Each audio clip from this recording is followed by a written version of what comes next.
Start. Start the stream. Stream has started, hopefully. Right. Stream announcement goes out. Hello! Welcome back to Silksong. We are at this peculiar situation where our game file shows us we're at 100%, but we have not done everything that there is to do yet. Not even in just the sense that, like, obviously we've missed some character interactions that will just be different between playthroughs. But no, in the very literal sense that we are still missing some memory lockets, and we haven't completed the Hunter's Journal. So that is the plan for today. I don't know if we'll actually be finishing all that, and I think we may be doing a lot of Googling. Who knows? We'll see how well we manage without Googling, but I fear that for the memory lockets, I will just have to find a list of all of them and see which ones sound familiar, and if some look like I haven't gotten them, then we will go and check out that location in the world, and hopefully that will solve our whole issue. Now, I also have, I guess we should hop into the game. I also have some things I wanted to talk about. First of all, because obviously I've been watching Let's Plays, and it seemed like the world was rumbling there for a moment. Anyway, I've been watching Let's Plays, and then I get to get another look at parts of the game. And then I get some thoughts that I didn't have before, or I realize things that I didn't realize before. So for example, the first thing I want to talk about is that when we were finishing the game for the first time, so the first time we were in the cradle, the very first time we were approaching Grandmother Silk, oh, I guess that part of the map isn't even here anymore, but there was like a section here where there was a whole bunch of lore.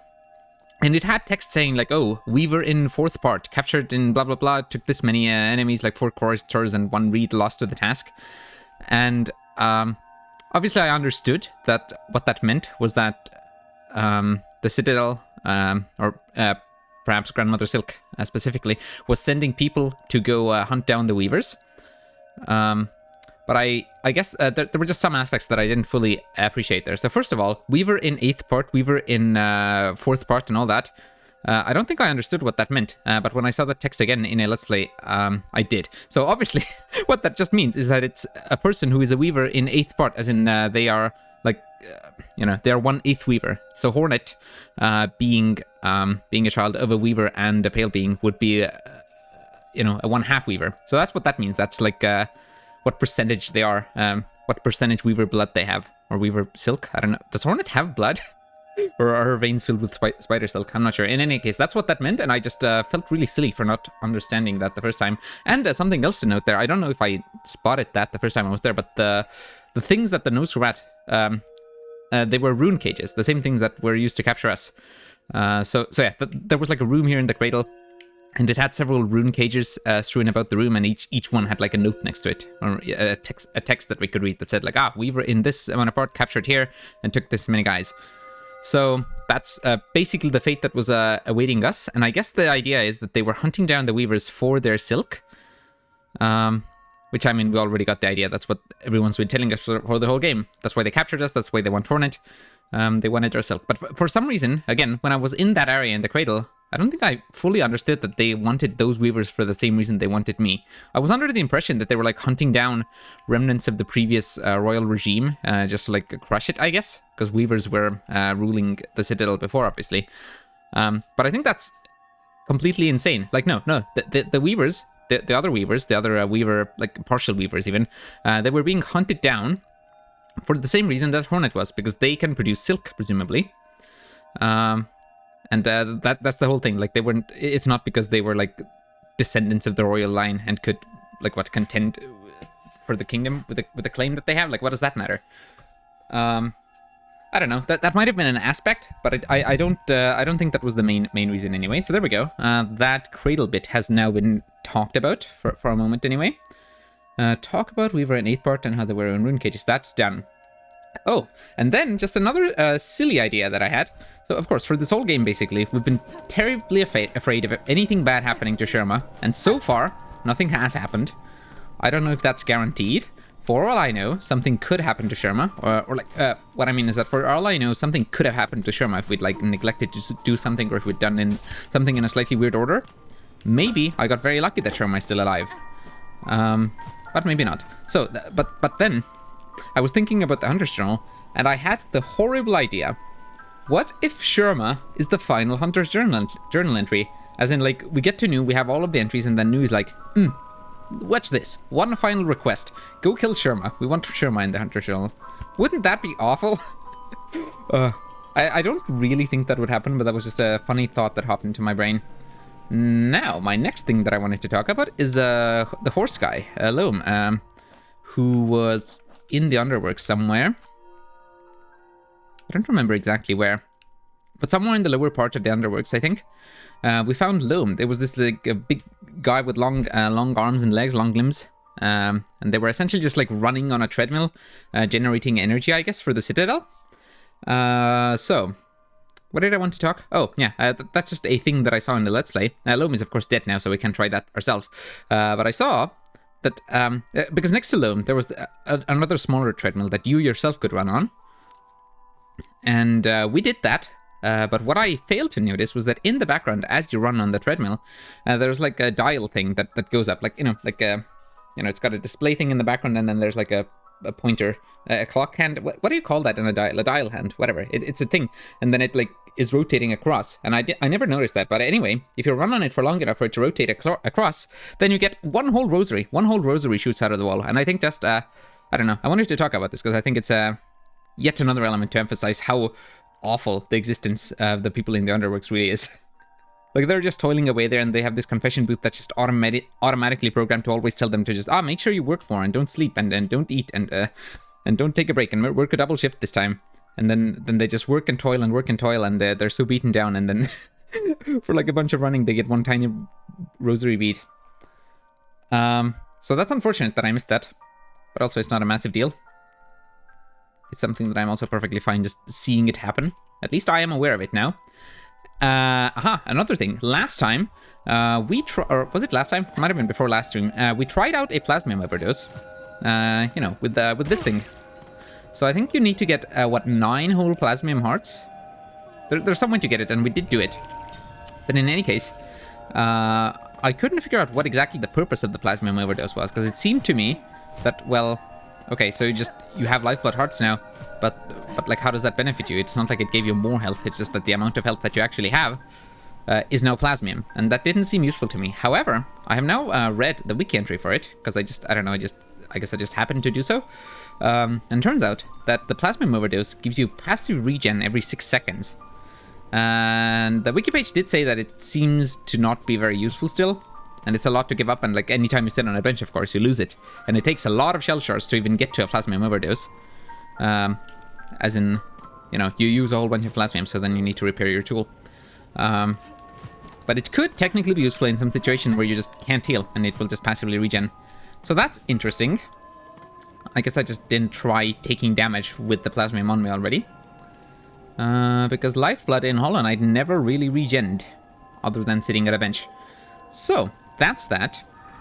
I have more things to talk about, perhaps we should start running in some sort of direction.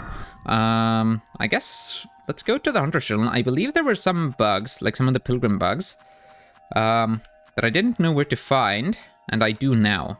Let's see, is that even true? I might be a liar. Marrow. Oh, I do know where to find them. I happened to see someone in a Let's Play go to Weave Nest Atla, and that reminded me. We can see Marrow Maws in there, so we should go there. I still don't know where to find Hardbone Eaters. Elders, no, not Eaters. But yeah, Marrow Maws, I think we'll go to Weave Nest Atla to find them.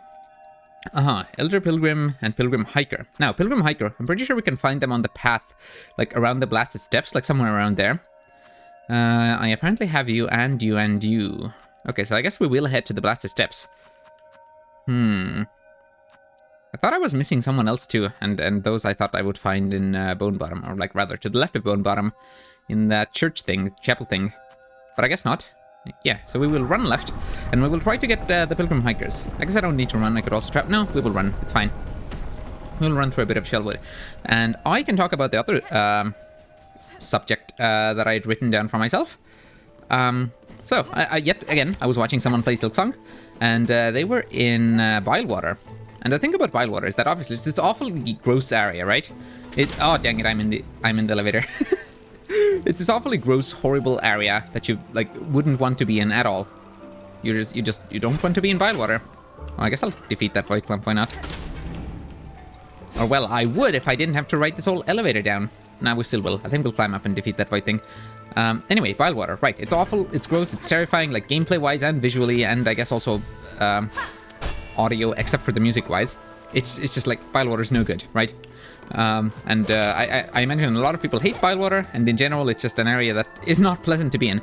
But what I think, as I was watching them run around in Bilewater, then, well, something that's already been mentioned a lot about Bilewater is the fact that, like, it's a gross area, but it's got this beautiful music. And, like, yeah, that's true. I had also thought so, and I hadn't thought more about it, but I don't know. Just that specific time when I saw people running around in Bilewater, it kind of struck me, like, does that mean something more? Like, are they trying to say something with the fact that Bilewater has all this pretty music? And I think it is. I think the fact that Bilewater has this, like, hauntingly beautiful kind of melancholy. I think the purpose of that is to say that actually maybe we shouldn't dislike Bilewater, like, because I think it's trying to draw attention to the fact that Bilewater is actually like this tragic location, which we know. We've seen the texts, or we've seen the bits of lore that say that the Citadel just dumped their waste and sewage onto Bilewater, and that's essentially how it became that way. It didn't used to be Bilewater; it was probably clean water or something like that. And yeah, we've been told that in the text, and I think that's that's all sad, and we'll know that it's sad and it's not great, and the Citadel's awful. Do I need to climb this? I don't think I do. But I don't think I ever thought about the fact that the music there is so beautiful and haunting also is trying to comment on that, perhaps. And it might not be. That was just an interpretation that popped into my mind. And I don't tend to have these kinds of interpretations very often. So I was quite happy about it. Because, it seems to me that the fact that the music is so beautiful, it's trying to tell you, it's trying to draw attention to the sadness of it all, so that you don't get carried away by how awful Bilewater is currently, how gross the maggots are, and how just miserable a time it is running through there. I think the music is trying to remind you that this used to be a beautiful place and it's been ruined by the Citadel, and we should feel sad for it. Don't hate this area, hate the Citadel, and pity what was lost there.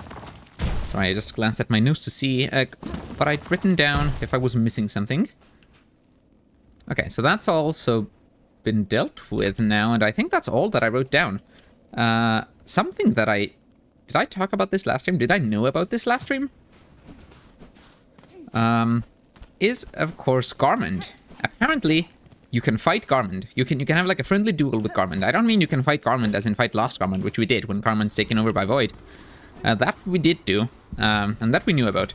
But I saw a Let's Play where apparently somewhere in the Citadel, you can just fight. You can, like, Garmund is just like, hey, do you want to have a friendly duel? And you can have a friendly duel with Garmund, and then once you do that, Garmund can show up and help you in the arena in the High Halls, which was like the top left part of the threefold melody. Hold on, are you a pilgrim that I need to hunt? I don't think you are, and you are a judge, which I don't think we need to kill you. Great that you're not even a void creature. I don't know how to play Silksong, apparently. That's fine, this happens every time. We're used to it by now. You're a pilgrim hiker. You are not a pilgrim hiker, and I believe we do have the entry for you. Okay, I think it was like this room. Some room similar to this, perhaps. I swear, I saw a pilgrim hiker. I saw someone run past a pilgrim hiker in a room quite like this one. Oh, don't sit in there. But it might not have been this exact room. Where did this elevator come from, actually? This looks a lot like the elevators that were in Shellwood, and this is close to Shellwood. Have we seen this kind of elevator anywhere else? I don't think we have. We haven't seen... there was an elevator over here? No, over here? I don't know that it quite looks like this one. In any case, I wonder if this elevator was like... if it used to take you all the way up this whole... dang it. All the way up this whole pit. It might have done. Don't tell me that I can't silk soar up here. But you are telling me that. That's fine. Wonderful. We'll have another run around. It shouldn't take too long, I imagine. Maybe I'll even pay attention to where I'm going this time. Well, no, I was paying attention before. I just went in a bad direction. Wasn't a good one to go in. I was exploring downwards, but honestly, we're not checking for that kind of secret now, right now. Oh, well, I don't know. Maybe I should be. We are missing 2 memory lockets after all. secrets would be good to find, I think. But currently we are here looking for those hiker pilgrims, and I don't think they would be down in that pit. I think they'd want at least a little bit more of a platform under their legs, even though being hiker pilgrims, I'm sure climbing is something they've done enough of. Don't forget that slope has worms in it. Okay, come on. I definitely didn't just imagine seeing hiker pilgrims somewhere around these parts, right? In a playthrough. Aha! There we go. What did I say? That is a hiker pilgrim. Though I am now starting to think that it would have been a better idea to just travel to the Blasted Steps bench. I think it's probably an easier path from there to here, because we would be simply running right and descending from the bench, and then we'd be here and we can fight the hiker. Although, is the hiker a weak enough enemy that they will simply respawn by me reloading the area? Let's see. If they don't, we will head up to that upper bench. And you were somewhere down here. That is a judge. That's not who we want to fight. Hello, hiker? Is this not where I fought you? I think it was. Okay, so that means we travel up to the Blasted Steps bench. Whoops. Every once in a while, I notice the amount of particles that float around in the background and the foreground and in every other kind of ground, to be honest. And it looks pretty cool. Again, I don't know. I don't in general think that just adding more effects everywhere is a good approach. Oh yeah, wait, we can see more of the elevators here. I'd forgotten. So yeah, this must have been just used to ascend and descend up this whole pit. Yeah. I don't know that I ever commented on it, though of course I did notice the elevators at some point. I had just forgotten.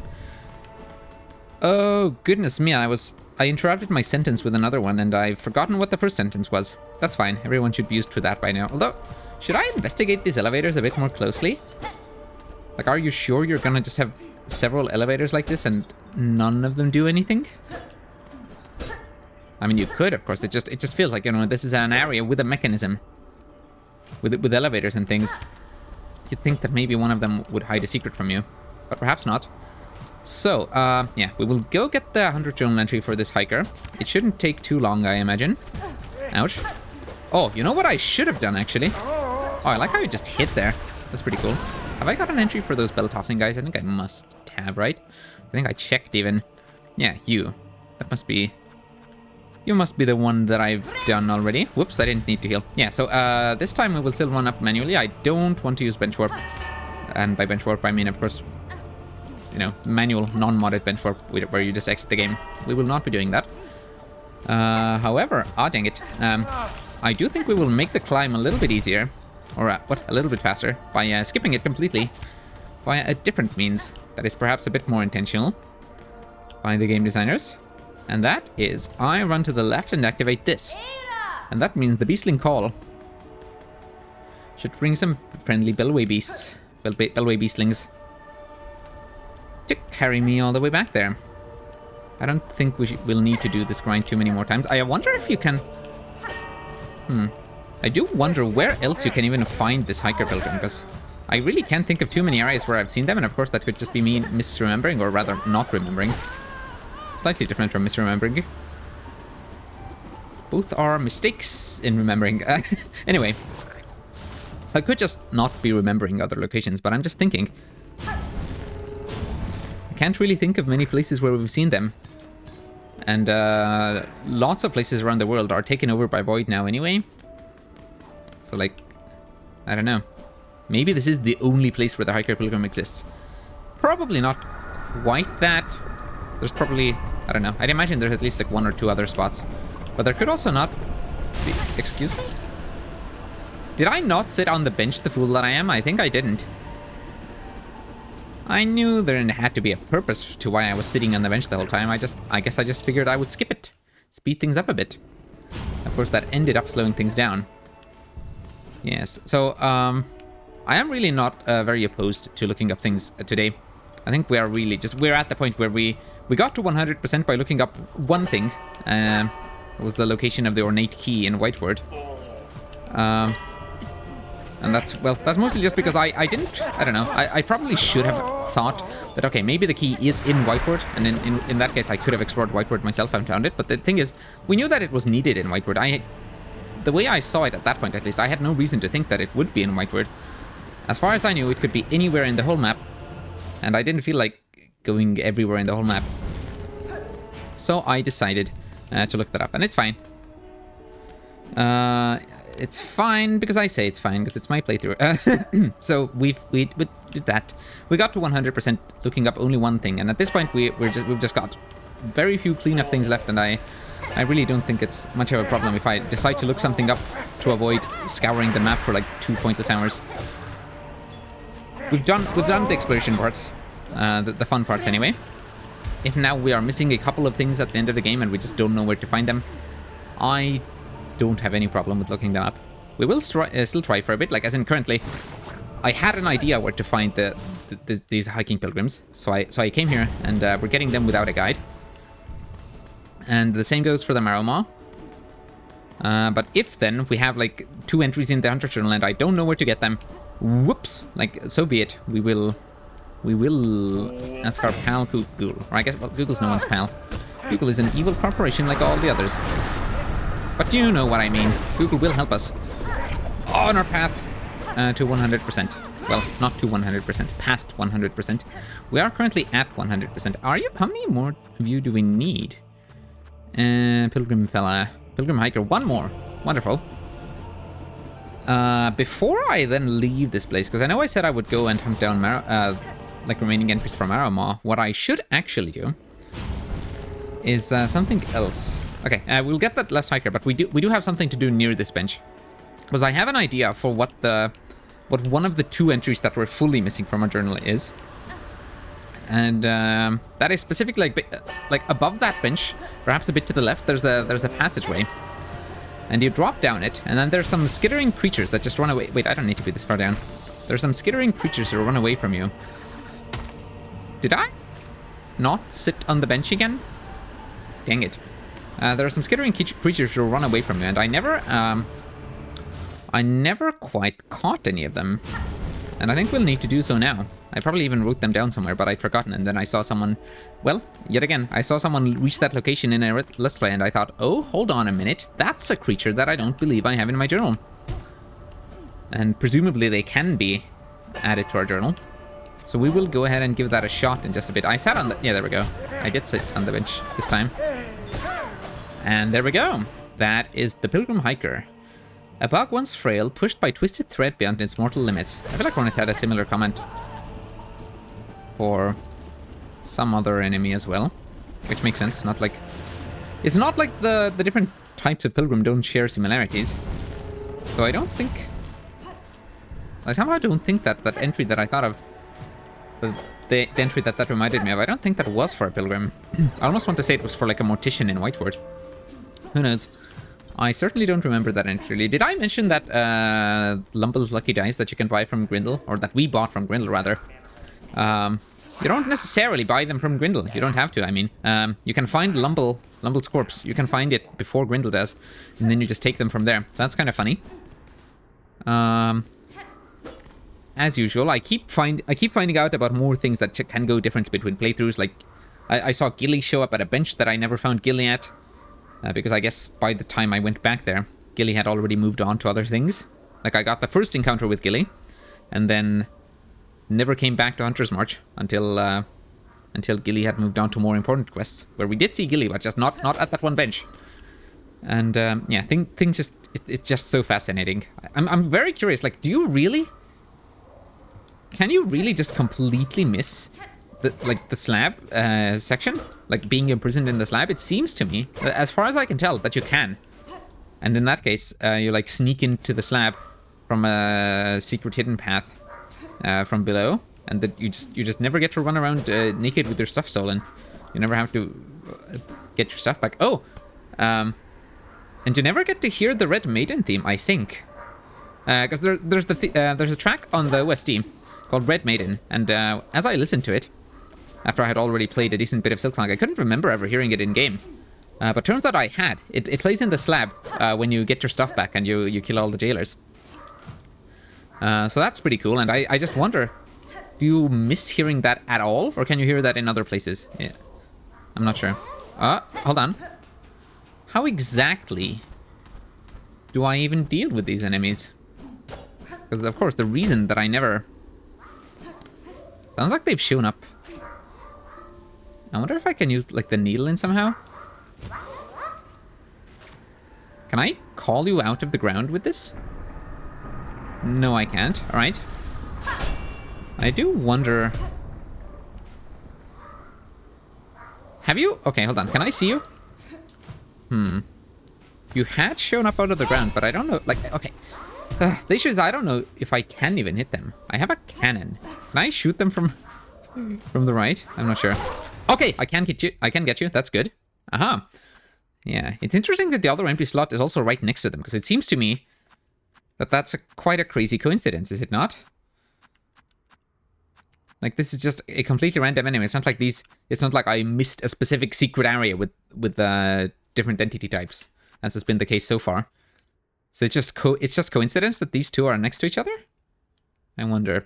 Squirm, wriggling young grub that lives in darkness. Defeat 3 more? We will do that. Like, that makes me wonder... It makes me wonder if I should look around this area to try to find the others. No one's to be found. What is this? Did they run away because I murdered their friend? That's silly. Why would they do that? Though, to be fair, I don't know how I would behave if a friend of mine were murdered right in front of me. That fortunately hasn't happened. But, well, I don't know. I'm also not a weird squirming worm creature. Do they not respawn when I sit at a bench? Surely they must. I'm a fool and I missed them completely. Maybe there's like a special version of them that will show up once I get the last entry here. That doesn't really make sense to me, though. Because, well, surely if it were a special type of worm creature that shows up, it would have to be farther to the right of them in the Emperor Journal. So far, like, currently, the entry that we're missing is before these. So I don't know how that would make sense. Also, what is this? Okay, that's just a lamp. Even the lamps have that weaver symbol, or like not a weaver symbol, the symbol of Farloom, the citadel. I don't know, the symbol that's all over this game. It's also on that lamp. Yeah, it's that little arch thing or the hook thing, and then a circle in the middle, which I guess is like a spool of thread or something, or a spider cocoon. Is it the thing that Grandmother Silk resides in? Like when you go there the first time and you challenge, Grandmother Silk is in this massive white ball. Perhaps that's what that thing on the symbol or on the logo is referring to. Dude, you are in the wrong direction. I swung to the left and please, Hornet, don't clawline. Well, I mean, do in general, but don't right now. We're trying to Silksong out of the hole. Which I do believe is quite a bit faster than going all the way around. Okay. Okay, so that already alerts you. If I so much as approach a bit of the ceiling, those creatures run away immediately. That's a bit unfortunate. Because I was trying to like stall my approach so I could see which way they are. Dude, dang it, dude! If I run here... Do they show up? Doesn't sound like they're showing up. Hello! Nope, yeah, they're gone. Unfortunate. That's fine. We should be like 1 or 2 kills away from the entry. They immediately start making noise as soon as I ascend, but I'm not sure if that actually means that they show up. Okay. What if we decided to be a bit cheeky? Oh. No! The hard fall! Oh, that's what I get for trying to cheat. No. I tried pausing the game to see if I could, ascertain which direction they're in and then unpause and hit the correct way. But that didn't happen. Wait, how did I not hard fall this? Wait a minute. Is the difference, like... Is me jumping like that into the hole rather than just running in? Is that enough to make me take a hard fall? That's kind of funny. Okay. I could do this. There we go. We've gripped onto the wall. That's a terrible way of going about this. Okay, whatever. Let's stop cheating. We must simply try this again. Perhaps get a bit lucky with them being in good positions. And then we will get the entry. Dude, I'm so bad at this. I should pogo down, is what I should do. And we just have to pick a direction and hopefully it's correct. Or I could thread start. No, that probably would take too long. Silk skills take a decent amount of time to come out. Dude, how is anyone meant to do this? I mean, I could throw some tools down or something. I realize I have other options. But I don't think any of the tools I have on me currently. I don't think any of the stuff that I have currently equipped will help me here. Sometimes they're just not out at all, it seems to me. Like sometimes... None of these creatures are even hittable at all.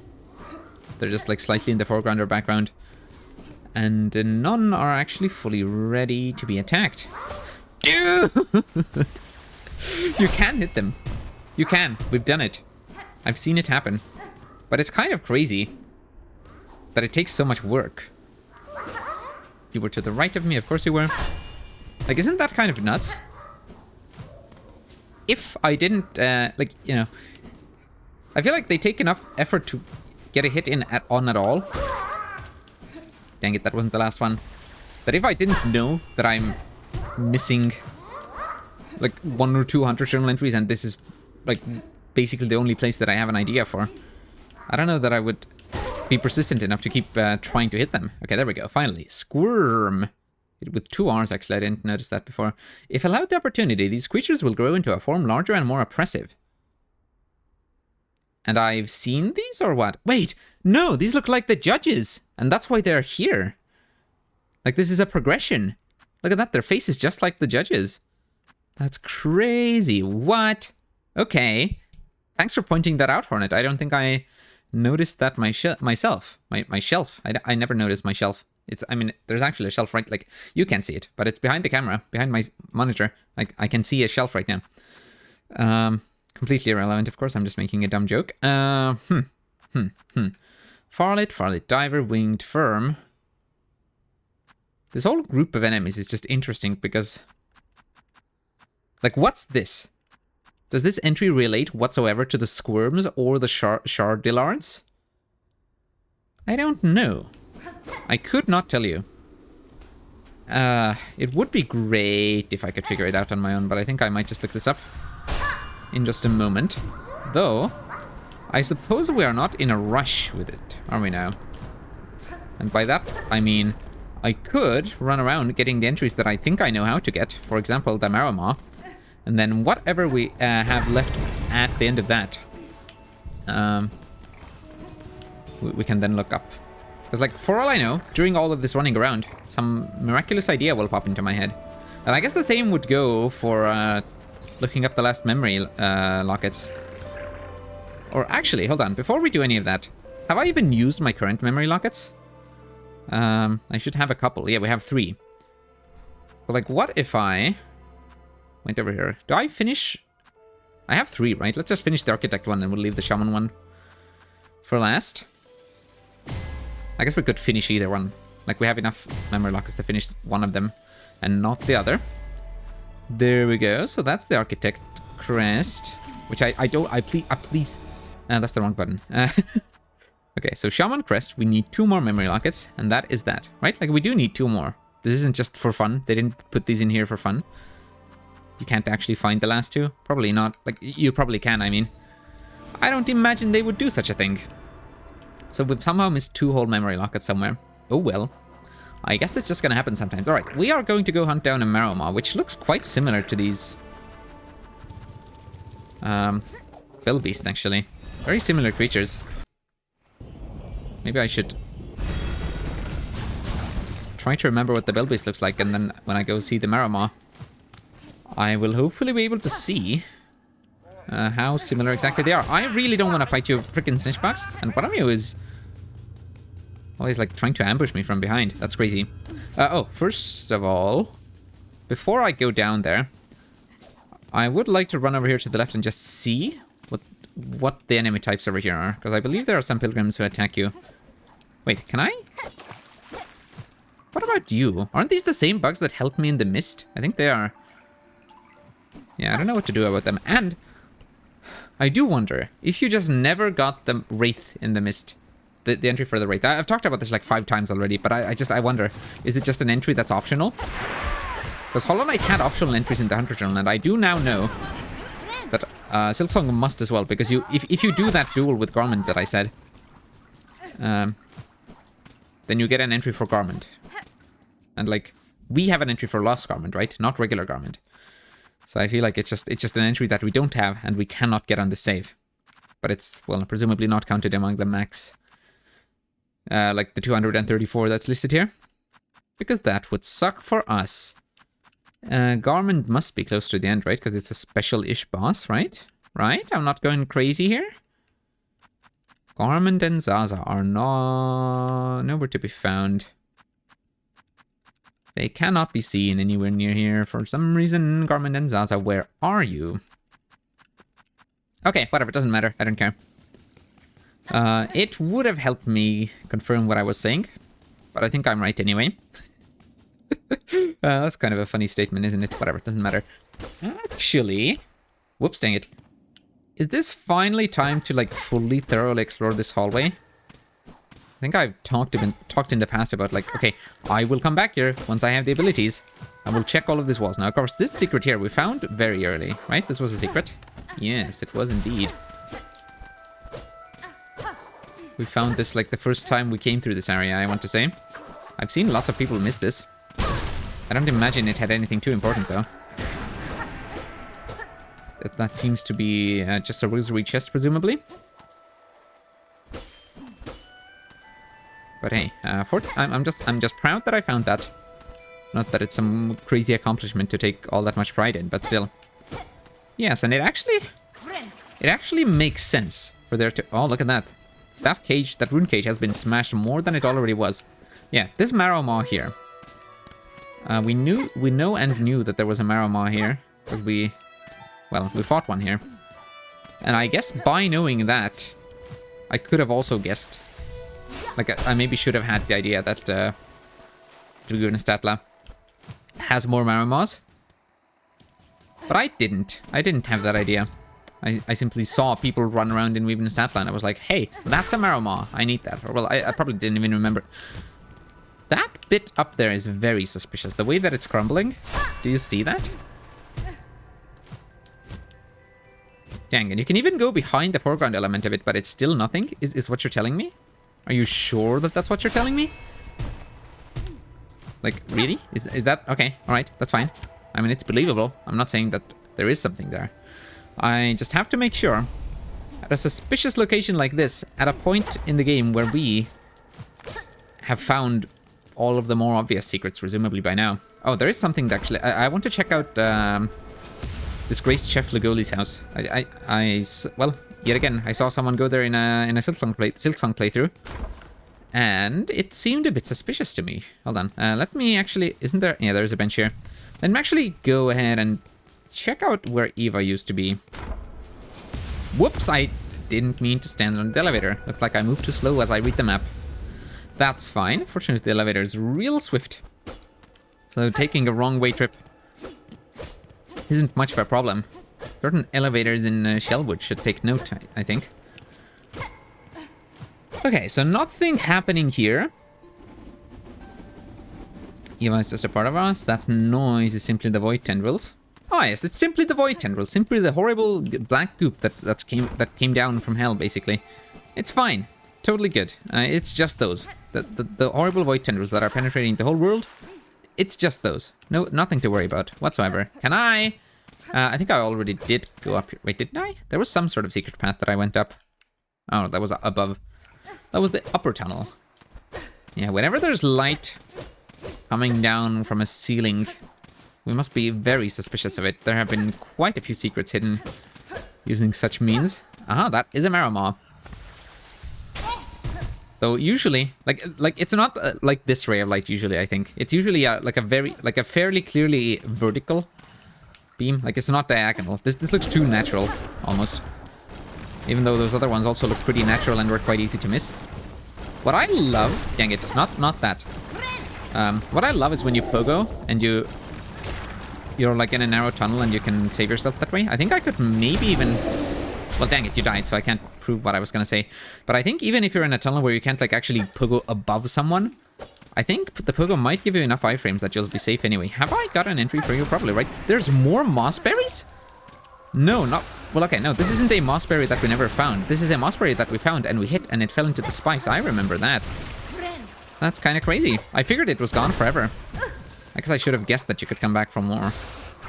I don't know. Perhaps at that point in the game I didn't fully appreciate...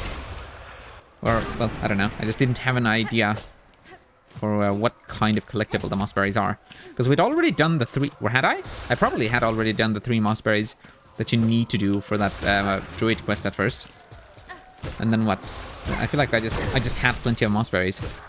You need some later on for the pale ale, but I don't think I had gotten that quest at that point. And yeah, it just seemed to me that moss berries were the kind of collectible where you don't need to get all of them, so I figured that this one was just gone and wasn't gonna respawn. Although that, in hindsight, was perhaps a bit silly.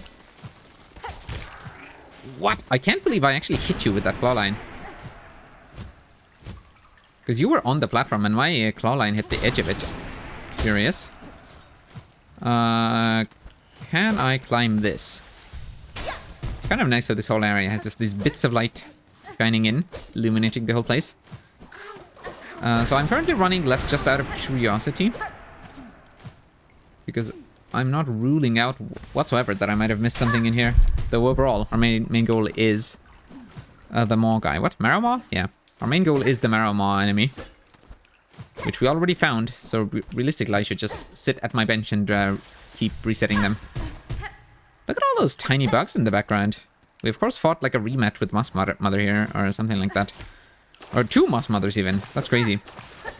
I had completely forgotten about this fight, and then someone in... Oh, dang it, there's another Marrow Maw. Look at that. I guess the exploration is a little bit worth it after all. Let's heal. Oh, I'm throwing and losing to the Marrow Maw. What if I shot you? How do you feel about that? Right, this does use Silk though. That's a bit scary for me. I would instead like to get Silk to heal. Oh, look at that. No resetting even required. No resting at a bench. Why am I picking up these shards? I'm full. Marrow Maw, giant roller of the lowlands. Its reaches a height will crush smaller creatures beneath it. Sheer bulk makes for an effective weapon but requires much sustenance. This creature would have spent most of its time eating. An acceptable life for some. Yeah, the implication being not for Hornet. That's kind of nice. It seems like Hornet's just like, okay, yep, that's an acceptable life for some, not for me. But it's not like she's being judgmental, like, that's not a life worth living for anyone. What a silly dumb life. Hornet's just like, that's not for me. But clearly necessary for this creature. Isn't that nice? Or at least that's how I read it. Perhaps someone has a different interpretation of what that said. So, that's Marrow Maw. I think I might... Okay, we could, of course... Hold on, can I summon beastlings in here? I can, actually. That's curious. I guess it's not that curious. I thought for a moment we were in an indoor area, but I guess no, we're not. Indoor in the sense that we didn't go through a door that you press up on. That's what indoor means. It doesn't mean that it's, like, not under the open sky. That's not what that means at all, because most of the time we're not under the open sky anyway. Alright, hold on. I did actually want to be at the railway station, because I want to travel to Lugoli. We will go do that. Krull and Benjin are dead, aren't they?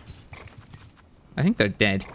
That's fine. Hold on. Bilewater, Grand Bellway. We don't actually have a bench in Sinner's Road, but that's fine. I think we even have a shortcut. Like, if we go left and down, that would take us into Sinner's Road faster than most other paths. Let's try that then. Sit on the bench. I should put on my Wreath of Purity. That is what it was called, right? I want to say that that's what it was called. Wreath of Purity. There it is. Druid's Eye. Which of these do I want more? Silk skills with electric charge. You know what? Let's do that. We already have... Like, we have such a large silk meter. And, we already have another silk regen tool on. That I think we're fine without one. Though, of course, perhaps I simply won't even fall into the maggot goop. But hey, if we do, I sure will be glad that I put this on. Though, again, with our situation, I don't know that falling into the maggot goop would prove all that much of a problem for us. Oh, I have an entry for you, do I? Let's actually check since we're here. Why not? You are gonna be in some sort of gross area, aren't you? Cross... Ooh, maggot area? Seems promising. That's Lugoli, of course. Roach Keeper. Aha! Good thing that I checked. You are one of the few enemies in this area that I haven't got a full entry for. Let's try to fix that then. Oh, let's use my electric things that I kept on purpose! There we go. I thought you should be about to die soon.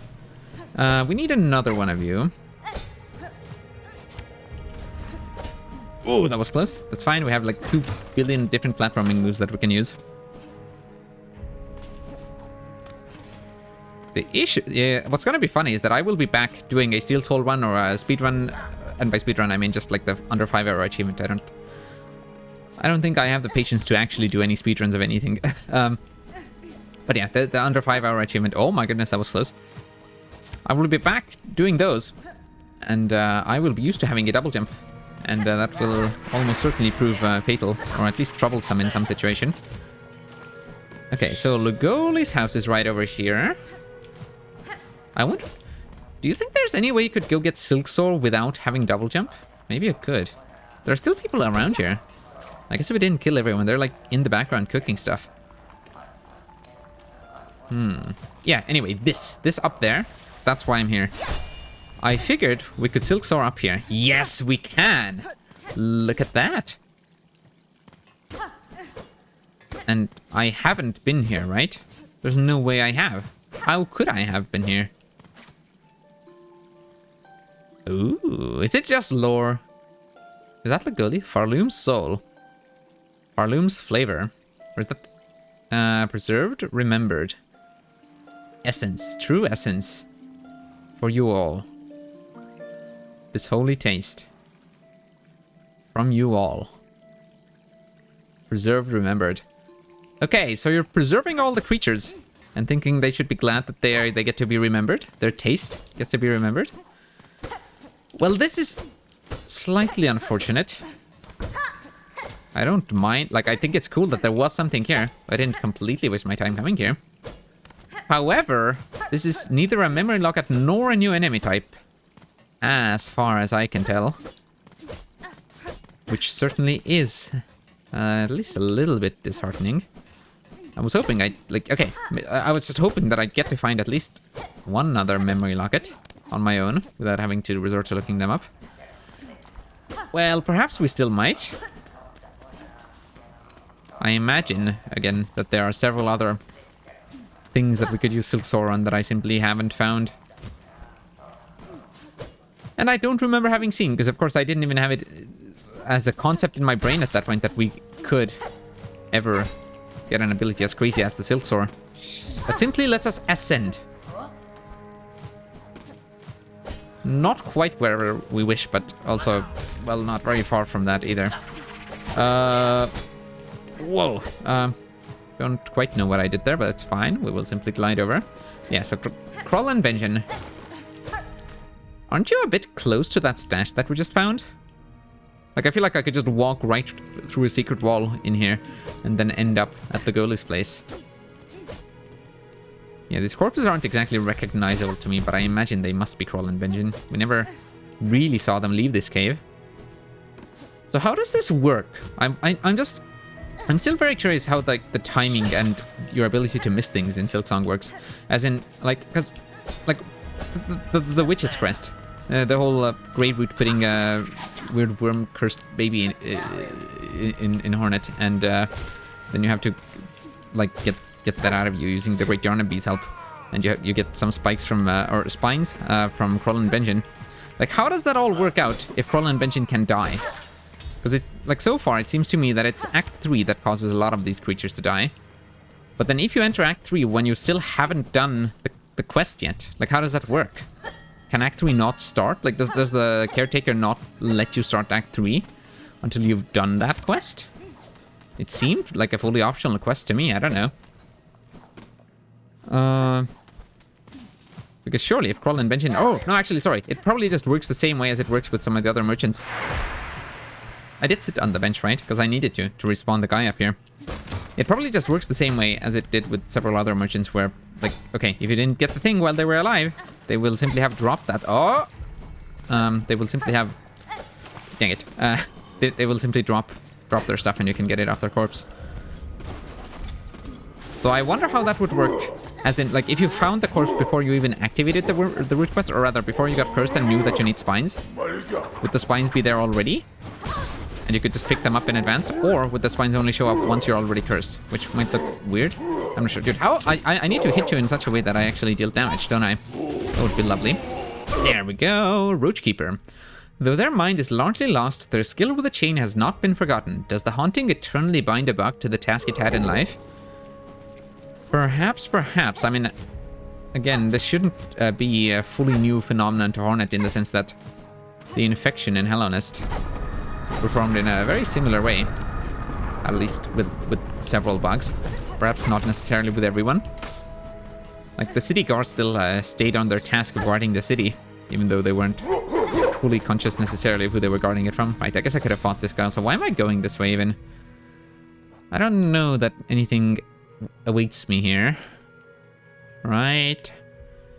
We have some things marked down. I think this... Yeah, I remember this. This is just like a random nook in the wall that seemed suspicious. I guess if there ever were a time to check out every last one of these things that seemed a little bit suspicious, it would be now. This is a whiteboard. Oh, that's the key marker. We can remove that. We've done that. These, I guess, are still suspicious. That we just think might end up connecting here. But, well, honestly, I don't know that I think that anymore. It just seemed like it should, surely. It just makes sense to me that those locations would connect, but perhaps they don't. This was just an overall suspicious location. I wonder if I just got an item there and I forgot completely. Okay, whatever. There's no point in me just staring at the map. Let's look at our Hunter Journal. We'll see if there are any other entries that I know where to get. And then once we've exhausted those, we will do a bit of light Googling. Or perhaps not so light mauling. Wait, where do I find you? Young bony bug that can curl its body into a ball. Wait. I think you're the same ones that I saw rotating around the platform before, and I did ask if I had you, if I had already done them, but perhaps I hadn't. Okay, so Elder Pilgrim, that's someone that we need to find. I can't immediately think of where to find them. Let's go through all of these. I guess I could also do this. I can simply press A to advance through here. Aha, Spit Squid. That's actually exactly what I was hoping for. We are decently close to where these guys spawn. I figured, since I'm in the area, it would make sense to deal with the enemies that actually live here. You're a Roach Keeper, and I think I must already have an entry for you. We need the entrance into Bilewater. Well, it's just this way. Watch out for the funny mites. Yeah, so those creatures are... no, it's not you, is it? I don't know how that ball didn't hit me, but I will take it. Yeah, no, it's the smaller ones. I do have an entry for you.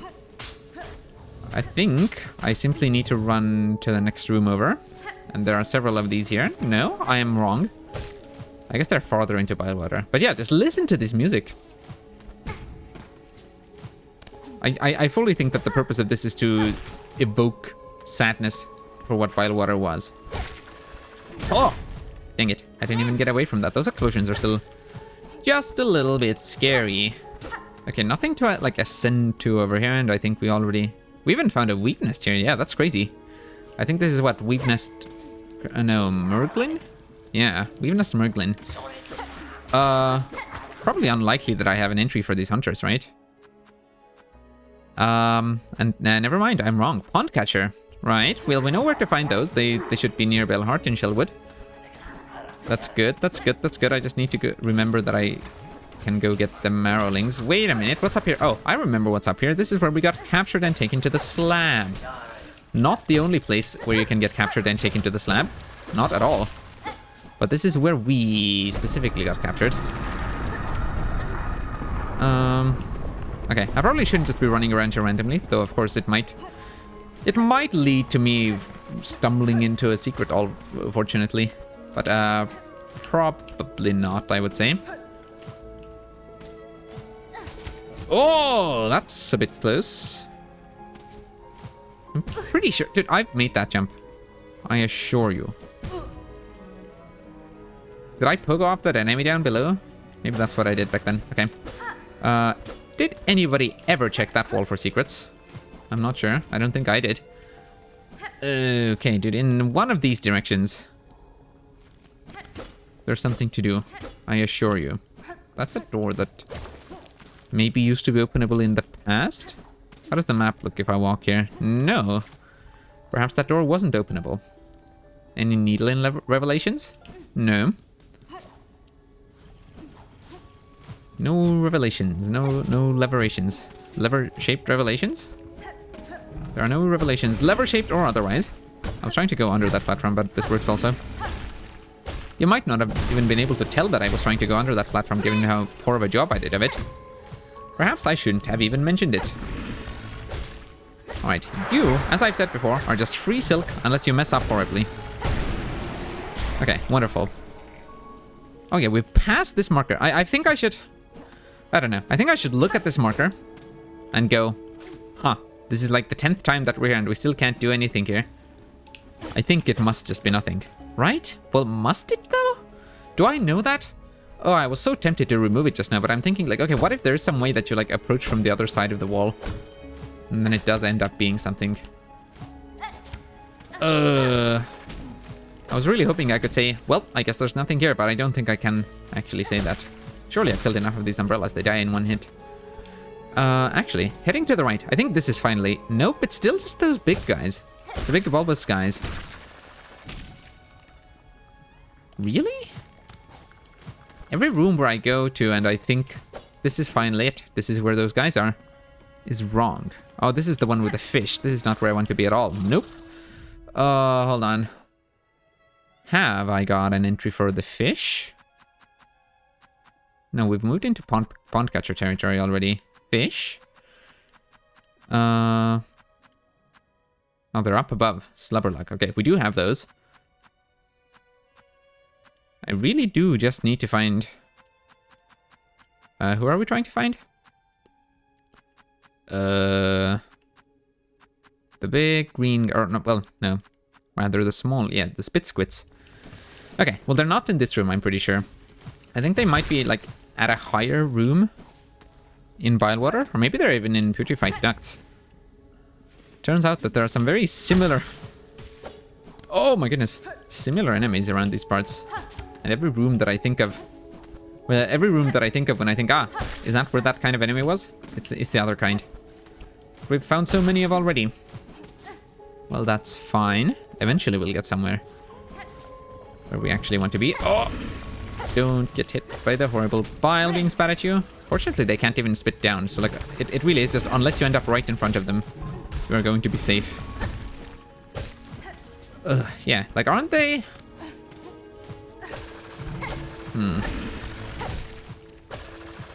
Come on, one of these rooms will have the enemy that I'm looking for. Right? We're about to leave Bilewater. Wait, no, aren't they? What about this? There's like a climbable room to the left. I don't think it's quite this bench one. I think it's a different room. Though I could, of course, enter here as well. But I think this just has the umbrella enemies, right? To be honest, I don't feel like jumping into the maggot goop. Though, did the bench room ever have anything for us that wasn't a funny prank that drops you into maggots? Maybe I should examine it more closely. Right, no. But what I currently wanted to go to was the room... Please! Dang it. I did a horrible job at dodging that. No, this room just has the umbrellas. What? Are the spitsquits not even in Bilewater? There's no way. That doesn't make any sense to me, but I guess it's possible. Okay, I think let's just go to the Putrefied Ducts. What lovely, pleasant area names, huh? Yeah, let's go to the Putrefied Ducts. I think that must be where they are then. And these areas are quite close by. It's just interesting because those enemies are so similar. I figured they for sure would both be in Bilewater. I am now quite certain that I've seen them in here, but maybe I'm just making that up. But no, I'm definitely not, right? No, I remember they were like in this room, and actually that room might be a bit more dangerous. Let's go to the room above us. Oh no, this is not the right path at all. Actually, hold on. I need to go here and then up. I did start going the correct way. Yeah, there we go. Putrefied Ducts, and now isn't there? Yeah, there we go. That is a spitsquit. They are in the Putrefied Ducts. What a crazy adventure just trying to find them. No, that's my kill. Tell me that still counts for my journal. It probably does. Defeat 8 more.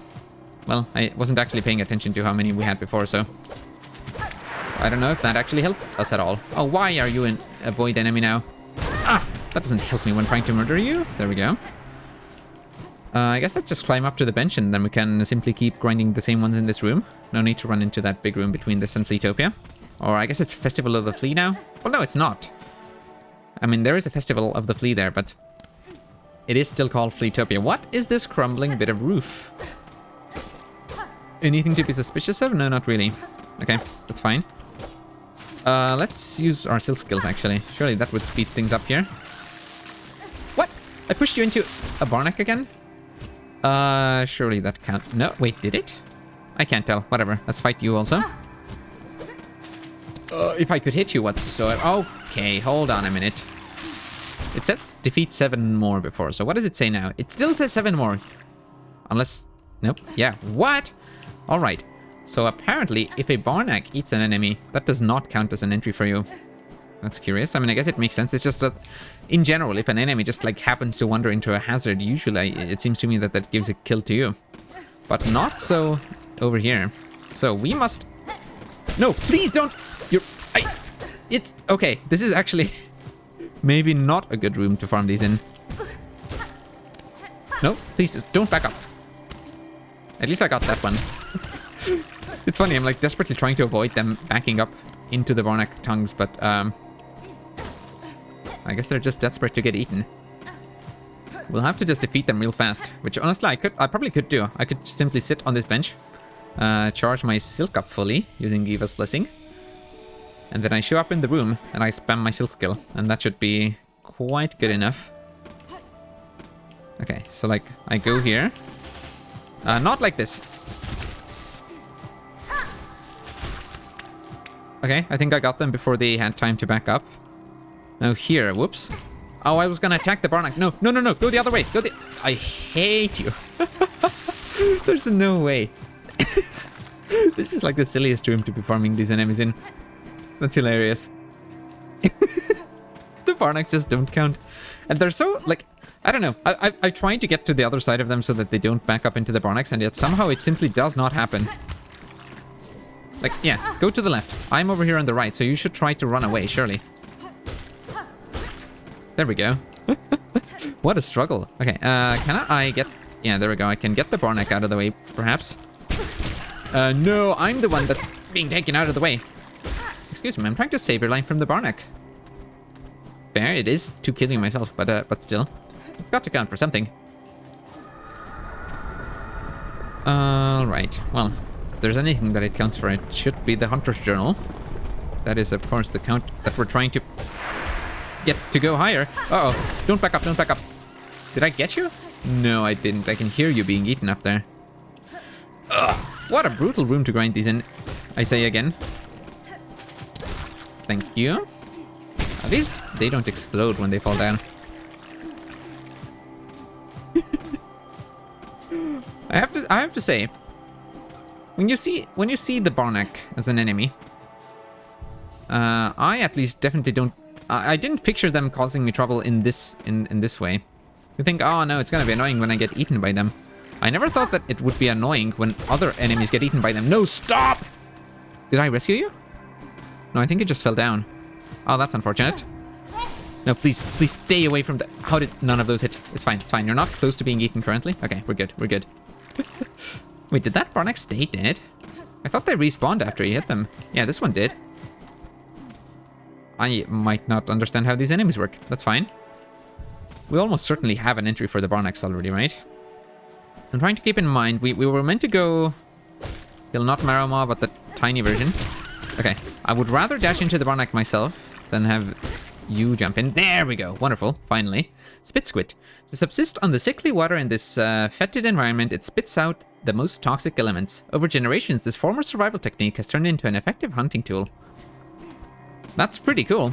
If true. I don't know, Hornet, that you can like make such sweeping deductions. I think she did that in some other Hunter's Journal entries as well. I mean, they're probably right. But still, I don't know that you can just come to that conclusion with full certainty, simply by looking and thinking like, this is how it might have happened. I don't know that you can do that on it. But it's fine. We're not exactly on a scientific field trip here. Pond catcher, splinter. Looks like we need both of those. I guess we're gonna go visit... And splinterhorn. I guess we're gonna go visit Shellwood. Alright. Let's do that. Or should I go take care of the Marrow Moss first? And by marrow maws, I mean the little maulings. I think we shall. Okay, so bone bottom it is. We don't even need to enter the weaveness. There were some of them rolling around, like right outside the door. The door of the weaveness, of course. So we will go do that. This platform here always looks suspicious to me, because it almost reminds me of some of those buttons that you press to call an elevator. But, well, it's not, obviously. Speaking of elevators, here's one that's broken. Isn't that crazy? I am very curious, how, like, can you save Bone Bottom? Will Bone Bottom always get destroyed? I think it might. Or, well, does it have to? Like, if you never do any of the Skull Tyrant quests, for example, maybe that saves Bone Bottom? But even more than Bone Bottom, I'm curious about... Wait, there's just a Marrow Maw down here too? I didn't know that. Even more than Bone Bottom, I'm curious about Pilgrim's Rest.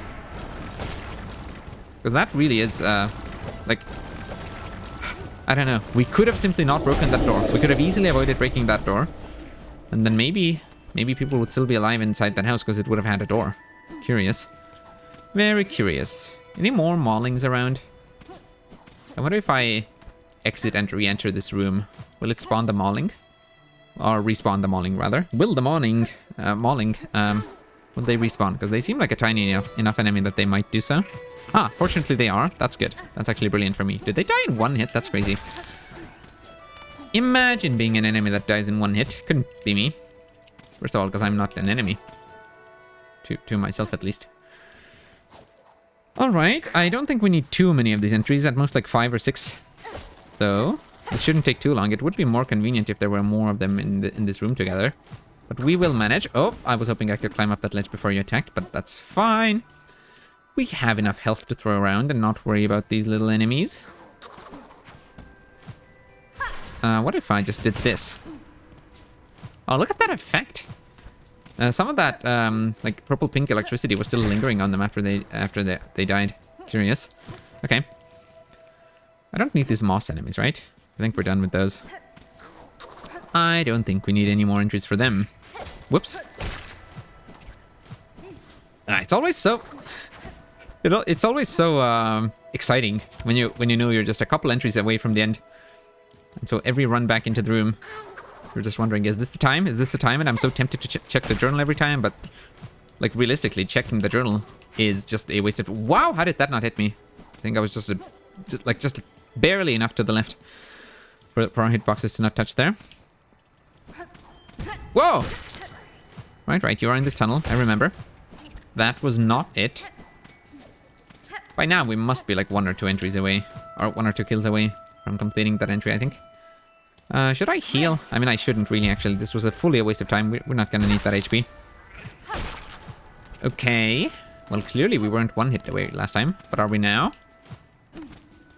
Very exciting activity, of course. I have so much to comment on. Will this be the time that we get the entry? Apparently, we're getting defeated, but... Okay, I'm checking the log of entries. How many do we need? Still? Marrow Maw. Or mauling, rather. You weren't too far away from this section, I feel. Because otherwise I wouldn't have even, like, scrolled over it. Right? Maybe I'm wrong. No, hold on. You must be closer to the beginning, actually. And then here we've got Shellwood entries. And, what? How did I stumble on your entry, then? Okay, whatever. 7 more! My goodness. Okay, I was completely off. Good thing I checked. I would have started questioning if I already got the entry. Once I killed like 4 more. I really should have tried finding an area where there's more of them. Like in one room. So that I don't have to re-enter the room every time.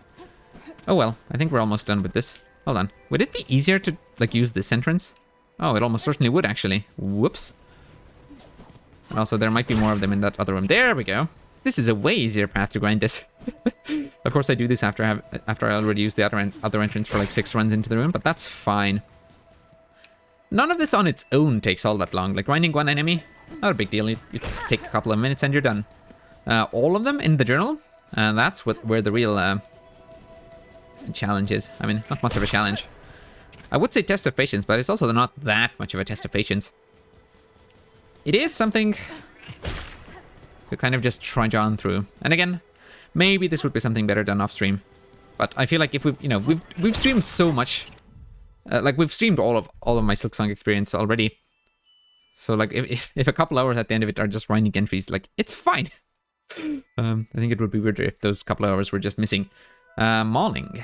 Young bony bug that can curl its body to form a ball. Their rough, ridged shell grips tight to any surface. Even walls and roofs become pathways for those nibble bugs. Oh, so like the ridges of the shell is what they're using to grip onto things. And I guess perhaps the marrow maws, the older versions, they can't do that because they've grown too large. The ridges don't grip quite as well anymore. They mostly just crush. How curious. Okay, here's the hardbone elder. I don't know where to find them. We tried looking last time, or the time before last time. We've tried looking for them, but we didn't find them. We might try again before we Google it. But for now, I think we'll head to Shellwood. And I guess we'll just climb up through here. We won't even use the beastling call because we're essentially right at the bellway station anyway. Don't bother the snitch bugs, or snitch flies, I think they are, and they won't bother us, hopefully. Can I ascend through here? Probably not, right? There's almost no way that I can. Okay, it was worth a shot though. We have to check whenever we have the slightest suspicion that that there might be secret hiding nearby. Given that we're missing 2 whole memory lockets and 1 hunter journal entry. What's that all about? I'm trying to think, can I remember any other enemies like the ones that we found in Blasted Steppes? Like, might that last empty slot be one of that? Like, be that kind of enemy? I'm not sure. Like one that's mostly passive and staying in the background. Do I need you? Probably not, if I had to guess. Wait, why aren't you grouped in with the other Shellwood enemies? Oh, no, you are. Okay. So Pond Skipper we need Pond Catcher. We need Splinter Horn, and we need Splinter. Didn't we need one more? Splinter, Splinter, Splinter. Okay, so it's Pond Catcher and 2 Splinter type enemies. Understood. We can deal with that. Look at Chakra's ring just being in the ceiling. Oh, I wonder if Chakra can be found over here to the left as well. We found her to the right of Bellheart previously, defending it. I wonder if she can also be found to the left. Didn't there used to be like several pond catchers around here? I could be wrong about that. They might be in this room actually. Let's see. No, not the elevator again. Oh, this room should have some splinters for us though. Cool that I can kill enemies through the elevator. Though that particular enemy type I didn't exactly need right now. Hold on. That ceiling looked suspiciously empty. I mean, not very, but just in case I need to check. This very much looks like a wall you could just run to the left through. But I guess not. While we're in Shellwood, maybe we'll go check out that marker that's above us. Wait, there's a bug that's about to get squashed. Oh, no, not quite. The bug was unfortunately trapped beneath the... Oh, what? You just pop out of the ground. There we go. There we go. Even the void type enemies aren't too much of a problem for us these days. Aha, another Splinter showing up. Only 2 hits if it's a regular kind. I mean, we do have a fully upgraded needle, so that's something. I'm sure that doesn't hurt here. Well, it hurts the enemies. But it certainly isn't a problem for me. Yeah, this is where Grey Root was. Were there any secrets that I might have missed inside the tunnels that Grey Root took me into? Not that we can access them from here, of course. Did I ever try playing the needle in here?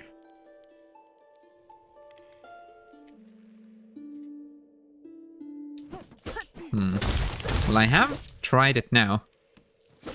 It doesn't seem to have done much. Okay, that's fine. Let's see if the splinters respawn by me running into a room like that. No, they don't. That's unfortunate. That's fine. There's also a pond catcher in this room. Okay, this is a pretty good room for grinding the enemy types that we need. Though, we don't have a bench right next to here, so we might just run around and see if we find others. Still need to find the other splinter type enemy also. There might be someone over here in this room. What do we think? No, not you. Ah, there is a pond catcher. That's good. Oh. Oh. Those white tendrils almost hit me. Oh, that's fine. They didn't need to. I jumped into the enemy all on my own. There we go. That's another pond catcher taken care of. I thought... Honestly, seeing this pilgrim here startled me, because they look quite a bit like the knight from Hollow Knight, actually. I was like... It startled me horribly. I really thought it was like a weird bulbous version of the knight from Hollow Knight running around here. Not that that would have made any sense, of course. Aha, look at that. Pond catcher entry. Once a hunter purely for food, now they hunt unthinking and unending. Yes. As with all the... Or as with most of the other haunted creatures. They continue to mindlessly fulfill their main task in life. Uh-oh! Watch out for the projectiles. Again, I'm not sure if clearing out these void heart things, if that actually serves any purpose. Because it seems to me that in some areas, at least, it, like, cleared out the void. It stopped void-type enemies from spawning. But then in other areas, that didn't seem to work at all. Or at least it didn't seem to work for lots of void-type enemies. Oh, does the clawline not work on these bells? That's curious. It had no collision with it whatsoever. I still wonder, like, was this, like, large area on the map always called Bone Bottom? Because I swear it was called, like, the Mosslands or something. I wonder if that's, like, a patch that changed what it was called, or if it's, or if it was rather us moving into a different act where Bone Bottom grew to be a larger part of that area. I don't know. Whoa, I did not expect to hit that flower to platform on. Okay. That's fine. Let's see. Can we find a better room to respawn the splinters at? Or will I have to deal with, like, using one of these benches and just running all the way over to where we were? Not that that would be too difficult, of course. It's just a slightly longer run than might be desired. Actually, what about that room with the boss fight bench? Let's head in there. Because that... Oh! Hello, it's Seth again. And... Oh, hello again. This time I most certainly do recognize you. Yeah, because we haven't killed you since the last time. Wonderful. Tis a pleasure to bump into you here, deep in the serene wood. Do you have a name like I do? Would you share it with me? Certainly, sir. I am Hornet. I notice you gazing at the buds above us. Are they familiar to you, perhaps? I also like how they're like, oh, do you have a name like I do? That's just it's a funny way to ask someone for their name. Hmm? No, not at all. Very beautiful, though. Perhaps I should gather some up before venturing on. I've learned too that traveling is not without its dangers, but I find myself wielding my weapon quite adeptly. It's curious the way our instincts can guide us with such precision. Sure is. Okay. I would like to find you in more locations, where others tread and beyond, fateless and free. To the beginning and back. Fresh shell, clear sight, where others tread and beyond. Yeah, I hope we find Seth in more locations. I imagine there must be, given that we found them in 2 locations already just wandering around, I feel like there must be at least a couple more. However, I'm not at all confident in, well, my ability to stumble upon them. Maybe before we fully finish, we should also look up the locations where we can find Seth. Right, but this is the room where I wanted to come to. Specifically because we can sit at a bench here, and I believe... Okay, you know what? If nothing else, we can grind the splinters in that left room. But I want to say, like, down here is where we fought Sister Splinter, is it not? We fought some kind of splinter enemies at the very least. Well, I was hoping some splinter enemies would also spawn here, but they don't. They're not doing that at all. Okay. So I can go to the left and I can grind those 2 splinter enemies that we found here, but that's also a bit of an issue because we still haven't found that 3rd type again. Like, yeah, we can fight you. But there was a specific type of splinter enemy that isn't you, and I don't know where to find them. It must be in Shellwood, though, surely. Okay, wasn't there another... somewhere? One of these platforms. Was it here? Yes, it was. Okay, let's see. It's still just that regular splinter. And not the more special kind. Yeah, it's you. I need to defeat 3 more of you, but where do I find splinter horns? Both of them showed up in the arena, I remember.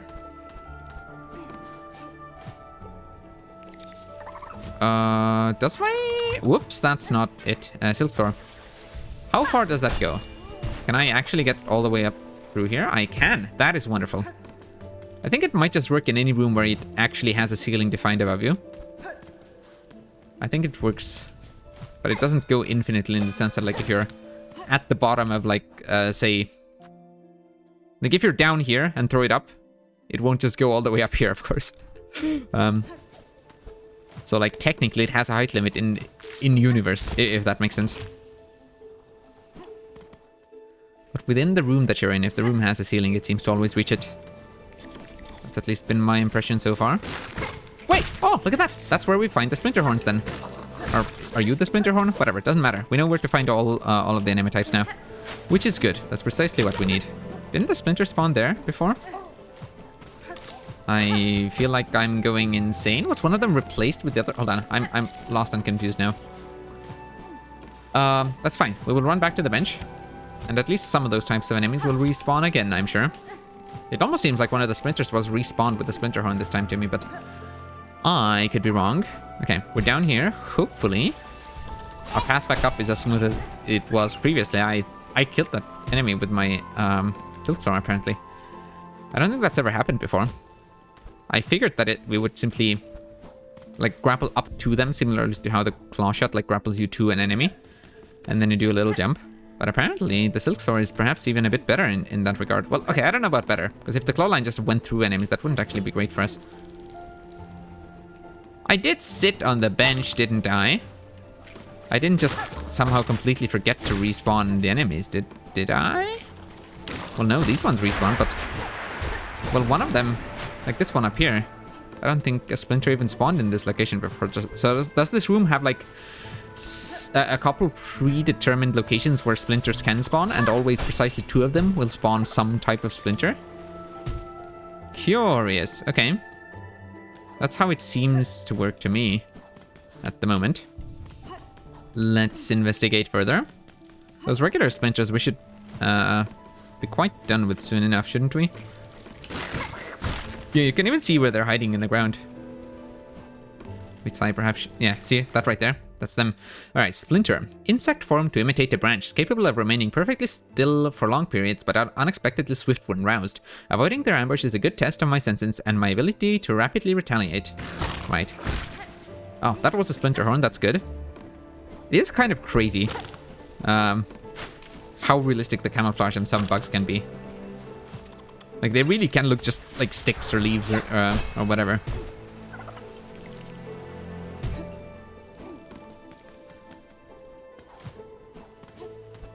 Nature has created some crazy things. Did I even... I sat on that bench so briefly that I almost thought that it might not have counted, but I think it did. Okay, see. This time no one's hiding here, and you can even see that there isn't anything there. Okay, you are a regular splinter, which I don't need. But you're not even an enemy. Oh, you're the correct kind. Wonderful, and we're done with you. Splinter horn. Yes, one with horns. Its shell gives it the advantage of surprise, but also forces it into a slender brittle shape that cannot withstand a heavy attack. Interesting. We do have a heavy attack, actually. But we rarely use it. I'm sure we'll find some situations where it's useful. Particularly when, like, I don't know, when we have a Got Home like DLC and we need to do Pantheons with bindings or something. I'm sure there will be some situation where we desperately need better damage. Or, like, I don't know, better damage and fast in very few hits. I'm not sure. I'm certain it can be useful sometimes, though. I think this is us finished with Shellwood enemies, though. We finished the Marrow guy. We need to get the Elder Hopper. That's who we need. Hold on. Let me start from the beginning again. This might not be the most exciting thing to do, but... that was the Elder Hopper. That's right. Or whatever they're called. Hold on. Let me... Heartbone Elder. That's right. I'm mixing them up with a similar enemy in Hollow Knight. Aha. Elder Pilgrim. 2 Elders. Heartbone Elder and Elder Pilgrim. I feel like the Elder Pilgrim we should... What? Like, I feel like we should find them in the path up to the Citadel, but not quite in the Citadel? Because they're not wearing the cloak, like the white cloak of those that are actually in the Citadel already. They must be sometime before then, but I fear they may not be easy to find in Act 3. But yeah, maybe if I like went to around where we fought Last Judge, maybe they could be found somewhere there.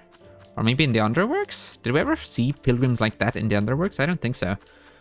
I swear we only saw people who had been there for ages already in the Underworks. No one who was like actually new to that location. Which is what that type of pilgrim would be. Okay, that's our empty slot. Excuse me, we do need entries for the judges? Okay, well, at least we know where to find them. Coral Firm. There isn't it? Okay, looks like we have several coral place enemies to fight. Okay, Crust Crag. I think that's... Is that only found in the Memoriam? I think it might be. Okay, so... Judge, Crust enemies. Crust enemy in the Memoriam, perhaps? Ooh, who are you? Underscrub, that's in the Underworks. I'm just trying to get an idea of who we need to fight.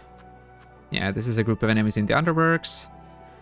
Envoy, that's just in the Citadel.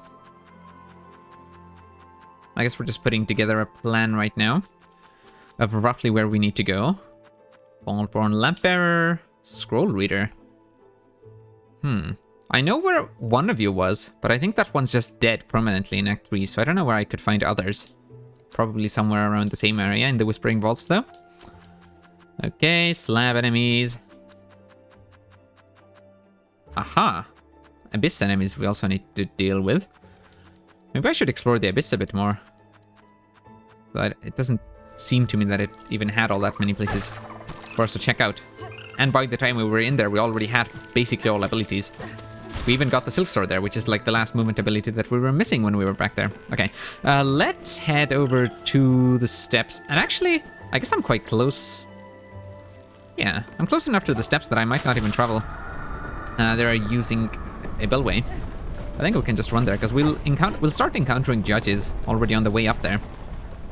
So we can do that. The judges are the only enemies we need there, though. The other ones were the coral type enemies, who we will not find in the last steps, but who we will find once we've ran through there. Okay, let's head up there then.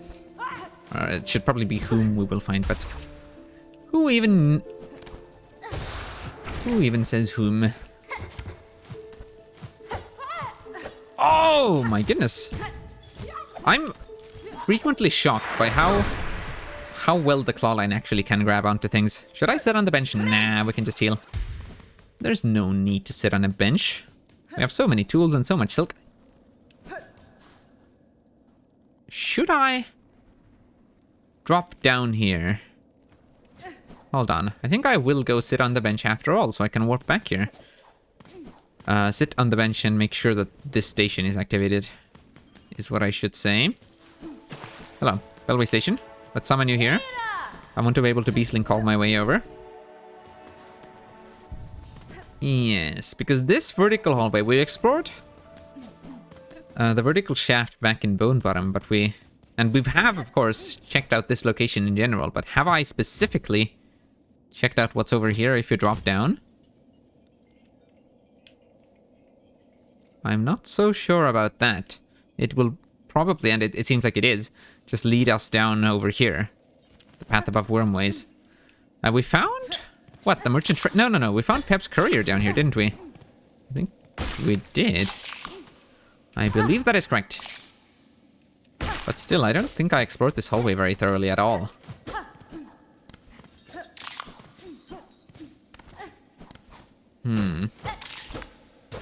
I wouldn't be too shocked if there were a secret path somewhere, but I'm also not necessarily expecting there to be one. I might have explored this more thoroughly than I currently remember. And, of course, there could simply not be anything here. Okay, well, I've fallen too far down now, but I think there was nothing there. Oh, unless up there... Well, whatever. You know what? It's fine. Hold on, I don't think the Bellway Beasts can come here. How about here, though? This seems a bit more likely. Get me! No! I was hoping they'd show up before this bug caught me. It's fine. Wait, what? They also can't come here? Alright. Picky little beastlings, aren't they? Alright, surely they're fine coming here. Although we are also right near a Bellway Station, so I could simply run there and travel, but I think this is faster.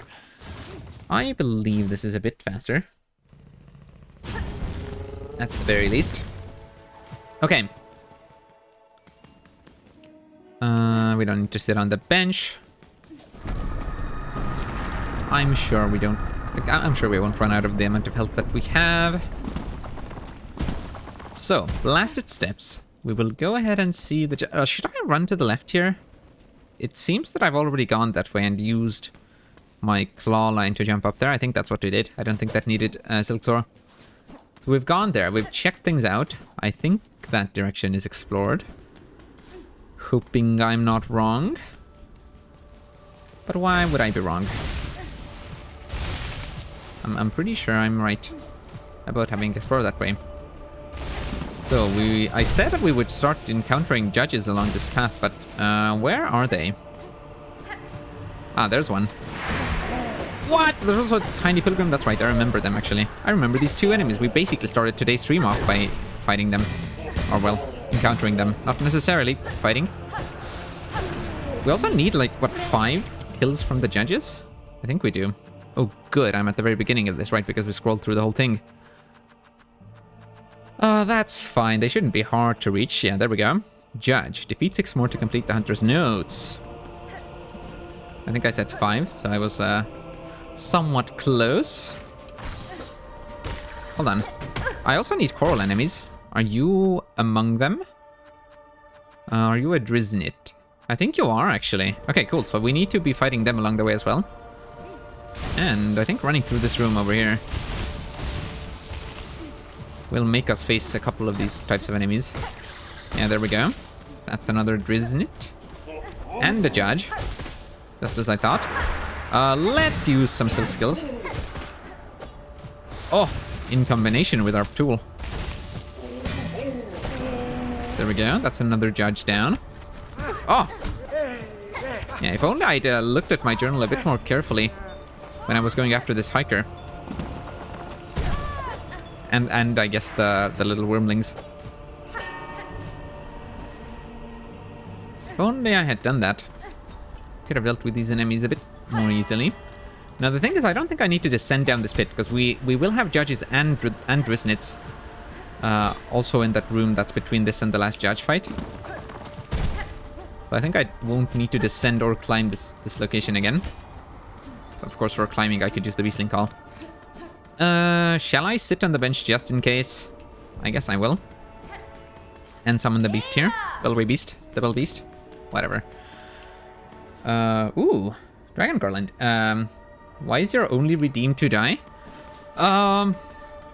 Mostly because it's the only redeem that I think, like, I don't know. I think that redeem is pretty funny.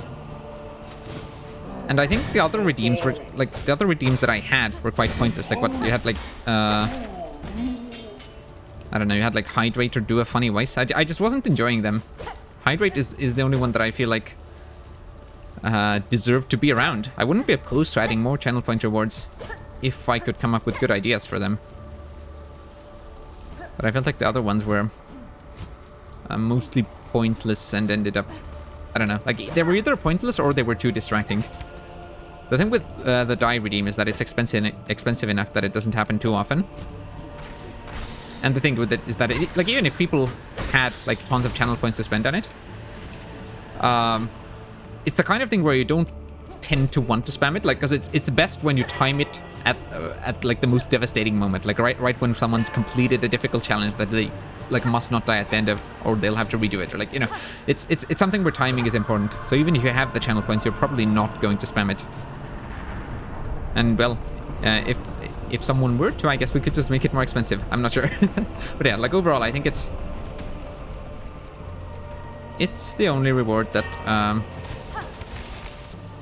seemed worth it to keep around. Well, then I think everyone in here is defeated. No, actually, isn't there a judge over here on the right? No, this is the one that collapses. Did I not get all the entries for the Driznits? No, I need one more, and for the judges we need 4. Okay, so, dang it. We will simply... Can the Beastlings show up here? They can, that's good. Oh, maybe I should run to the Citadel from here, though, because I think we might be able to find those other couple of pilgrims. Dying is the only thing Pat enjoys, got it? Yeah, definitely. That's why we're playing Silksong, after all. Although, I guess it's been a while since we died. We're not exactly doing dangerous things at the moment. Okay, so, I think we just fight this one judge up here, and then we kill that one Driznit below. So we only need to do that once more. I'm doing a terrible job at fighting the judge. And of course, we have so many upgrades by now. Like, we have so much health that it's also somewhat less likely that we'll die at this point. There we go. That's the entry for the isn't it? It is easy to be caught off guard by the ricocheting trajectory of its flung mask, especially in tight corners. It sure is, Hornet. I'm glad that you agree with me. Would have been funny if Hornet's comment on that enemy had just been like, it's so, like, whew, it sure tries to hit me with its mask thing that it shoots off, but I'm so good at avoiding it. That is no problem. But fortunately, Hornet agrees with us. That thing can be troublesome. What? Did you, like, crouch down super low to the ground? I kind of want to see the judge do that again. That looked kind of cool. Uh-oh. I didn't pick up that last rosary. It was trying to reach me, but I left. Oh, well. I wonder if you could make a mod that makes the rosaries just follow you, like, throughout every room, as in, like, across screen transitions. And then you could, like, try to do a challenge where they follow you all throughout the whole game. Like, you just don't try not to pick up any rosaries. That would be kind of funny. I wonder if someone's done that in Hollow Knight. I know there are, like, Zero Geo runs. And there's, like, a Zero Geo Taz where they have Gathering Swarm on. And then they just run through rooms with, like, a Geo... with a bunch of Geo chasing them and orbiting them. That's pretty cool.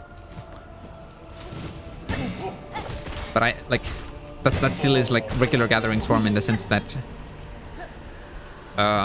it doesn't, the Geo doesn't chase you across screen transitions. Though I guess it wouldn't matter too much anyway, because you could probably, like, arrange it into a bunch and have it orbiting you, so it doesn't really matter if there's 1 Geo or 1,000 in there. Okay, Judge, Gilded Guardian of the Blasted Steps, bearing a symbol and a mallet. They remorselessly eliminate any pilgrim or passerby deemed impure to their sight. The countless husks strewn on paths beside them tell of their conclusive decisions. Yeah. Something that I've noticed in the Silksong playthroughs that I watched and that people have commented on that I myself didn't notice. Or I guess maybe I didn't notice it because I never saw Sherma at this bench. I'm not sure if I did or not. Sherma has shown up at this bench for other people and I don't I somehow feel like I didn't see Sherma for the longest time. Like, I don't remember seeing Sherma at this bench, and there are some other spots where Sherma can show up that I don't remember seeing Sherma at. So when I saw Sherma at the Citadel Spa, I feel like it really had been since, like, before Belhart, when I last saw Sherma. But I could be wrong about that. In any case, something that Sherma says, and I guess also the fact that Sherma just makes it to the Citadel, seems to imply that these judges didn't attack Sherma. So they, like, judged Sherma to be pure and did not try to murder him. So that's quite interesting. Wait, why am I fighting? You already got your entry. We need to go to Coral Lands now. Sands of Karak is where we're headed. Yeah, so isn't that interesting? These judges aren't, like, fully mindless. Like, they haven't actually forgotten that they're meant to be some sort of a filter and not just a mindless killing machine for anyone that passes by. They haven't forgotten that, because they do, like, they can judge someone to be worthy and let them through, as they apparently did for Sherma. So isn't that interesting? Now, where are we headed? We don't want to go talk to Crindle. We are just headed straight up. I really should... Like, why am I checking the map there, actually? Like, why did I check the map? I do actually know this area. I know the map well enough that I shouldn't have needed to check the map there. I guess it's just a habit that you fall into. Hello, I think we needed an entry for you. But if we did, I don't think we needed very many kills for you. Actually, let's just check. Who do we need in here? We need a Coral Firm. Can we find them in here or only in the Memoriam? Probably here. Okay, Driznit we got. We need a Poke Nabbin. Aye, that's who we just killed. Okay. Let's find a couple more of you. And then Crustcrank. I do think we need to head to the Memoriam for those. Okay, Poke Nabbin and a Coral Firm. Understood. Coral Firms, actually, no, they are definitely found along these paths here, I want to say. Like along these paths with the moving nuts that are similar to the helmet that these guys wear. Okay, new entry for you then. Its fur is thick and silky. Sadly lost to its haunting, I shall never safely be able to touch it. I don't even see any further. I guess it's just fully covered by that helmet. Purer than Hornet. I mean, Hornet is just I mean, yeah. Hornet isn't a member of this religion at all. Hornet is like fully a blasphemer and whatever else. Hornet's just here to mess things up in the kingdom. Hornet's not a pilgrim. But the thing is, like, all of the other pilgrims, or at least, no, not all. I guess you can see 2 pilgrims at the door to the last judge. So I guess at least the normal judges also didn't kill them. but then the last judge kills those two, so oh well. So that was Coral Firm. A nice firm bit of coral. Firm and furry. Poke nabbin. Well, we know one of you was here. Oh, and there's another. I was gonna say we could go back to the bench and just respawn that one, but it might be decently easy to simply run around and find more. In fact, I think at this point we do only need just one more of you. Is there not a bench? Okay, there's a bench all the way to the right. We found a secret above here. That was a pretty sneaky one. And we've been there. Wait, didn't I? Weren't there like enemies or things that seemed like could be an entry for the Hunter Journal up there that I simply never figured out how to kill? And I'm not sure if they are actually killable. We might never get the entry for them. Hold on, I don't want to fight you. Are you a Drisnit or a Drisnarga? The Drisnarga is larger. I think that one might be a Drisnarga. Okay, but I don't think that enemy that I'm trying to find is anywhere here to be found. Yeah, so this, I have a marker for this location here, as we can see. And I don't know what that's about. This is just another, like, suspicious crevice on the side. And maybe this is just, like, a location for an NPC interaction that I missed. That could be it. Because it doesn't seem like this suspicious location is still doing anything at all. So I guess I will leave. Hold on. I can't re-enter the Coral Tower, can I?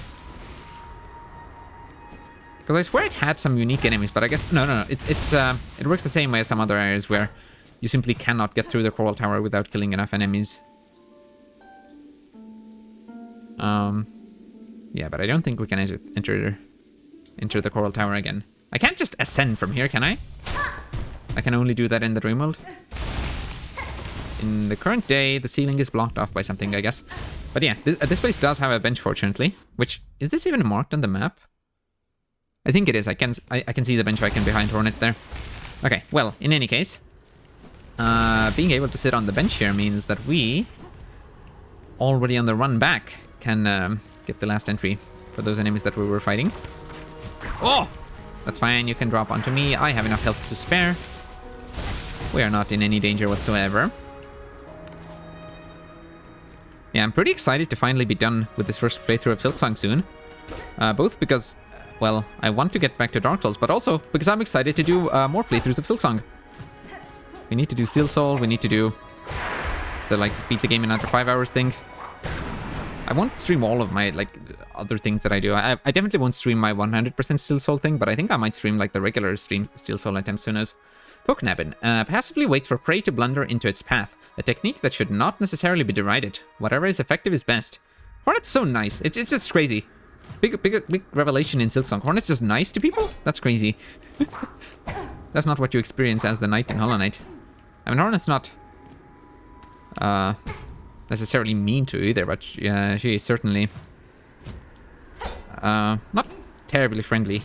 At least not until close to the end. It is the pre-dawn hour here, so you will go back to snoozing. Is it now? Well, have a good snooze. Did I go the right way? I didn't go the right way at all. That's what I get for reading chat. That's fine. You have to read chat. It's good to read chat. Chat's cool most of the time. Well, no, most of the time chat is one spam bot per stream. But hey, today 0 spam bots, 1 real person. I'd say that's a win. Where am I going now? We did coral stuff. We want to find crust cranks, and we can find them in the memoriam, which we will go to, I guess. We need to go to the Citadel anyway for the other entries. Although, should I just look up what this empty slot is? Yeah, you know what? Screw it. I will.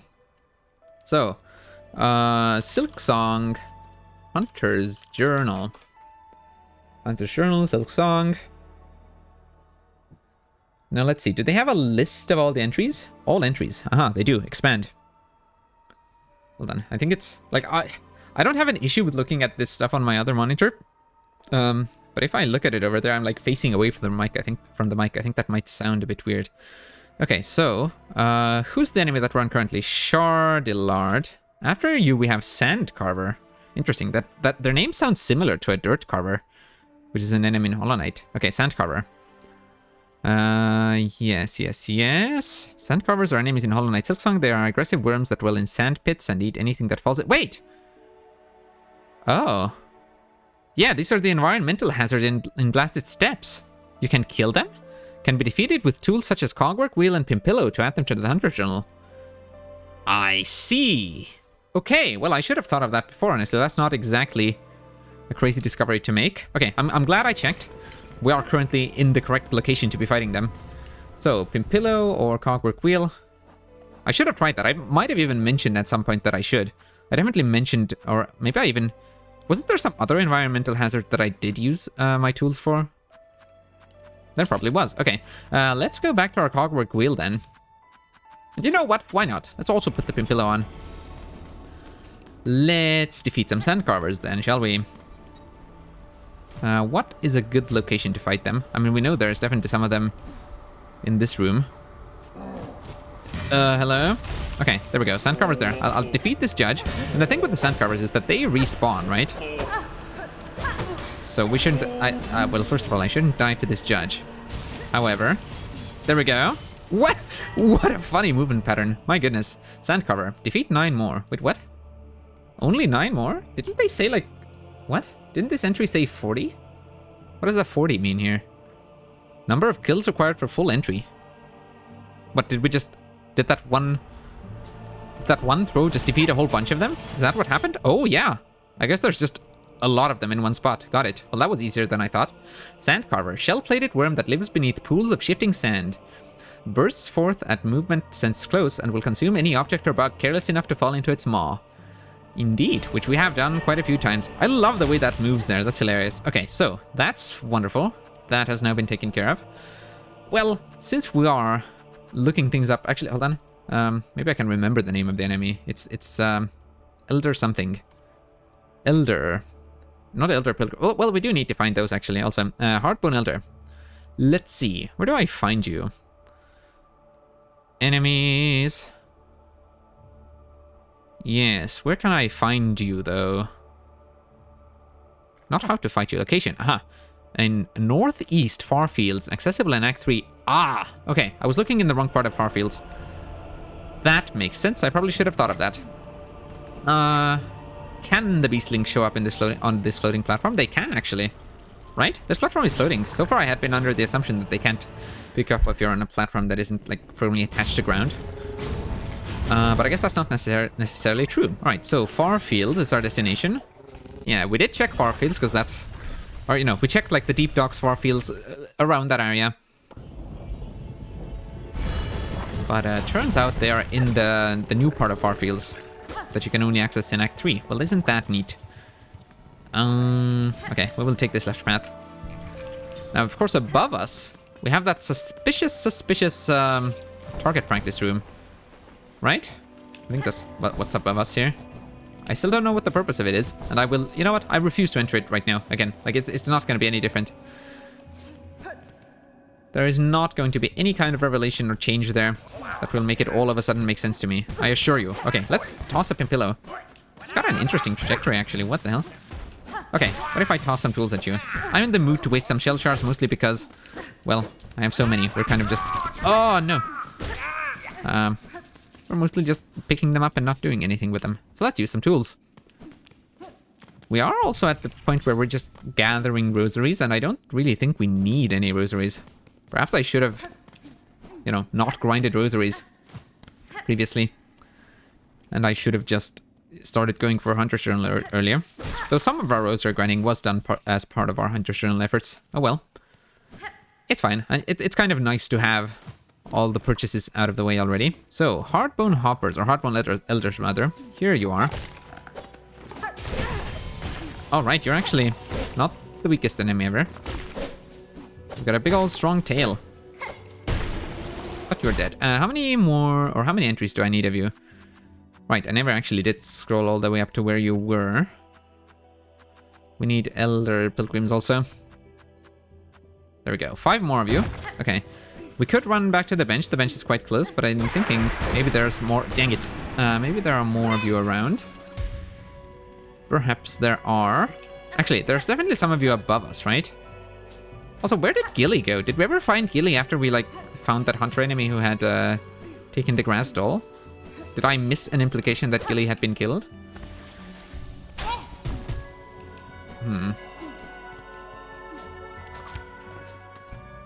I really wish I could read the text of the quest that we got there again.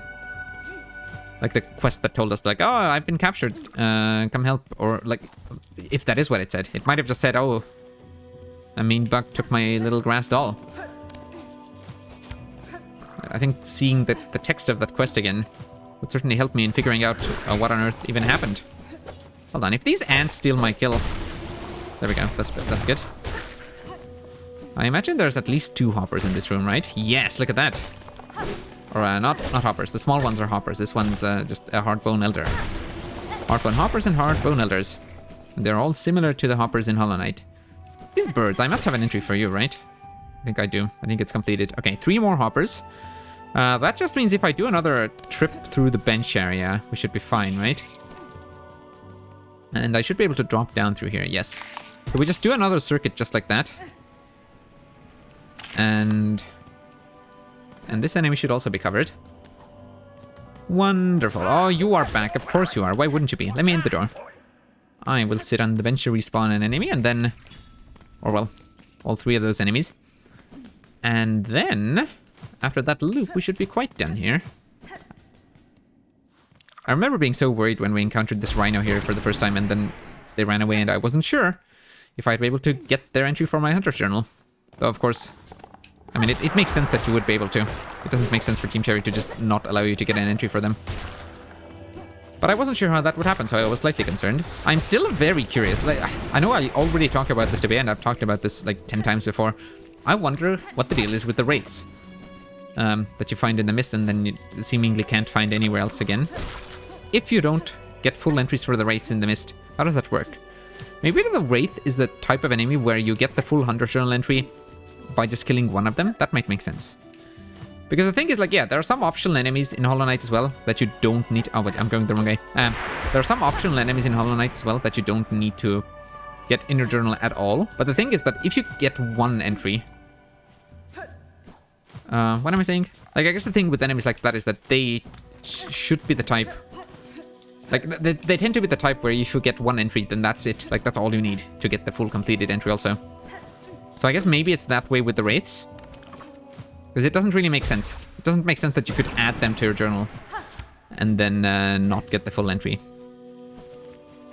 So I think the most likely answer here is just that you kill one wraith and then you get the entry. And if you don't kill any wraiths ever, like you just pass through the mist and then you complete the challenge immediately without ever fighting the wraiths. Then you just don't have any wraiths in the journal, but the journal still counts as complete. I think we've just solved the mystery. Not that it was much of a mystery. It's just something that I was worried about at some point, and it hasn't left my mind since. There we go, Hardbone Elder.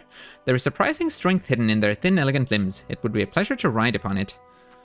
Yes, that does look like a very horse-like creature, does it not? Okay. Though they're not loam, not at all. Okay, Elder Pilgrim, where do I find you? I think I'm just fully at the point of let's just look up where the enemies are. Elder Pilgrim. Now, most of these people I think we can find in the Citadel. How about you, Elder Pilgrim? Wow, you have a lot of needling dialogue. There are like, what, 20 lines here? I didn't actually count them. This is 5, this is 8. This is 10. There's like 15 different needling lines. That's curious. Unique Elder in the Marrow exclusive. Curious. There's some lines that are exclusive to an Elder in the Marrow. Anyway, location. One Elder Pilgrim can be found in the small room near the top of the Marrow that requires Cling Grip to access. Elder Pilgrims have a 1 in 3 chance of spawning outside the Chapel of the Wanderer in Bonegrave during Acts 1 and 2, and a 2 out of 3 chance in Act 3. Oh! So my plan of going to the left... Wait, when you say Bonegrave, that is to the left of... That is to the left of Bonebottom, right? I think it must be. So, it wasn't exactly a bad idea to go there. In Act 3, they can always be found in the room where you met Lumble the Lucky up until the Lost Garment fight. Oh. So not anymore. But, because we have fought Lost Garment. There's also a chance for one of them to be fighting Chakra outside of Belhart towards Shellwood.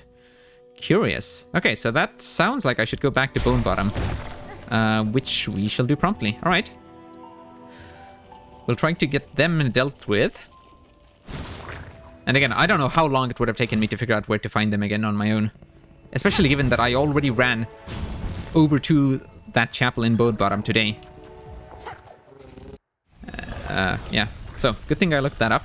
And then after them, I believe we do only just have Citadel enemies left. Actually, what does their journal even say? We have encountered every type of enemy, yes, because the worms were the last one. And we have completed... We need 10 more. We need to complete 10 more, and most of them are Citadel enemies, I want to say. Some are in the Abyss. Which, Uh-oh. I just dodged that one on the left by accident. I was gonna say maybe we should, like, leave them as the very last thing, because then we'll get them on our way to do the final fight again. But then I realized that doesn't necessarily make sense, because we will probably want to come back. I should... No, I don't need to rest on that bench yet, but if I do need to try to reset this room, then I can rest on the bench that's below.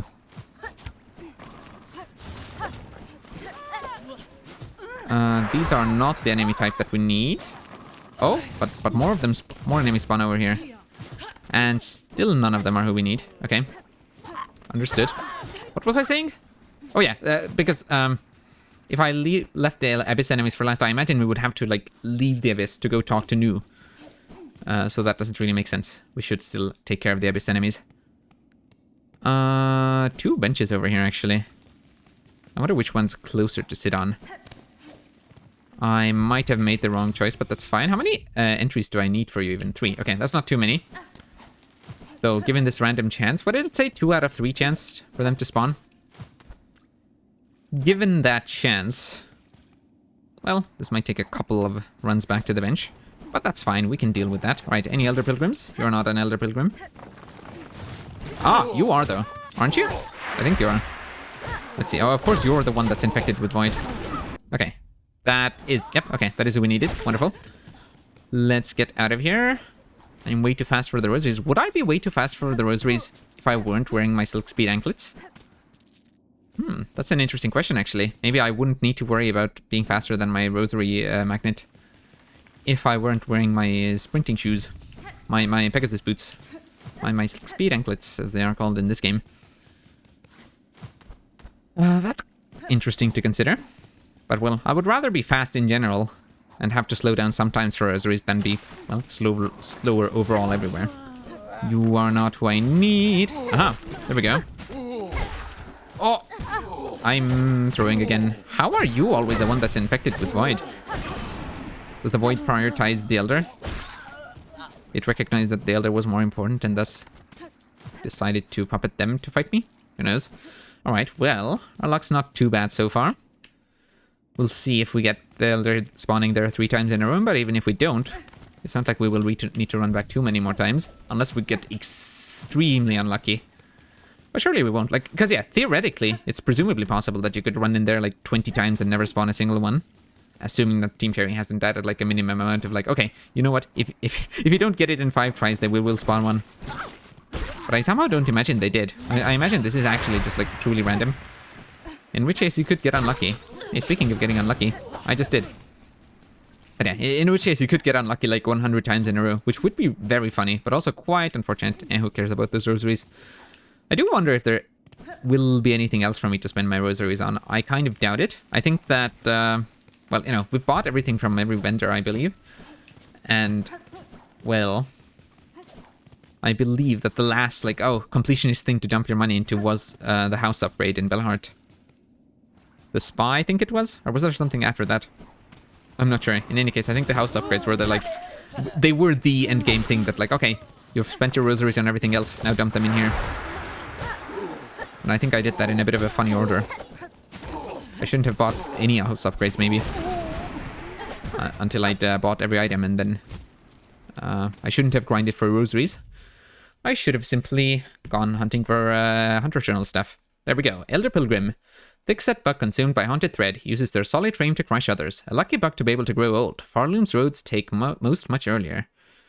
Right. There's a very similar enemy in the Citadel. With a similar... I don't know. They just look similar and they attack similarly, so I guess they are an upgraded version a fancier version of the Elder Pilgrim. Anyway, speaking of the Citadel, that's where we're headed now. Why?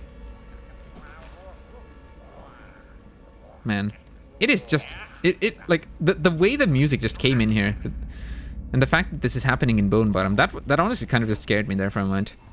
Bone Bottom used to have such a nice soundtrack. But well, this is barely Bone Bottom anymore, is it? Okay, Grand Bellway is where we want to go. And I think I'll start off with the entry in the Memoriam.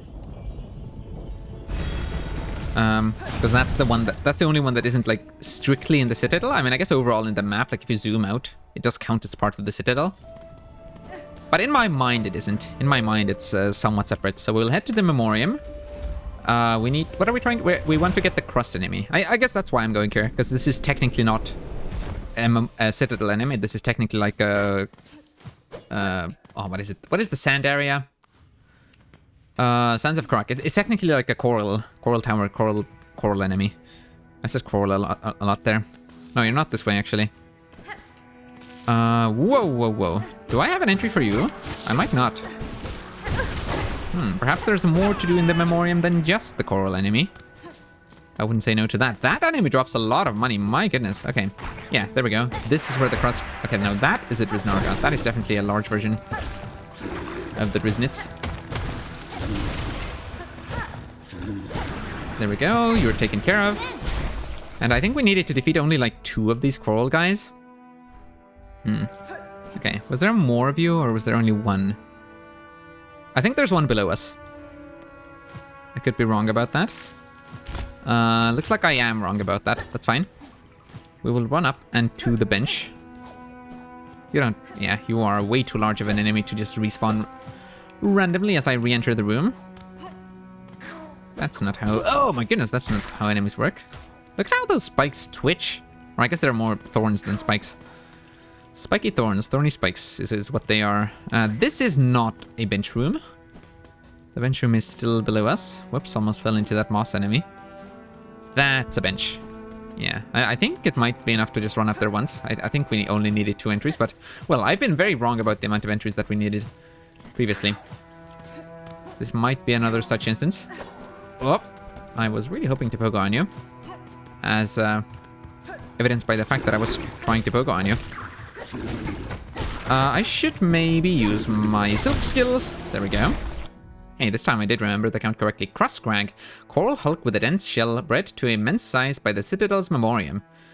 Yeah, okay, so this might be a fully unique area to this, or an enemy fully unique to this. Like, I wasn't sure if we'd seen them in the Coral Tower or not. But I was sure we hadn't seen them in the Sands of Karak on its own in present times. But yeah, since it says it's like bred to immense size by the Citadel's Memoriam, I guess they weren't even in the Coral Tower. Nature distorted. This bug was born tiny and mild. The Citadel deformed in it... What? I can't speak. The Citadel deformed it in futile hope it may sustain. Right, but if you're transforming it so much, what are you even preserving? So you are a large version of the Crust Crawler, are you? And presumably the Crust Crawler is someone who we only found in the tower. Like in the past version of the Sands of Karak and not in the present times. I think so. Not in the present times. Okay, who are you? Do I need an entry for you? Oh my goodness, I almost got hit by that. What is that orb you're throwing, by the way? Okay, it's a vault vessel-like thing. Let's see. Citadel enemies should be somewhere around here. Oh, there we are. So we've got 1. I'm just trying to see. We need 8 enemies overall. So let's see. 1, 2, 3, 4.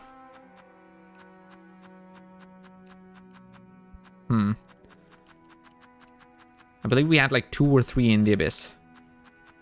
Okay, whatever. We'll just start going after these. And if we're missing any afterwards, we will figure that out. Oh, hold on. You. No, not you. What?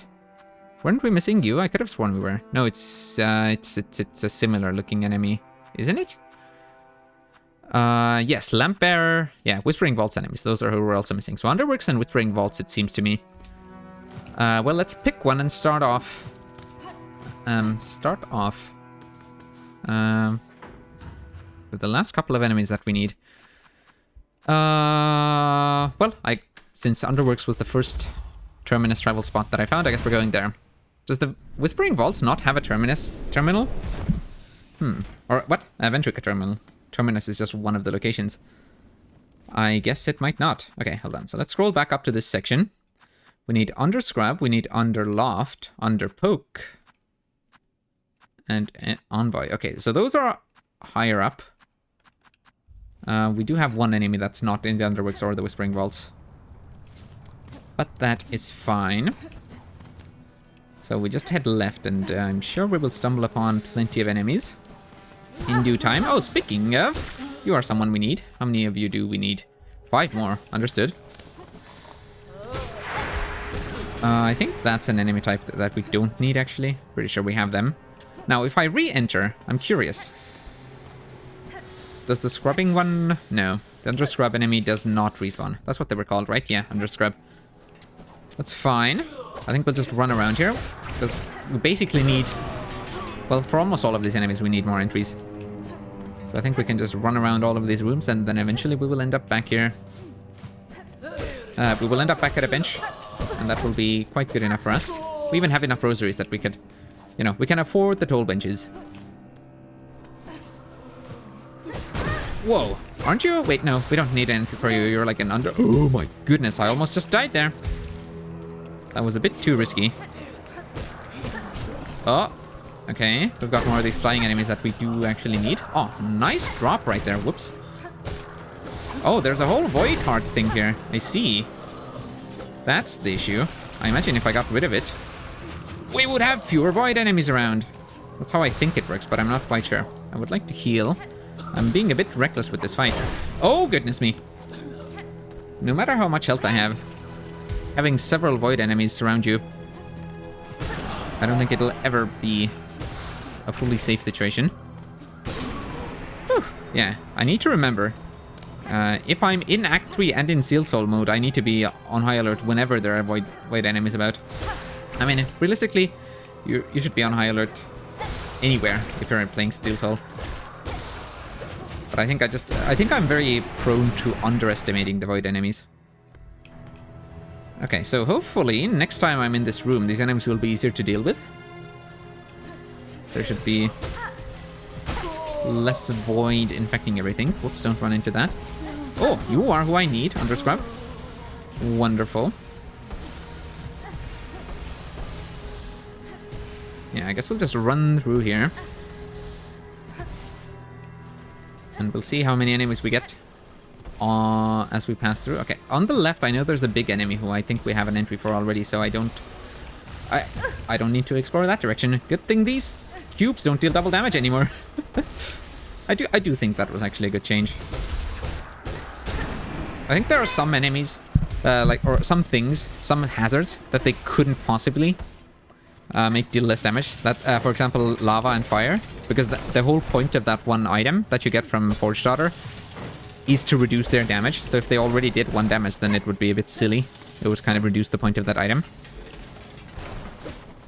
Which is partially why I was surprised that they were nerfing some damage, some hazards that dealt double damage previously. Because I figured that like it was all intentional, right? Like the entire rest of the game would have been designed around the fact that they deal double damage. And I'm surprised that they just did it like for everyone. I feel like it might have made more sense to add an option that like, okay, please reduce some things that used to deal double damage, like choose an easy mode or something. But well, I don't know. I think it's fine. Probably a good idea to make this deal less damage. Maybe they really did agree that it's better if they deal 1 damage only. And in that case, they didn't want to like give you an option to keep the double damage on.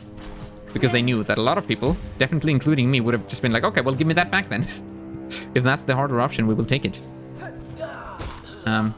So if they really thought that actually reducing the damage was a good way to go, then perhaps they didn't even want to give people the option. Because they knew some people would feel almost obligated to take the harder one. Okay, is this a good room to run through? Whoops, we don't want to fight you. I'm just wondering which of these benches I should go for. Oh, okay, we don't need to fight you. You're the big guy who we already have an entry for. That's not a bench at all. That's fine. Did I need an entry for that enemy? Perhaps not. Okay, we're approaching the bench, which is good. And I should probably take stock of my Hunter Journal situation in just a moment. Insert rotaries. Yes, why not? Honestly, even if we rest a couple times too many here. If we rest just a little too much here, I think it's fine overall. Yeah, this room, I remember finding that secret. That there was like stuff behind the walls here that you could actually access. That was pretty cool. That was pretty fun. I was not expecting to just be wrapping back around into this room. But we did. That did happen. Hunter's Journal, let's see. 3 more underscrabs, 2 more underlofts, 4 more underpokes. What's the... And we do not need to defeat more underworkers. Understood, got it. So, I think 1 or 2 more trips to this rightward side of the underworks should do the trick. There were underscrubs, or there was at least 1 underscrub this way. Let's go fight them. Should be 2 more of you that we need now. There was also an enemy here, but I think that's just, yeah, that's just an underworker. We don't need to fight you. There are several flying enemies around here, and I do wonder... Nope, you at least still got infected by Void. What about the other ones? Like, did me removing that Void Clump do anything whatsoever? I don't know. Okay, at least 1 flying guy in here, that's good. Whoops. They love doing your funny spin move. And they did, and Team Cherry did still leave around a bunch of enemies that deal double damage. I don't know if they nerfed any enemies that used to deal double damage. Maybe they only nerfed environmental hazards. I'm uncertain. Okay, so Void Clump is gone. Will you get infected by Void? It seems that you won't. Yeah, so perhaps once you remove the Void Clump, it'll be... Nope, never mind. I was gonna say, perhaps once you remove the Void Clump, it'll be that only like 1 enemy in a room will be a Void enemy. But that doesn't seem to be the case, because this was already the second one. Look at that, new entry. Wonderful. Underloft. Exhausted bug, grown sickly from the smog of the underworks. The workers' twist pins, once tools of repair, now serve as spun projectiles. The cost of so much grandeur. Did I peer closely enough into the foundations of my own kingdom? Yeah, I think I've seen this Hornet comment posted somewhere. Which is certainly interesting. I think people said that, like, look at us, making fun of how much worse things are in Farloom, and yet when Hornet sees the situation in the Underworks, she instead starts wondering if things were so good in Hellonest. But, like, I don't know if that response to this Hunter Journal entry makes all that much sense, because, like, what? Like, we all knew things were bad in Hellonest. Hornet knew that. I don't think this is, like, any kind of revelation. And also, I don't know, I feel like, in a way, lots of things in Hellonest were better than in Farloom. Like, yeah, sure, horrible things went down in this Soul Sanctum, and yeah, sure.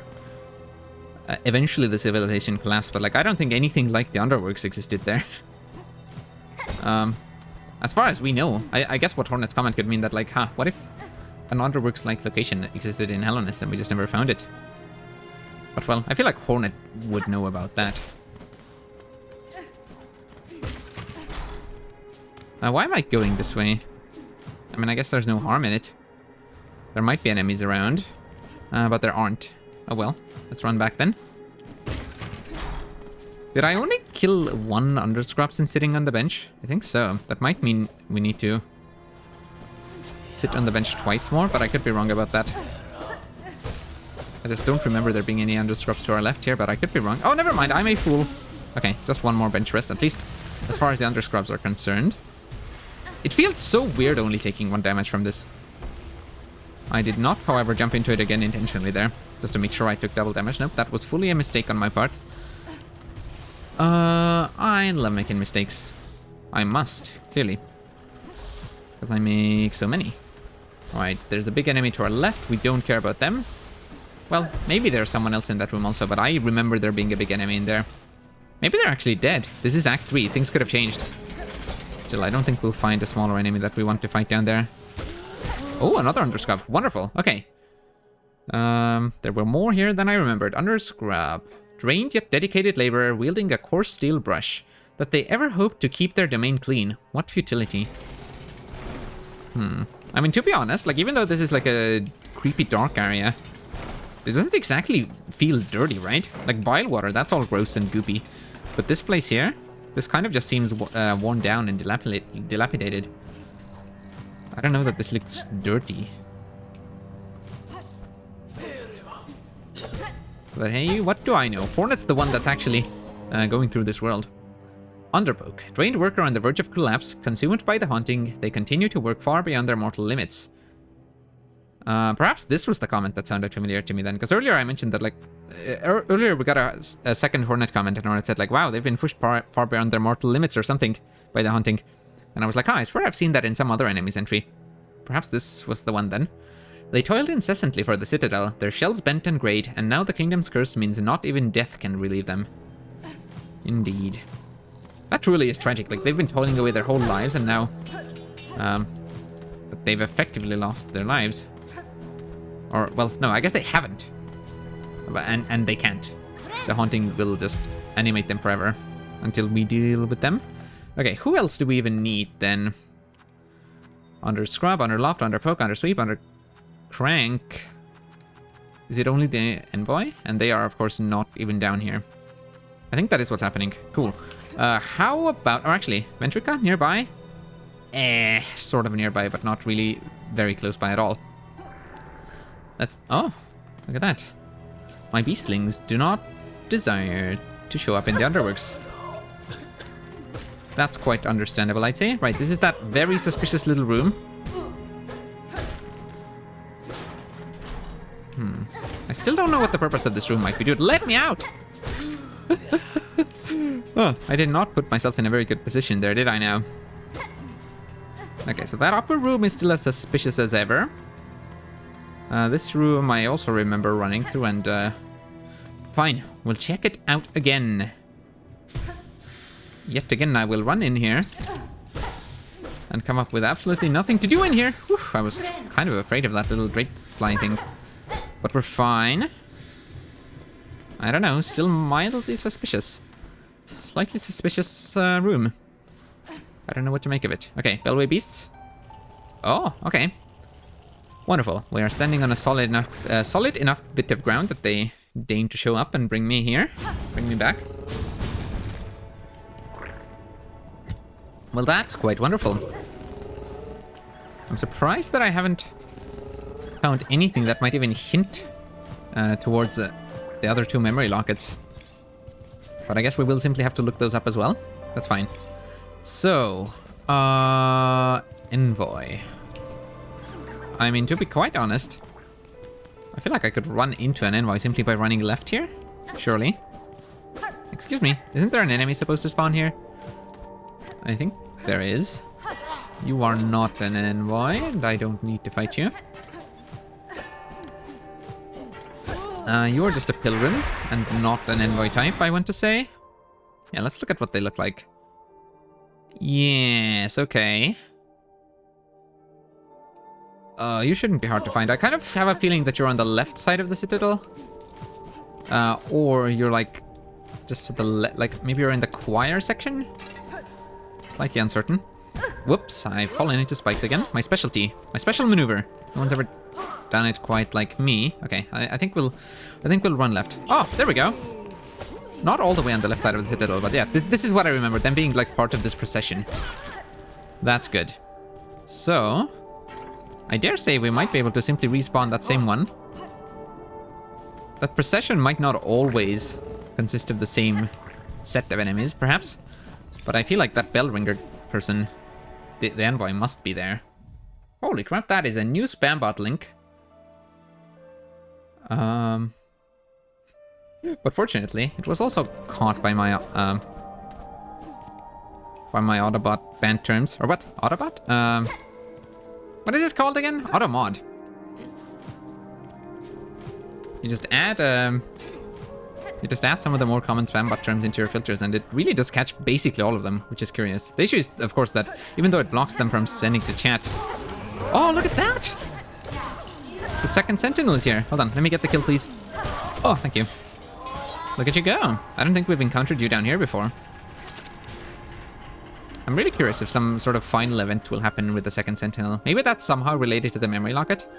I just don't quite know where I should go or how I could trigger a final event with the second Sentinel.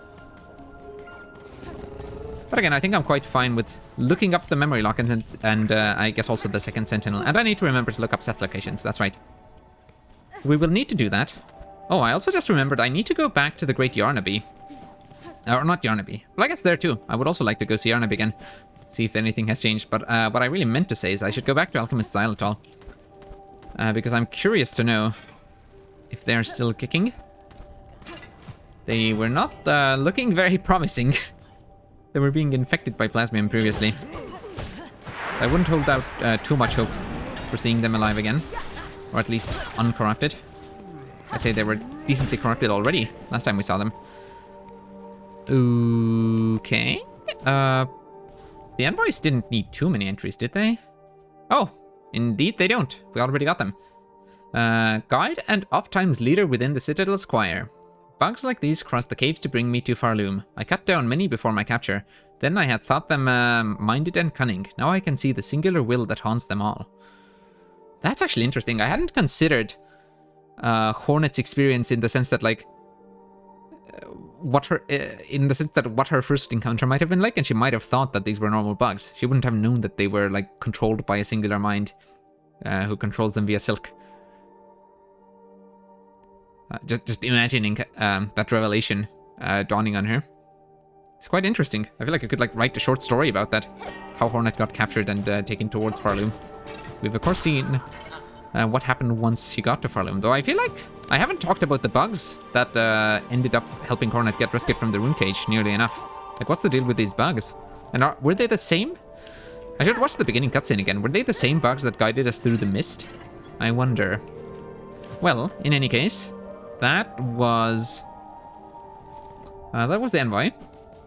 And now we need to find some enemies in the Whispering Vaults, and that should be quite good enough, I'd say. Oh yeah, another thing. Apparently, if you never pick up the quill, then you can pick up Tropio's quill, like this purple quill here, and then you have a purple quill instead of a red one. And I don't know if this is like the thing, because I know some people talked about there being like an achievement or a special marker on your save file for going through like half the game without a map. Maybe this is what that is then. I'm not sure. I will have to try that. I think I might try that on my first Steel Soul run. Yeah, I think my plan is... I will either do... Like, my next playthrough of Silksong, I think I will either try to get the under 5 hours achievement, or I will try to get the under 5 hours achievement and the Steel Soul achievement. I'm not sure. I might want to do just the under 5 hours one. That way I'll have practice for the Steel Soul run. And then also in the Steel Soul run I could go for 100%. I'm not sure. But in any case, whichever one the next one is, I think I will try to do it without a map. So I guess it would be better if it were the speedrun attempt. Though of course there's also a...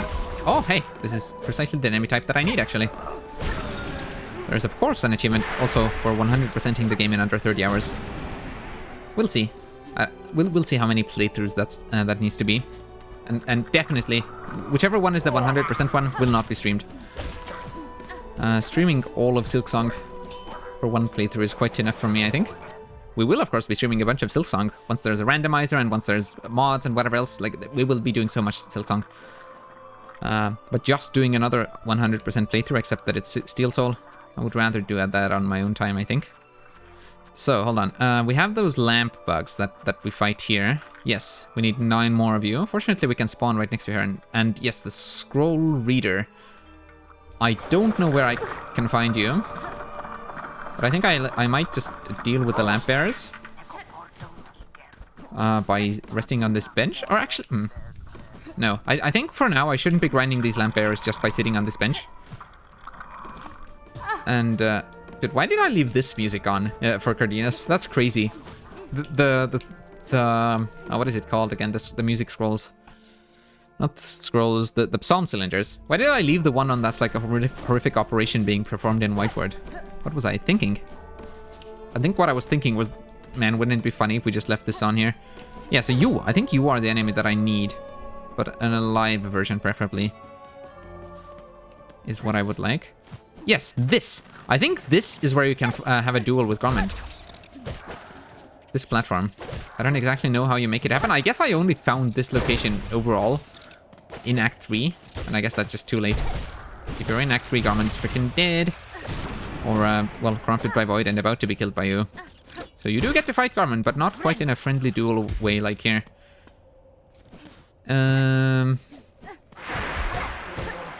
It doesn't seem to me like any of the enemies that I'm after are around here. But hey, I guess this does lead me back to the Whispering Vaults anyway. Even if it is a bit of a roundabout path. But the point is, we're back in the Whispering Vaults and we can keep looking for the enemies that we need. I hear a Void Clump, don't I? I sure do. We've seen enough of these things to be able to recognize them. Oh! And look at this. The two types of enemies that I need to fight. How perfect for me. I would like to get rid of the Void Clump, though. I might have to do that once we've dealt with these enemies, though. Oh, this is bad. Oh, watch out for the projectiles. This would be a great time to heal. What if I just toss up a pillow down there somewhere? Whoops, that almost bounced back into me. Uh-oh. Oh, that's right. That climbs up the wall. I didn't even consider that. Whoops, I almost jumped into those projectiles. But hey, almost isn't quite as bad as actually jumping into them, I'd say. Oh! I forgot that that's what that attack does. Okay, what if I sat up here and healed a little bit? Where'd that big guy go? At least the Void Clump's defeated now. So as we've seen, that doesn't necessarily mean that the enemies won't be Void type anymore. Oh my goodness. Surely I won't die in here. But we are quite... Dang it. We are quite close to doing so. That's fine. We have a bench right nearby and we'll simply run back there and heal real quick. Or, well, not heal. We will run back there and get our cocoon back, is what I should say. Right, it's down and to the right. Understood. You hop way higher than I remembered you doing. That's fine. That's obviously just me misremembering. The height of your hops is what I say when I'm jealous of my neighbor farmer's crops? Question mark? Okay, silk thing, cocoon, I mean, should be over here. It sure is. Oh my goodness, it's quite exciting. We are pretty close to having just fully completed the Hunter Journal. Well, I guess not fully since we don't have regular garment in there. But, well, we can't. We can't have regular garment in there. We just completely missed that opportunity. Alright, wonderful. We actually got you this time. I don't know where you disappeared last time. 8 more of you and 7 more of lamp bearers. Okay. Let's see, is there any point in me running around this room and just trying to find more instances of these enemies? Seemingly not. It appears that I should just rest on the bench. Or well, get back to the bench. And fight the same enemies in that same room. Well, if that is what is most prudent and practical, that is what we shall do. Yeah, I almost wonder if I shouldn't fight this lamp bearer. Because for those big guys, I need to run that loop anyway. And then if this lamp bearer is completed, like, what is even the point if I need to run to that room anyway? Although, I guess if I get the lamp bearers defeated faster on the way, that's not exactly a problem. Then on my runs through the actual room, I just don't need to worry about the lamp bearers. So maybe it still is a good idea. I'm uncertain. It is unfortunate that we get only one of those big guys per run though. Oh, this is not a good spot to be. Oh, I could have avoided damage there, but I am doing a terrible job at it. It's fine. Not that it should be surprising to anyone. Whoops. Don't fall down that hole. So, we just rush down here and then we run back to the bench. Yeah, I think that's actually how we go about this. We will not run down to that other lamp bearer. I hadn't considered that they were lower down. For some reason I thought that my run back would inevitably involve running through that room, but that is not the case at all. Whoop, I thought you were gonna hop up. Can you even jump? Can this enemy jump? I'm not sure that they can. Oh my goodness, projectiles. Yeah, this place still has void in it though, which is curious. It's, I swear at least in one area, defeating that void clump did make the area less filled with void enemies. Or the enemies less likely to be infected at least. But that doesn't seem to be the case here. Oh well, that hasn't seemed to be the case for the last like 10 Void Hearts that I defeated. Maybe you need to take care of all of the Void... And again, I wish I remembered what those Void Clumps are called, because it can't be Void Heart. Void Heart is a separate concept in Hollow Knight. Well, whatever. Maybe you need to defeat or destroy all the Void Hearts in that specific sub-area. So like, maybe all of Whispering Vaults. Once you get all the Void Hearts in there, then you have fewer Void enemies around. I'm not sure. Very uncertain about how all of that works. Whoops, that explosion went in a very poor direction. I'm just terrible at aiming the Pimpillo.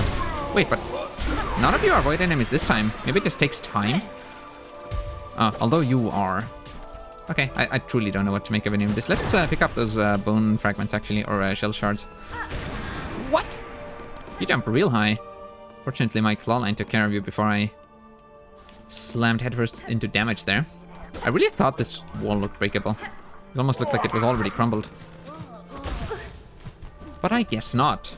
Or well, it might be already crumbled, but it certainly isn't further crumbleable by me. No further crumblage can be performed on that bit of wall. I should really swap that music out. But that would take time. No. We're in a rush here. We are swift and efficient on our path to completing the Hunter's Journal. At the very least now that I've resorted to looking up the last couple of things that I was missing.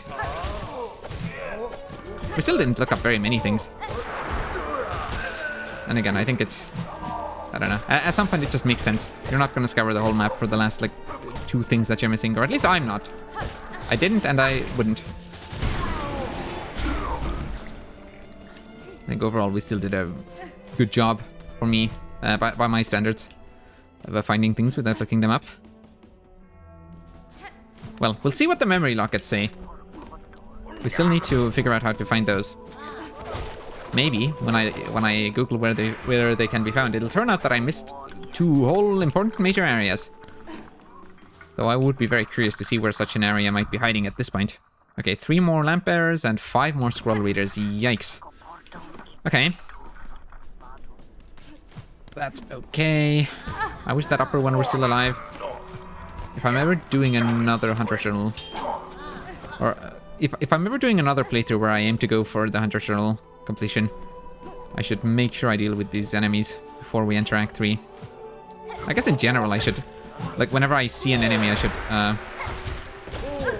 try to focus more on completing the journal entries. And I feel like I did that sometimes. I even remember in some of the earlier episodes, I would like sit in a room and think, you know what, I'll just grind out the entries for these enemies. And then I would think that maybe that's a silly idea because we might just encounter enough of them as we run through the area anyway, and I'm sure sometimes we did. But I also imagine, maybe, with some enemies, that actually helped me a lot right now. I just don't know, because that entry is just simply completed in the journal, and I don't even know that it might not have been had I not done that. Who knows? In any case, I'm glad I don't have to worry about some of these entries now. Since a whole bunch were just kind of completed on their own. Again, it feels kind of crazy that we have so much health by now that we really don't need to worry about most enemies. And I do realize we just died a couple minutes ago in this very room here. But you know what I mean. That was 3 void enemies and me making silly mistakes. That's what that was. Oh! In general, when we're running through regular rooms with regular enemies, we don't need to worry. Oh my goodness, how did I get hit by that? I'm doing a terrible job at fighting these. I do feel like after removing the Void Heart, fewer of these enemies are void enemies though. I think it must be that then only one of them is. Or, well, a smaller percentage of them is. Anyway, hello, get over here. Don't fall off the platform. I don't know where you'll end up. There we go. That's wonderful. That means 5 more of those big guys. I keep wanting to call them reed catchers, but no, that can't be right because... Well, we have an enemy called Pond... Or, not even an enemy. We have an NPC called Pond Catcher Reed, and that surely must be the name I'm confusing this with. These are like scroll... bearers? No, scroll readers? I think that's what they are, scroll readers. Curious name. I wonder why they need to be so strong to read the scrolls. I really should stop getting hit by that enemy on my run back. Not because they particularly threaten us, but simply because it would be cool and neat. This is the wrong hole to fall down. Alright, 4 more of those scroll readers. Let's just throw some tools around again. Hopefully it'll go a bit better than some other times. No, both of you are void enemies this time. That's not good for me. Let's try to throw some projectiles around. Whoops, that was not an upswing, though it was meant to be. Oh my goodness. I'm lucky that didn't hit me. Ooh, there we go. You are completed. Lamp bearer. Disciple of the Whispering Vaults, tasked to navigate its dim recesses to retrieve old scrolls. An essential bug if one ever hoped to navigate that dark maze of stacks and scrolls. Right. That's kind of cool. I never really gave much thought to why their name was Lamp Bearer. Okay, could you not kill me, actually? Oh! The issue with only needing this guy's entry is that next time we come back to this area, we will have 2 enemies who we don't need to fight, who are just in the way, essentially. I wonder if I can figure out a way to just toss a bunch of tools this guy's way, so I can avoid the others, or avoid having to defeat the others first. Slash dodge them, I guess. That's also an option. In any case, we only have 3 left. 3 scroll readers to defeat. That hop can be a bit scary to avoid. Again, not that we necessarily need to avoid it. Alright, maybe I should regen my silk on this bench. Perhaps that is what I should do. And maybe, let's remove the pin pillow. I simply cannot make good use of it, I think. And I think I will place the vault vessel here. And we don't need you. What other blue thing can we place here? Nope. Nope. Nope. Nope. Maybe this would be good. We would like more damage output. No. Nope.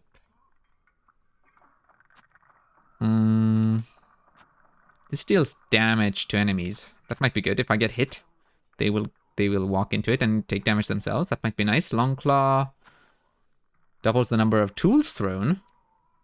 Okay. Will this also like cause me to expend more shell shards? Curious. I mean, I have enough shell shards to go around and to throw around. Let's test it out, I suppose. Whoops. Whoa, run away. Don't forget, it's not this room, it's the next hole that we drop down. So, I'm just wondering, like, what if I just threw a whole bunch of these? You did just throw 2 of those. Whoops, that is not where an enemy is. Oh well. That certainly speeds things up a bit, wouldn't you say? Yeah. To be honest, I think I was a fool to ever unequip the Vault Vessel. Vault Vessel and that spinny thing, I think they're just a great set of tools. The one issue with them is that they don't have a horizontal sideways attack, I guess. Like, it's not, none of them are particularly ranged. They are ranged in a way, but not like in a... Both of them need some kind of floor, is I guess what I'm trying to say. But I guess for that I also have my silk skill. Especially these projectile ones that I have currently are probably quite good for that sort of thing. I don't think my electricity, like this thing... Yeah, I don't think this combos with tools at all. I think it might just be for silk skills, which is a bit unfortunate. It would be cool if it gave me like extra electricity for my Vault Vessel. Okay, well I sure just use a whole bunch of shell shards for no good reason. Okay, at least the other enemies are gone. Ooh, and this was the final one too then. In that case, I don't care. Scroll Reader. Gilded servant of the Whispering Vaults, born to read and recall the near endless scrolls of prayer. Did they ever truly understand those inscrutable scrolls, or is it all merely pretense? An endless act to maintain their order's station within the Citadel. Who knows, Arnett? I am not the correct person to answer that. So, we are actually just fully done with the Citadel now too. We just need to travel to the Abyss. Now the issue with the Abyss is that I don't think we can Bellway Beast Warp our way out of there. But, well, that is fine. It's not that long of a journey. So we want to head over to the Deep Docks. Let's do that. We will quickly pop by the Abyss. And yeah, I guess the plan is I will get the Hunter's Journal completion. And the reason I'm doing that before I'm looking up any of the memory locket locations is that I am hoping that perhaps one of the memory lockets might be a reward for completing the Hunter's Journal, and in that case we will only need to look up one memory locket. Not that it makes too much of a difference, of course. Okay, so we need to head, what? Right and down? I guess either one's fine. Left and down should also work. We just need to make it to Ballo and the Diving Bell. I don't imagine any NPCs should have new dialogue for us, like Forged Daughter or anyone else. Because, like, as far as they're concerned, the world is still in the same state that it was before. Infected by Void, and Hornet's about to go save everything. I fell right on this button, that's cool. Or at least it seems like I did. At least by the time that I glanced at where I was on the button and the door was opening. Perhaps I moved over to it slightly. I'm not quite certain. Still don't know what to do with that marker up above us and to the right. As far as I can tell, it's just lore, but it just seemed like a more special location. But, well, I guess it wasn't then. Did I ever, like, check these crevices in here? I guess I did. There's a whole room under us, and it seemingly has been explored. And if it hasn't, you know what? Whatever. We will... I'm sure we will be told by when we Google for memory locket locations. Do I say anything new? No. Ballo has not got any new dialogue. That's fine by me. We will sit on the bell. Or on the bench, rather. Hey, let's get going. Okay, so I need to talk first, and then I sit on the bench. Right, even the safety belts, they like open, they click open, and the door closes, of course. That's when I need to sit on the bench to get going. Now, it might be a good time to actually check the journal and see who we need down here. Whoa, apparently I've had dropped frames at some point. Not too many, 508. Well, I guess that's not nothing. 0.1% across the whole stream. When did that happen? Slightly concerning. I wonder if I can see like a timeline of when those happened exactly, and so I could also go check the VOD and see what things looked like. Hopefully it was only in the stream and not in the recording. Anyway. Right, we need to check for the last entries. And I guess they'd be pretty late in here. Yeah, hold on, this is the Void section. So, Shadow Creeper and Shadow Charger, those are the ones that we need. Let's go find them then. Shouldn't be too tricky, I imagine. Some of them will almost certainly show up right at the start even. Surely. Aha, there we go. Yes, and you're one of the few enemies that is recurring from Hollow Knight. Should I simply rest at this bench and keep respawning you? I wonder. Maybe I shouldn't. I will need to run through this area anyway, and I'm sure I'll encounter 4 total of you on my way through here. Wow, did that only take 1 hit of my needle? I think it did. Okay, we need 2 more Shadow Creepers. And how many of the big ones? 2. Okay. Well, that shouldn't be too tough, I imagine. You are not a Shadow Creeper. That means I am not interested in dealing with you at the moment.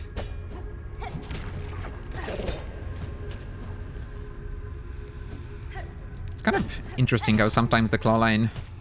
I don't know. It's surprising how high the claw line reaches, rather. And I know I've mentioned this several times before. It's just I feel like I need to pay more attention to it so that I can actually know. Because so far I kind of just have to guess, like, will the claw line hit those spikes up there or will it hit the wall? Because if I'm not prepared for the correct outcome, which today, or like, you know, on those last 2 times, I did expect the correct thing to happen both times, but I might not have done. All I'm saying is that I need to get a bit more confident about where the claw line's gonna end up. Okay, you are not a Shadow Creeper.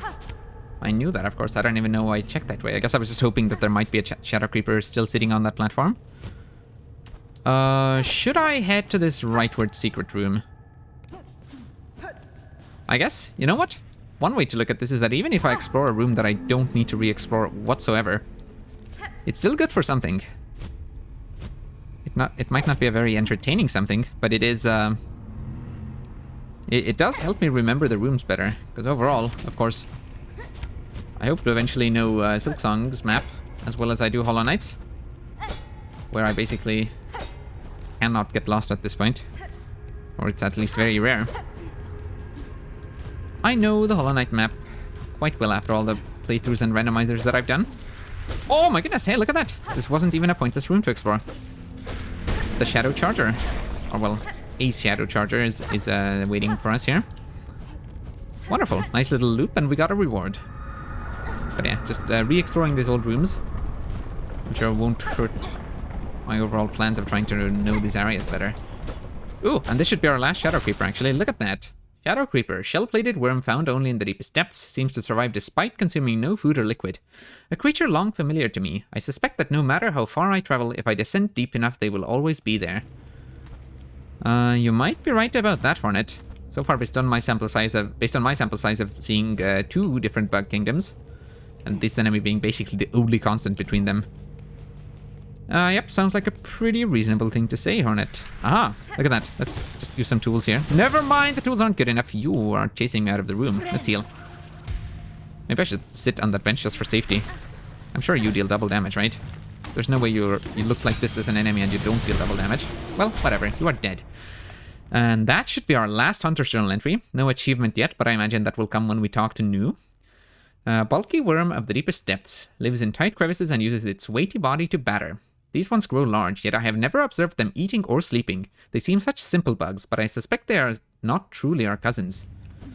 Right, so there's something different about them compared to all these other types of bugs. Like, they are almost not even bugs. Wait, why am I going to the right? I was gonna sit on the bench for safety, but why? We simply need to get out of here. We're not about to go fight Lost Lace yet. Whoops, that is not where you ascend.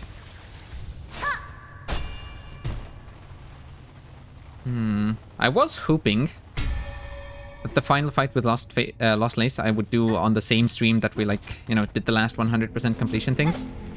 But what it's looking like to me is that we will, you know, take like maybe another hour to, well, okay, not fully another hour, but let's say at most another hour to complete the Hunter's Journal, which, I mean, I guess we've done. We need to go talk to Nu, so that won't take long. We just need to get out of this location.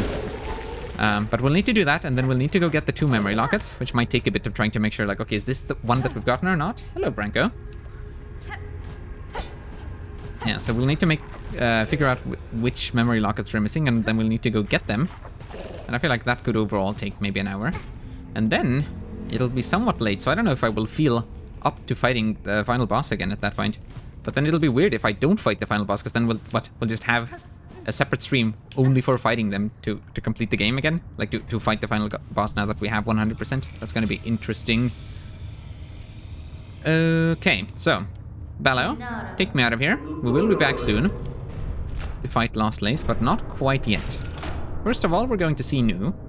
I hope Nu is back at Halfway Home, because sometimes Nu isn't there. Alright, has Nu always been there in Act 3, I wonder? Nu used to laugh at some point. I am doing the Hunter's Journal. It is one of the very few things that I have left to do. On this playthrough anyway. There will be other playthroughs with other things to do. Some things I'm sure I can't do on this playthrough yet. Or, what? Anymore. There are opportunities that have passed.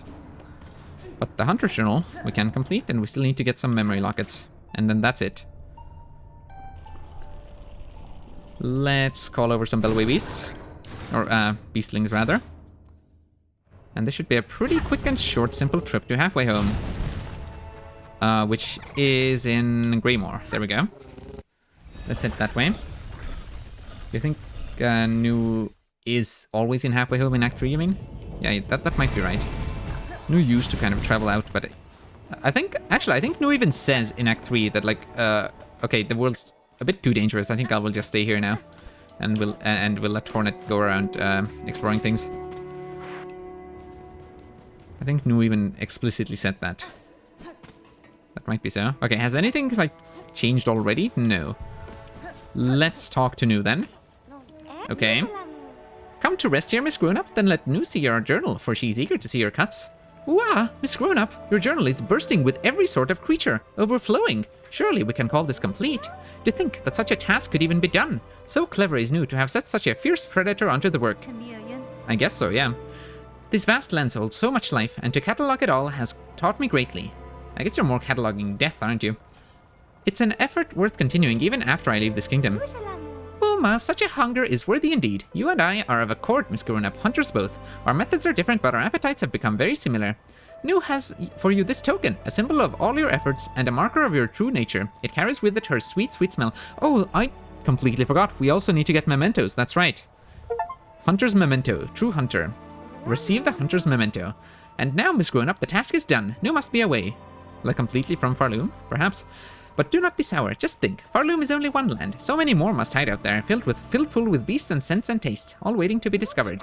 For Nu, her journey is only at its start. And for you, Miss Grown-Up, Nu wishes too. Your happy hunting, much and more. All right. Cutscene? Or is this just Nu leaving without us seeing? That might be what that is. Okay. I think Nu is just gone. We don't even get to play the needle in for them.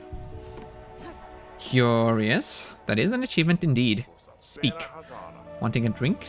No, Frank just offers us a drink, but you know what? Why not? I think this just gives us silk, but it's fine. We have the rosaries to spare.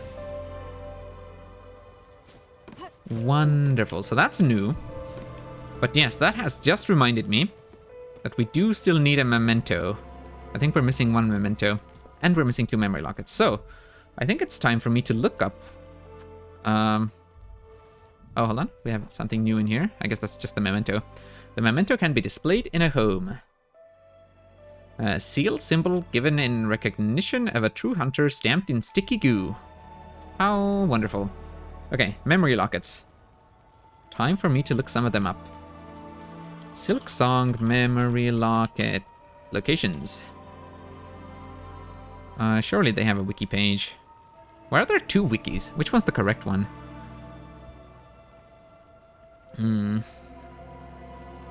Well, whatever. This one will serve. Should I share? Yeah, I should share this window. Why not? Window capture. Create new. And what we want is this one. There. That should be visible enough, I guess. So, memory locket. Memory locket is an upgrade material? Sure is. So, how to get memory up... What is this text? How to get memory locket upgrade item in Hollow Knight Silksong. Well, whatever. Hopefully the locations are correct. You remember which ones you got? We will figure out in just a moment. Location Bone Bottom 1, Silksong map. Complete the volatile flint beetles, which we have done that. Location the Marrow. From the Bellway in the Marrow, head east. The Marrow. Hold on. Which Bellway do we have there? I think that... Is that the first one? I think it is. Yeah, that's the first... where you first get the Bell Beast. Head east and walk past the bench on that path, then climb up and then get to the east side platform. Then walk a bit and climb up on the narrow platform. As you approach the memory locket to loot it, you will need to finish the arena battle there first. This might be something to highlight unless we find something else that we're sure that we haven't done. Because I'm not sure if we've done this. I think we probably have, but I can't be fully certain. Let's actually look at the map for a moment, which means I need to hide the window capture. So, we look at the Marrow, and what they're talking about is this.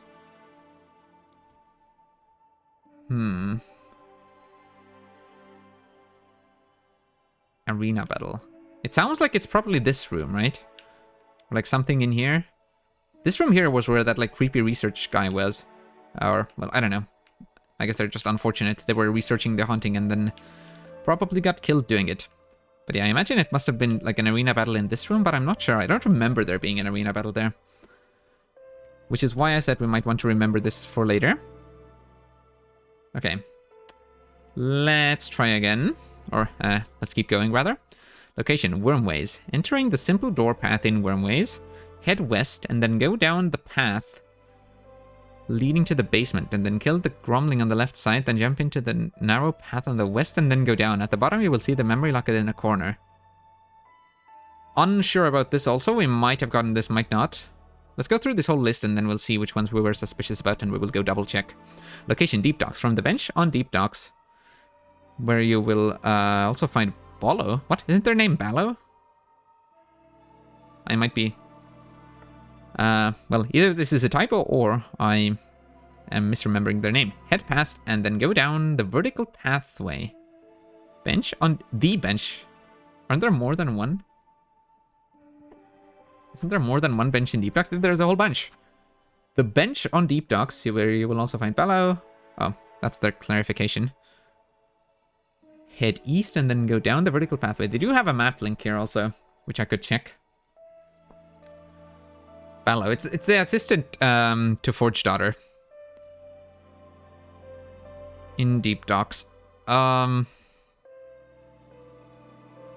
lost. There we go. Here we were. Head east and vertical pathway. You will immediately notice a ledge with a breakable wall on the eastern part. Break the wall and then continue all the way down the secret passage, and you will find the memory locket beneath Elbybug's corpse. To climb back down up from the secret passage, you need to unlock basic vertical paths traversing ancestral arts such as Cling, Grip, and Fade Down Cloak. Hold on, let's just check the map. Whoa! Do they actually have like a full interactive map already? Map coordinates link. Hold on. The zoom's a bit awkward. I can zoom this. Nope. Hello? Sometimes it zooms the page and sometimes it zooms the map. Okay, no, it's just regular scroll for zooming the map. So, Deep Docks. And that is where? Aha, okay. No, we have been there. So that is this location right here. And I appear to have been there, so I think we can check this one off. Okay, but now if I go back to this map view... It's crazy, they already have one. Didn't it take like a while longer for Hollow Knight to get one? I know there was like a big Hollow Knight map that was finished just recently, but maybe it was a different, like an extra fancy one then. I'm unsure. Complete Hollow Knight Silksong map with... Yeah, hold on. Let me resize this a bit. Whatever, it can sit on top there. Now, I imagine I can filter this to show me all... You will be able to track all the following features, right, but how can I, like, show all of them at once? Checklist.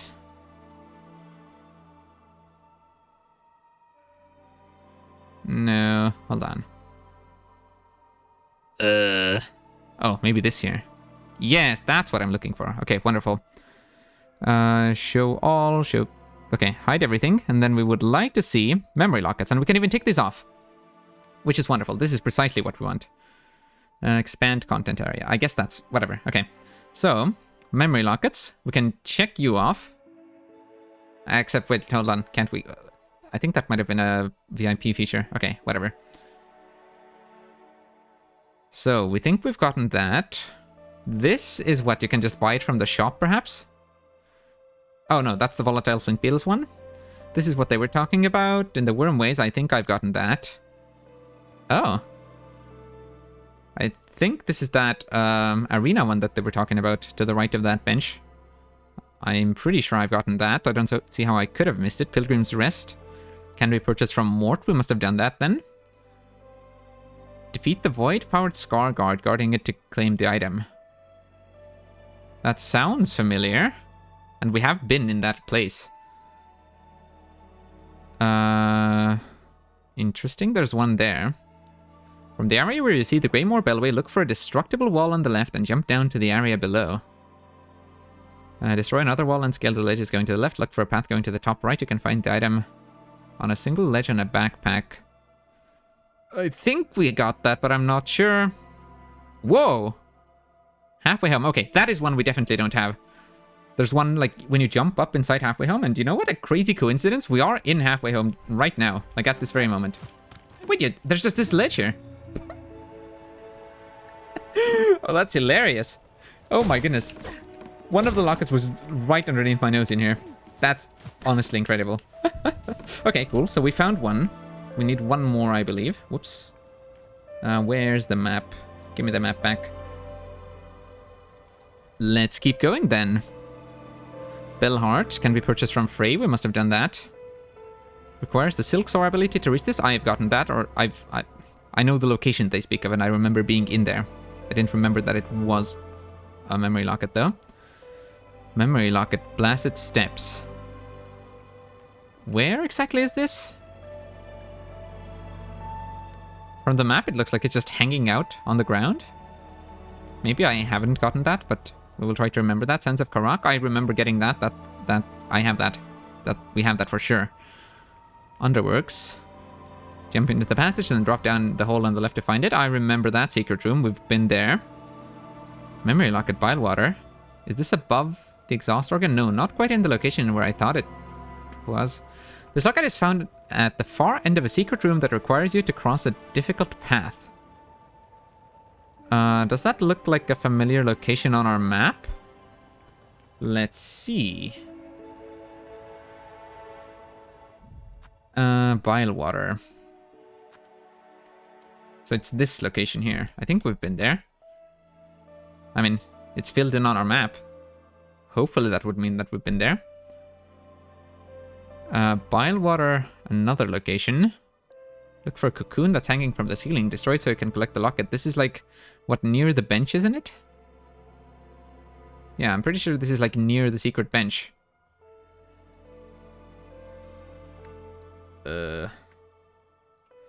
Into the game we go. Yeah, it's like right near the secret bench. Or well, I don't know. The bench that's on a side, on a slightly alternate path that you might not find, at least. I don't know how secret we'd call that bench.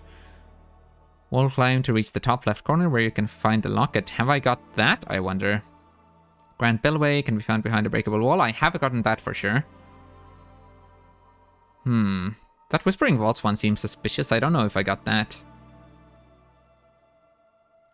Found at the end of a traversal area in which you have to use a clawline and fade down cloak. I remember that path. We saw the start of it just today, and I think we've done that. Okay, and there's also one in here. This locket can be found inside a building. Find a breakable wall and climb your way to reach the spot.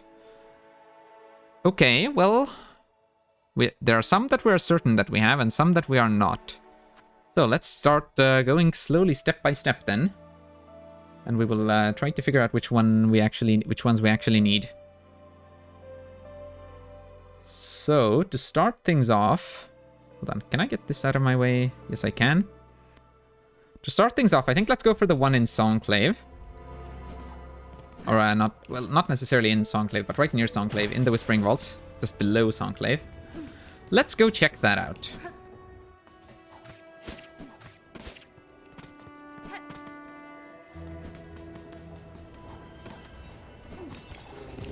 It's funny that, like, I don't know. It's just somewhat interesting to me that it's specifically memory lockets that we're missing. Other things, we did a pretty good job of finding around, but then we ended up at the end missing 2 memory lockets. Because it's not like all the spool shards, or no, all the spool fragments are... Oh my goodness, I always forget which way around these are. It's mask shards and spool fragments. It's not like those weren't pretty hidden sometimes. But we did manage to find, I think, all of them on our own. Okay, so let's travel using the Ventrica. I think we travel, what, close to Songclave? That's probably good. Yeah, first shrine. We'll take a quick trip that way.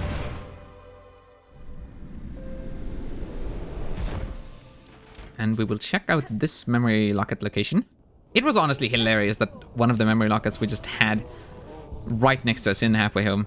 That was hilarious. Oh, Sherma, do you say anything new? No. Let's have a bit of a song. It's been a while since I last heard Sherma sing. Good thing I happened to be passing by here. It was so long ago since we first heard Sherma sing too. That would have been in the first episode. First time you see Sherma there and you think, Sherma's definitely gonna die soon, just like Mila. But well, at least in my playthrough, Sherma hasn't died yet. I don't know if they can. Wait, where is this exactly? Songclave. And this is the room, and then it's Cardenas. It's like to the right of Cardenas' room. Wall climb to reach the top left corner where you can find the locket. Okay, hold on. Let's look at this map again. So I would want to go right and... Okay, it seems that I have this locket. To me, it seems that I did get this. But let's double check. At this point, anything that we're not certain of, we can take another look at. There are some that I am sure that I don't have, so that will narrow things down a bit. And then some others... well, the others shouldn't be too hard to track down and make sure that I have them. Let's see then. This does appear to be the room that is referred to. And I guess I've been here.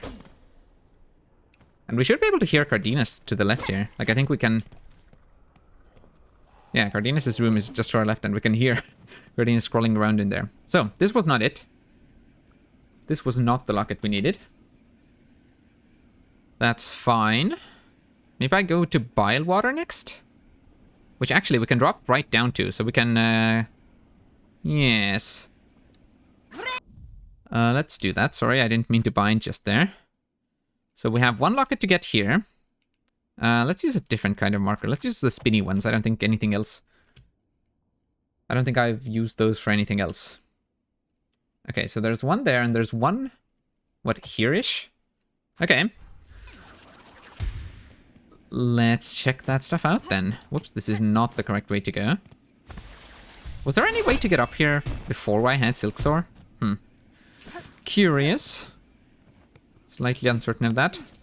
What is the fastest way to get down? I don't remember. But this direction will serve. Oh my goodness. I forgot that those show up. That's fine. They only deal 1 damage. How kind and gracious of Team Cherry. I do wonder if those used to deal double damage. I don't think I'd even reached this point before they started patching difficult things out. Alright. Umbrella enemies. Oh, I don't have the Wreath of Purity on me. Oh well. Right, so this is where we... No. Is this where we got the root? No, I don't think so. Right, this is just where I have a marker because I never found anything here, and it seemed like a suspicious crevice. Or maybe I did find something there and it was just suspicious. It seemed like it wasn't enough. I'm unsure. Well, as usual, I'm in this area and covered by maggots. Covered in maggots. Just swimming in them, to be honest. Covered in maggots because I was swimming in them. Oh, watch out. Don't fall into... This is not the correct direction, right? It is not.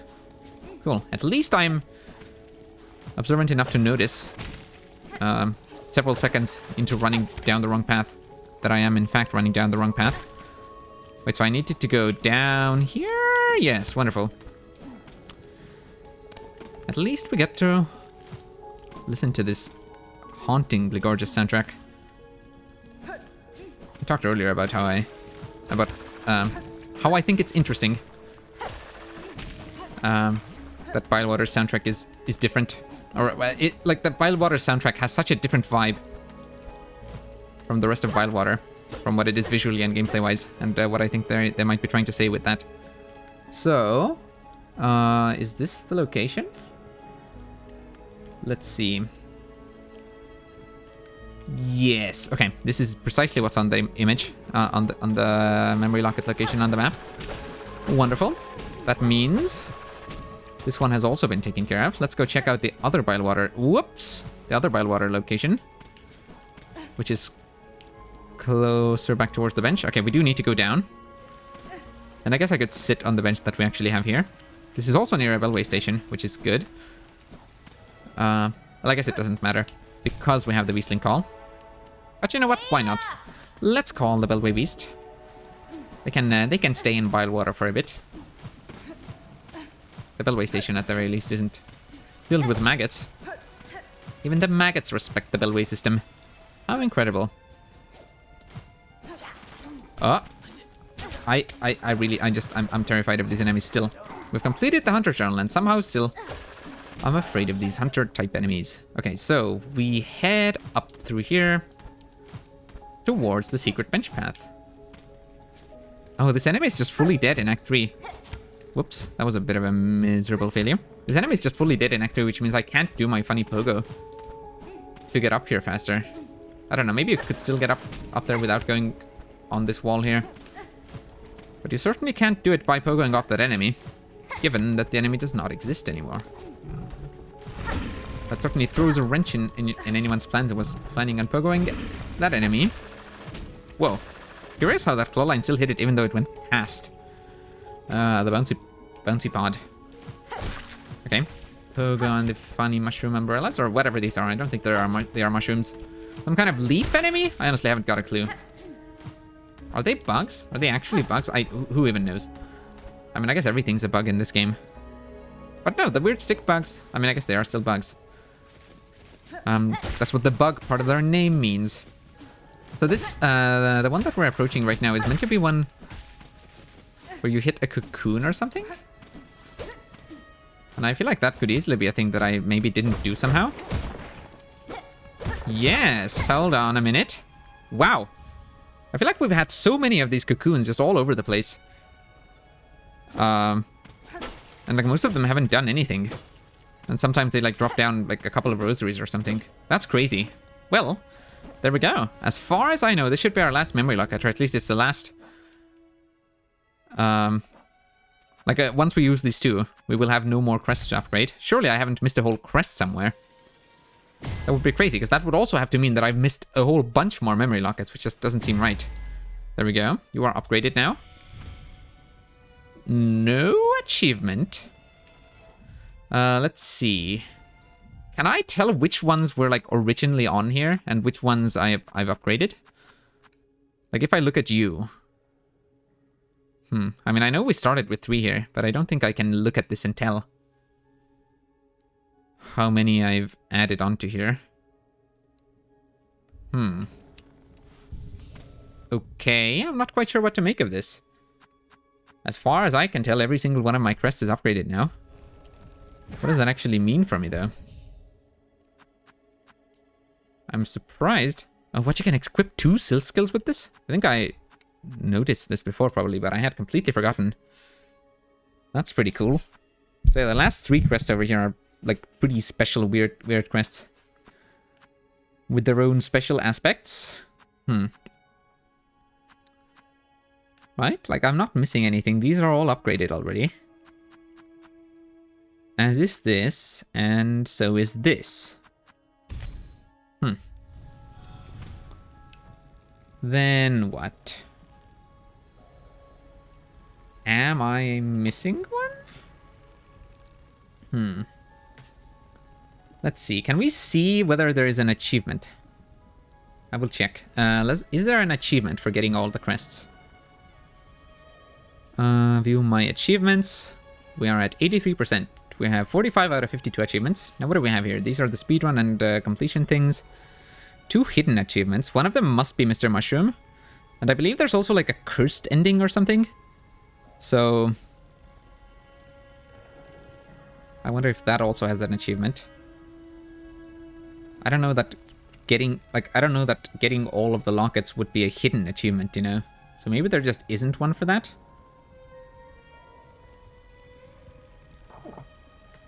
I could, of course, check all the rest of the locket locations also. Probably wouldn't take that much doing. Underworks, yes, we've been there.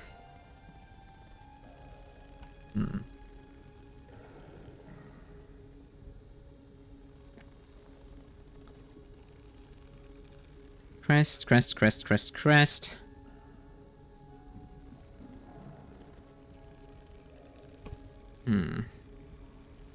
What if I just Google, how do I know if I have all the crests? Or no, all the memory lockets in Silksong. Is there enough memory lockets in the game? I have every crest and I'm missing 1 locket, blah blah blah.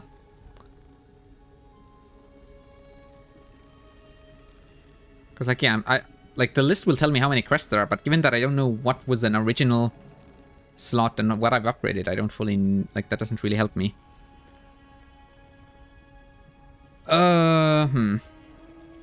Silksong achievements list? Question mark? Let's see. Locket.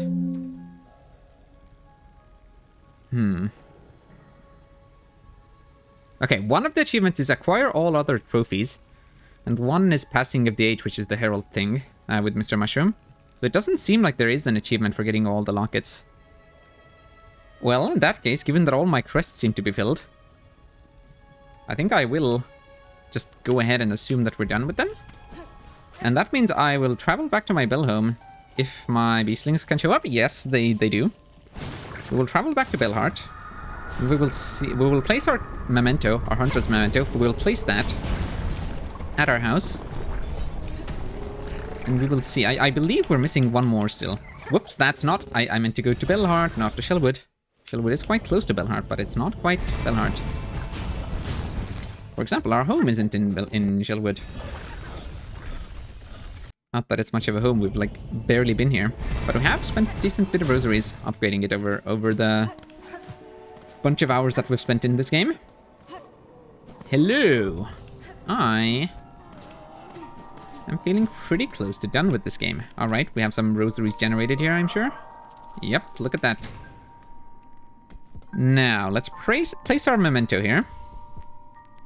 Yes, Hunter's Memento. Seal symbol given in recognition of a true hunter stamped in sticky goo, and we are missing one memento.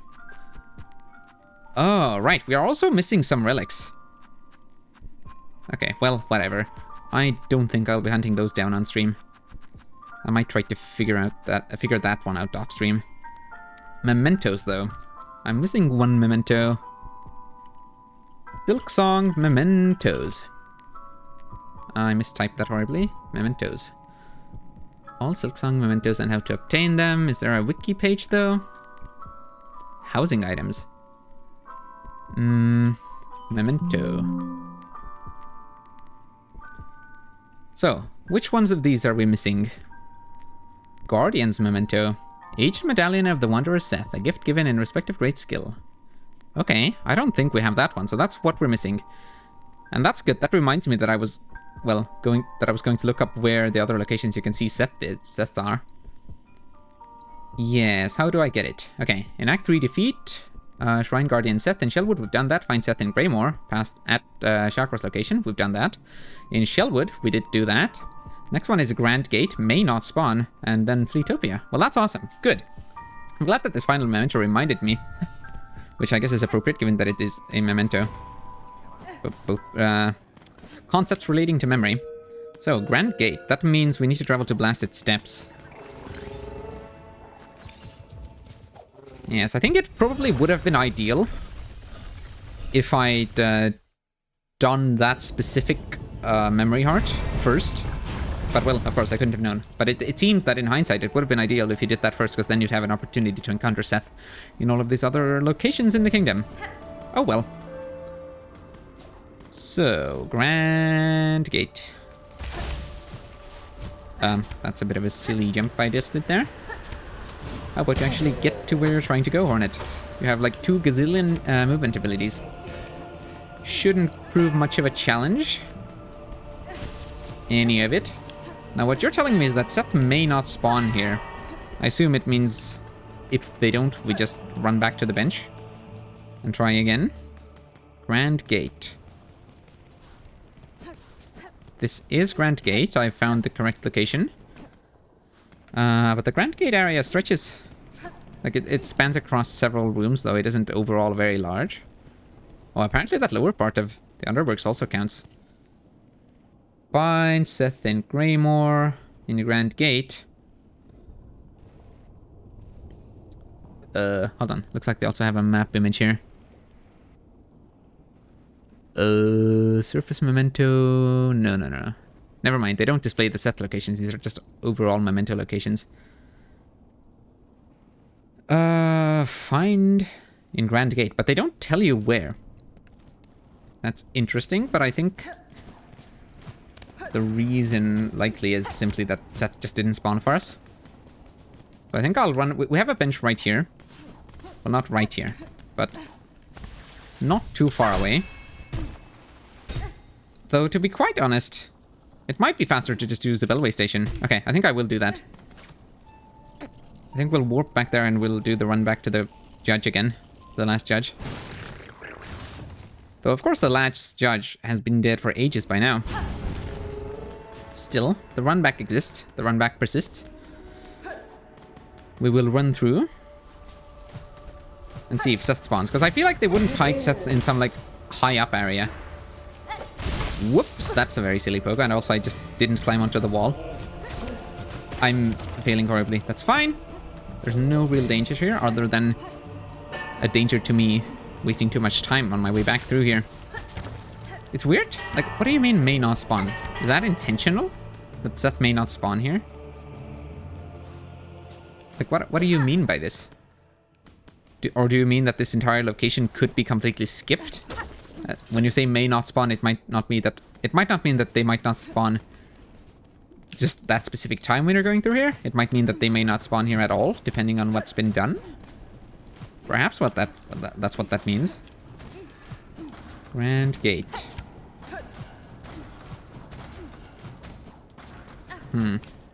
I am not seeing any signs of Seth around here.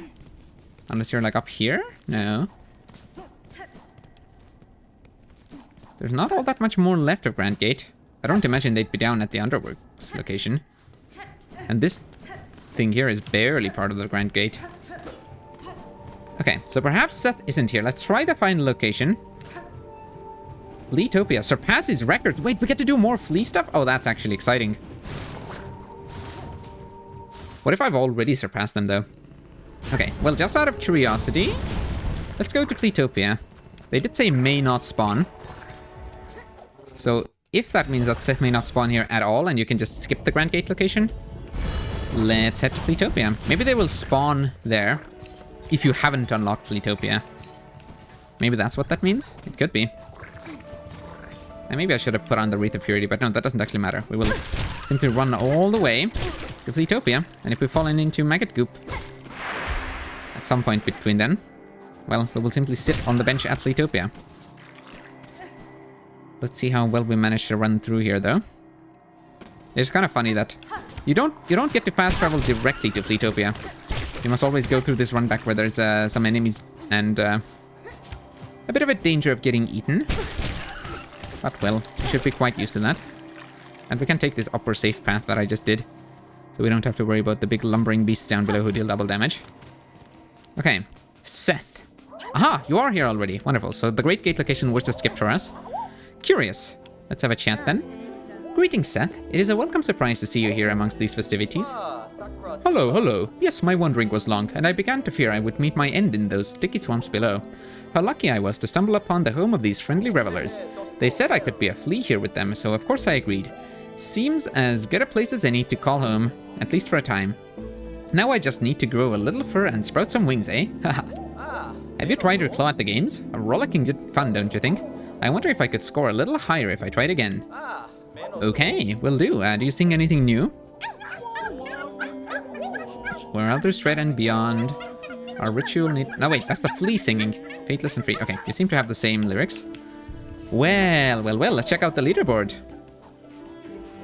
What are Seth's scores? Okay, we need to do better in juggle. We have beaten Seth in dodge, and we haven't quite beaten them in bounce. Well, let's try that then. What's the score in juggle?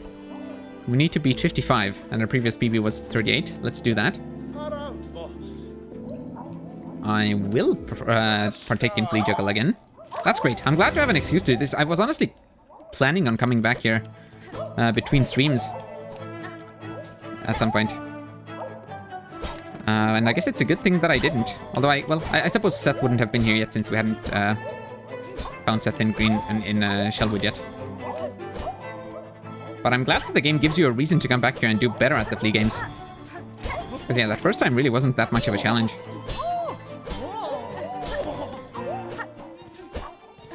Well, let's see. I don't remember how hard getting 38 on this was. Wasn't too tricky, but like every single score that we got, it take a couple of attempts, but not too many, I feel. I think that's how it was. Uh-oh. We've got Flea Brew Edition fleas. Dipped in Flea Brew, or who drank Flea Brew. I guess they just sort of take a bath in the Flea Brew. The Flea Brew is made of fleas, not just for fleas. It's like Spider Cider! Spider Snake Sail. Oh my goodness. In Undertale. It's fine. But with fleas, of course.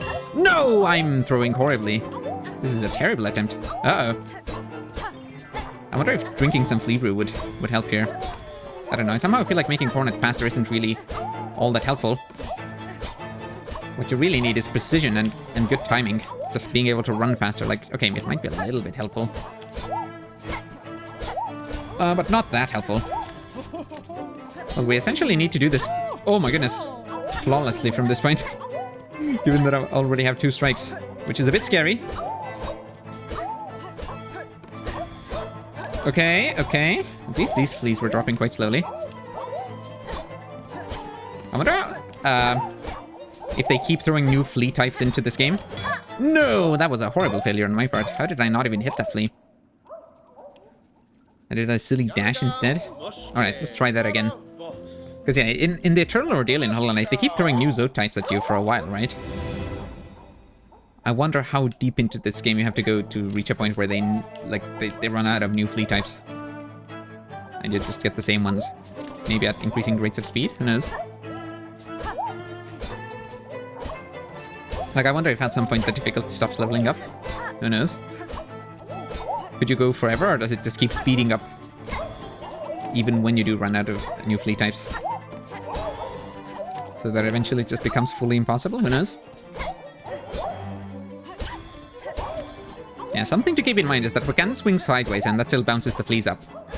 We've done it a couple of times here, but that's just something to be aware of. What did I just do?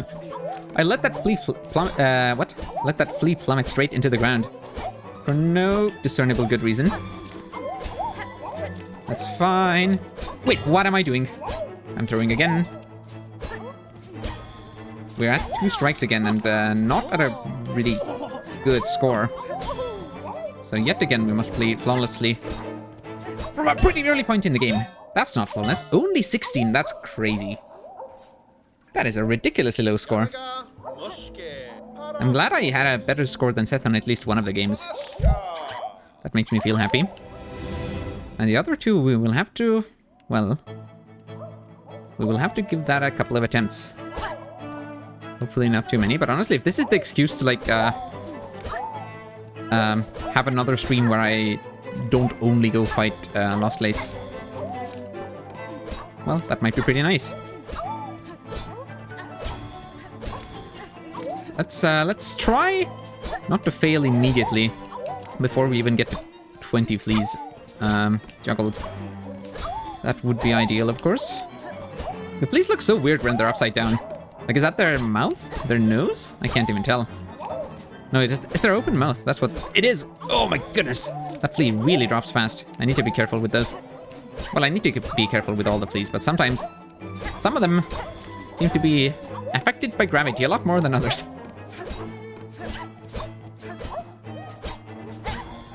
Some of them have very different trajectories. Yeah, you will start dropping real fast except for when you're at the peak of your jump. So I just need to make sure I hit you real fast before the peak of your jump ends. Woo, okay. That, like, triple pattern there was scary. But specifically the, like, delays between when each flea dropped was pretty scary. Okay, it's fine, it's fine. Oh my goodness, that was scary.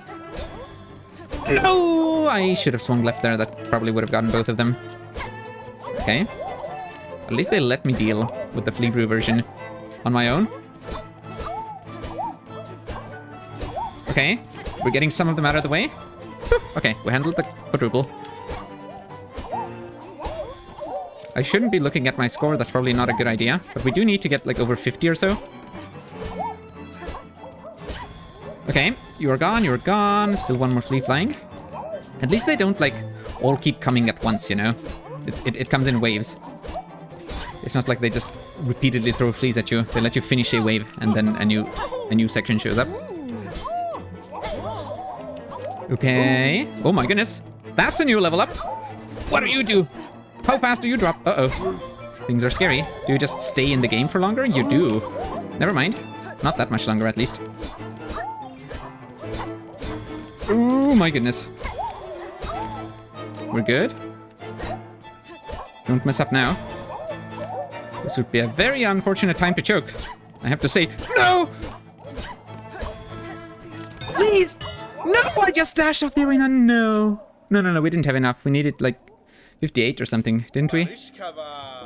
No, why did I throw there? 55 is what we needed to beat. No, I just dashed off the arena. I was just gonna do like a dash swing there, and then I was gonna go left, and I had all the time in the world to hit those fleas. No, that was such a good attempt until I just threw at the end. And in such a silly way, too. I don't know how I ended up dashing off the platform. That was definitely not the plan. Let's try that again. The issue here is that we can't, like, speed our way through the first rounds. We can't just play better and do things faster. I don't know, maybe I could, like, double jump and get the last hits in more frequently. But that might also be more risky, perhaps. But, like, overall, the waves come at the pace that they come at. We can't really just decide to play fast. Just just restart. Oh my goodness. Looks like when I run off the arena, I can't jump back on. Alright, let's try that again. The previous attempt was so good, so it makes sense that this one had to be worse. Alright, throw those fleas at me.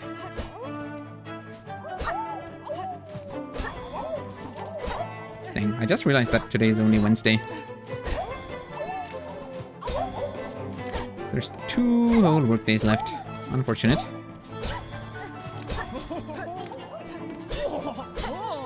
I like how this flea freaking poses as you juggle them.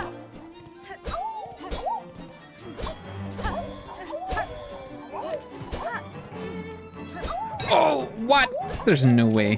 What did I even do there? It seemed like I was trying to go for some fancy trick, but no, I really did just mess up there. I think sometimes it's just... the fleas come at such weird intervals that I don't know how to deal with them. That's what has been the most challenging part for me. Like, I'm not sure if I should hit them together, or which one I should hit first, or where, or when. And then that confusion kind of does me in. Ooh. Like, see, yeah, if I, like, go for one flea and then the other one is just about to start dropping, then the speed up that it has, the acceleration, can be quite brutal and hard to deal with. But hey, isn't that sort of the point of the challenge? It sure is. Uh-oh. No, what? Okay, this is bad. We already have 2 strikes.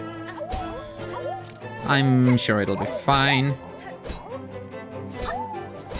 No, it's not fine at all. Dang it. We didn't even get past 30.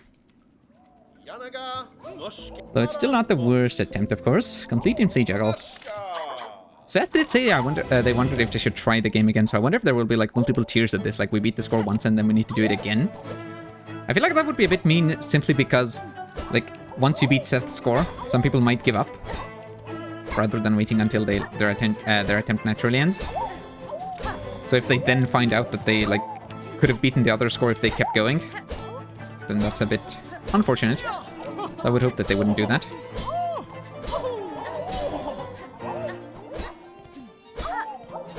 Wow, sometimes you can really hit them high up. If you hit them at the, like, very top of their arc. I wonder if you could just keep juggling them towards the ceiling. You probably could, but it might get risky. Because then, of course, you're not in a very good position to deal with the other fleas that are below. And then the ones from up above might descend at a very fast rate. Yeah, so probably better to not do that. If it's the final flea, and you just kind of want to get rid of them and move on to the next phase, yeah, maybe then. But otherwise, no. Okay, more fleas. Make sure you time this well. You can swing pretty swiftly, like it's not like you're just committed to swinging at one flea once you've taken a swing. You can do another one pretty swiftly, as long as you are even slightly positioned well. So, for that purpose, you're gonna want to position yourself well. That was a terrible way to arrange that situation. Uh-oh. We're down to only 1 strike missing from failure again.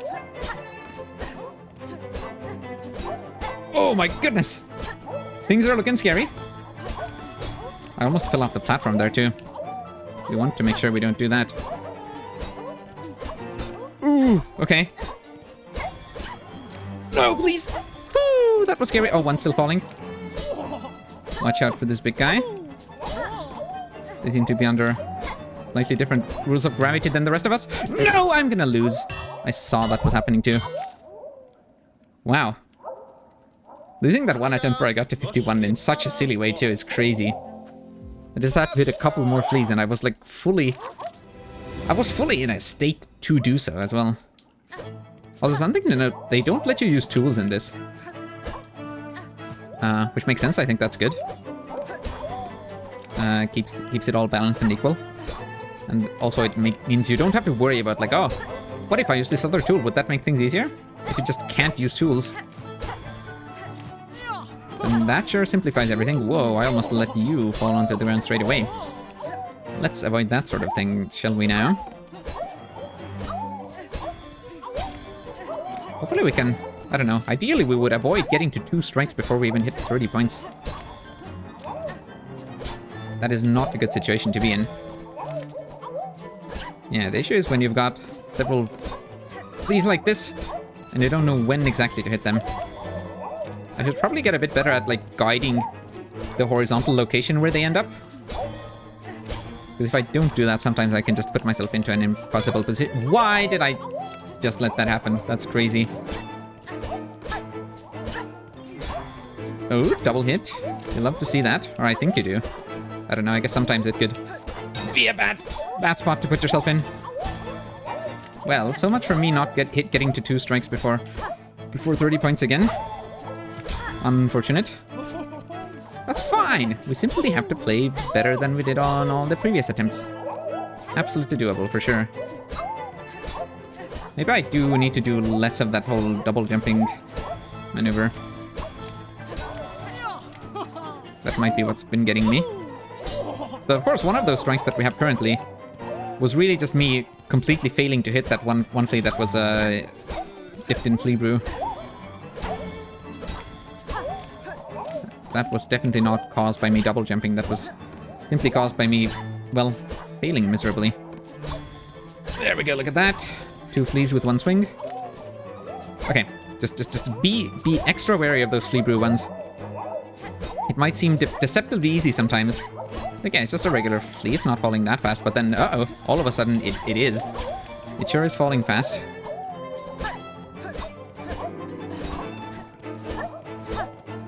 Okay.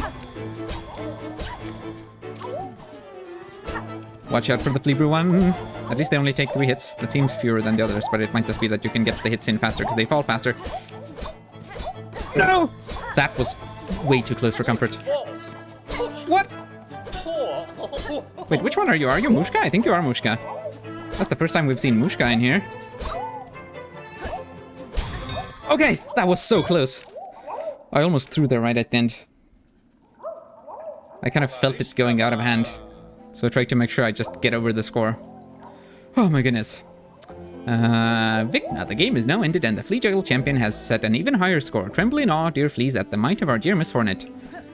Wonderful. I wonder if Seth has something new to say now that we've beaten that score. Yes, Wishkin, you're preparing new fleas for that game, aren't you? Yeah, Seth, please don't try again. At least not until we get the memento. Okay, Hornet 56, Hornet 100, and we need to beat 68 in the bounce game. Curious number to pick. For the correct game, of course. I will dance. Flea bounce was very fun.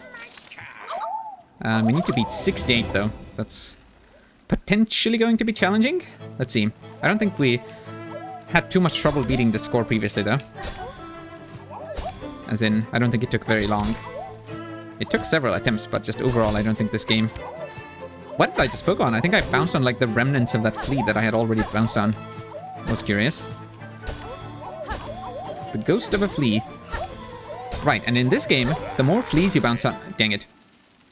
The more fleas you bounce on, the more score you get. And what I mean by that is that, I don't know, I think in this game, you can certainly speed the game up by simply doing better.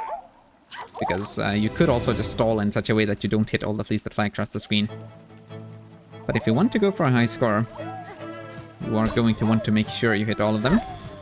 Almost missed that pogo somehow. That's crazy. Of course, we also want to make sure... I remember talking about this last time when I played the game. We want to make sure we leave stall options open to us. So if at all possible, maybe I don't use the double jump if I don't quite need to yet. Okay, I wasn't actually going for correct there, but they just kind of showed up in the way. Ooh, 2 fleas with 1 pogo. Yeah, the score can definitely climb way faster in this game.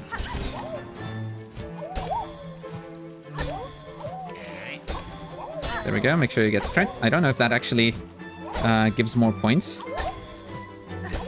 But I think the joy that it brings us to bully crit a little. Oh! Is a reward on its own. Who even needs more points? Okay. Things are getting a bit scary. Ugh. The fleas are really fast. I need to, like, preemptively start the pogo. Like that. Oh my goodness. If I had been at a worse position at the start of that, things would not have ended very well for me.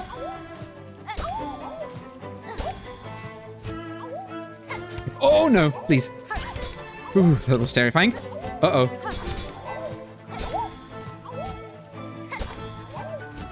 Okay, we've beaten the score. We had some very close calls there. Oh my goodness, I didn't actually mean to end right after we got past it. That's hilarious. We did the same thing with the other one, and not intentionally. Oh my goodness. I did outdo myself. Alright, Seth, any new scores? No. Well, let's have a chat then. How do you feel about our prowess now? Well now, how brilliant. In all these fine games, you have matched my scores and more. Well, just barely. What wonder to be here and able to witness a display of such profound talent. Besting your scores proved an immense challenge, Seth, and yet you seem to have achieved them yourself with relative ease. An immense challenge? I don't know about that, Hornet. You flatter me, but yes, my own aptitude continues to surprise me. So many skills I cannot recall learning. But do not underplay your own achievements, for they too are significant, inspiring even. In fact, for my deep respect, I insist you take this small medallion. I found it within my belongings, and I know not where I came upon it, but it has a most pleasant sense. Let it serve as a marker of a friendship I feel has only just begun. Thank you, Seth. I shall keep it close. That's wonderful. Thank you for the opportunity to come back here and try these flea games again. Guardian's Memento, aged medallion of the Wanderer Seth, a gift given in respect of great skill. The memento can be displayed in a home. Indeed. Your achievements in the games are inspiring. In time, I may have to challenge those impressive scores. I wonder if you're just saying that, or if you really will try that. I'll have to come back here at some point and see if Seth has improved the scores.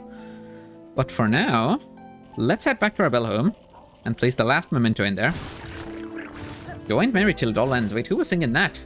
I think that might have been a new line of needle in dialogue from Seth. Oh well, I'm not going back to Fleetopia right now. Instead, we're going to Bellheart. We will place the memento there. And then, well, I should try Lost Lace, right? How long could it take? We're stronger now. We have more health. We have more everything. And surely we're just good enough at the game that it'll take only a couple of attempts and we'll beat Lost Lace. Surely. I'll remember how the fight goes. Guaranteed. For sure. Definitely. Yeah, and then basically the only thing we haven't done is find all the relics. But I think that's fine. There we go. The last memento has also been placed in there. Has it? That should be the last one. Is it not? 8. But in the background it seems like there are 9 slots. Hang on a minute. How many mementos are listed? And on the page that I found, Guardian's Memento, Sprintmaster, Hero, Hunter, Craw, Grey, Surface, Conjoined Heart. Right, so these are mementos. 8. And then also there's an Encrusted Heart, which... Don't we have that? Surely we would have used that. I don't know, it seems to me that we must have all the mementos, but why are there 9? Oh, and the Encrusted Heart is here. Right, I mean, it's just listed here. Curious.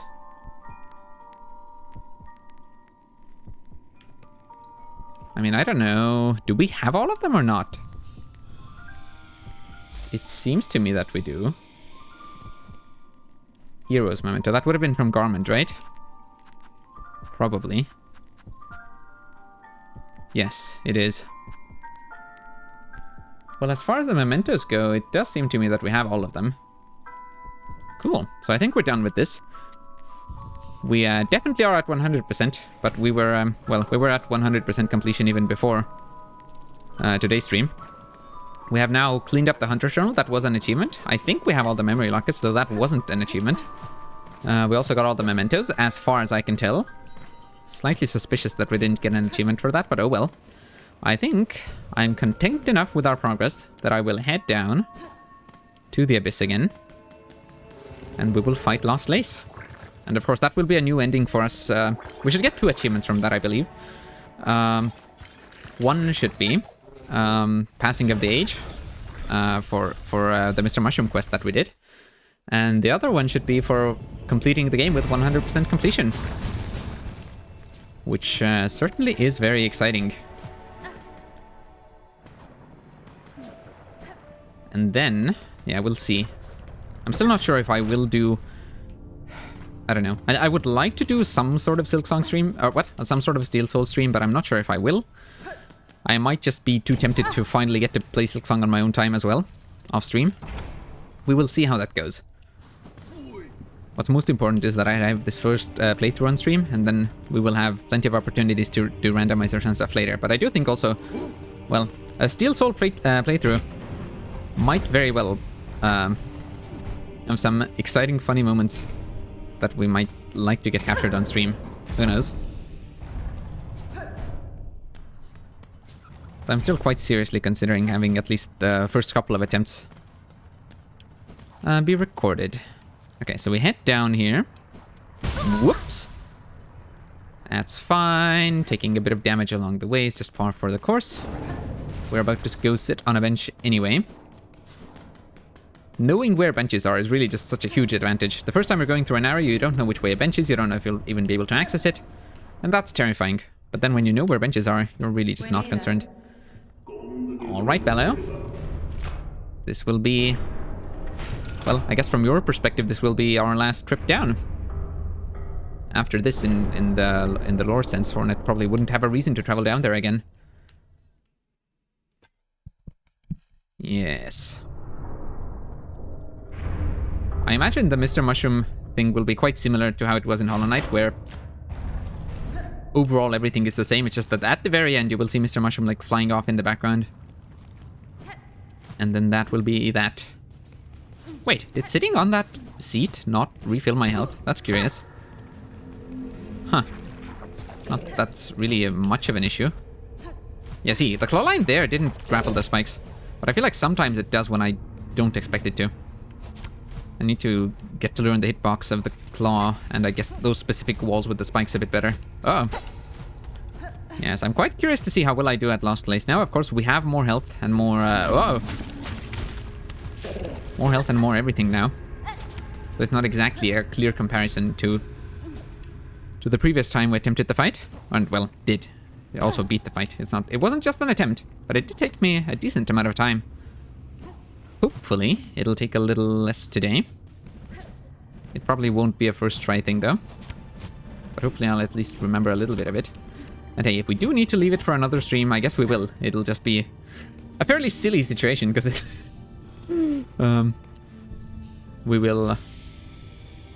I don't know. I imagine that other stream will be very short then, or we'll have to switch to doing a Steel Soul run right after we beat it. In any case, let's hop down. Or should I have put some other tools on? Well, whatever, who cares? I'm sure I could have put on like a health thing, like Lumble's Lucky Dice, which I believe have a chance to save you from a hit. Or I could have put on Plasmium, so I could just heal real fast whenever. That might be very useful here. But instead I have some other tools on. Maybe I use those to deal damage. Maybe we do like an actual tool-based fight for once. Who knows? Oh man, I'm quite excited to be back here. Okay, what are your moves again, Lace? A lot of your moves are basically just the void moves. Oh, I remember these. You do some scary dashes across the whole arena, right? You have that whole crazy Smash Brothers combo move. You did that even in the regular fight, I believe. And by regular fight, I mean even when we fight you before the first normal ending. Don't you do 3 dashes? Yeah, you do. Whoops. Okay. Sometimes you do an upswing, and I have forgotten. I remember that was an issue, because I had trouble knowing when that was going to happen. And then I learned when it was going to happen, but at this point I've completely forgotten. Okay, hopefully we at least manage... Oh, dang it. No, don't just run into Lace like that. Hopefully we manage to at least get past first phase here. That was a very silly pogo. Well, it basically wasn't one. No... That parry catches us in very silly ways, I remember. I do remember that part. Whoa-oh. Silk Speed anklets might not be such a good thing to have on here. Oh my goodness, that was scary. You could have done a slightly worse parry and I would have been pretty dead. Uh-oh. I must heal now. Okay, thank you for that opportunity. Are you gonna do an upswing? No. Oh no! I need to remember, you don't dash away from that. You simply can't. You need to jump, at the very least. And not too late. Ooh, nice pogo move. Oh, thank goodness you didn't do that other parry that I can't run away from. Because I sure was trying to run there. Whoops. Horrible parry attempt. Uh-oh. Right? We're slowly wearing away the void from you. Okay, I can heal up here. This is fine. Ugh. I could throw my tools, but currently I feel like I simply need to learn your moves again. Right? This is phase 2 start. I need to remember that you start doing scary projectiles soon. Which means I will be in trouble healing-wise. Yep, those are the projectiles. If I think I can heal safely mid-air. While those projectiles show up... Oh my goodness, almost just sat in there. That was also scary. Uh-oh. Lace might attack me soon, yes. I mean, other than with the void tendrils, I mean. Whoa. I just said I mean twice, that's crazy. Uh-oh! What do you mean you can't maintain perfect eloquence while fighting a boss fight? Well, not that that's necessarily boss fight related. When have I ever been particularly eloquent? Oh my goodness. Not the Smash Brothers combo, I'm gonna die. Yep, and we did die. Hey, well at least phase 2. That's not so bad. Yes, it probably would be a good idea to put on healing items, but... Well, I don't care. Oh, that's interesting. In order to get your cocoon back in this fight, you need to either beat the game and I guess then you respawn with your rosaries, or you could use a Silk Eater maybe. I wonder if a Silk Eater even works down in the abyss. It's just curious that you do lose your rosaries down here, but I guess we knew that. I probably died on the left side of the arena, right? I'd imagine so. Yes, I vaguely remember what comes in third phase. But of course, vaguely remembering and actually remembering like what sort of attacks exist isn't really the same thing at all. Whoops. Oh right, I even still have on the thing that throws 2 tools. That's a bit funny. What a parry that was! Oh my goodness. I can heal up here.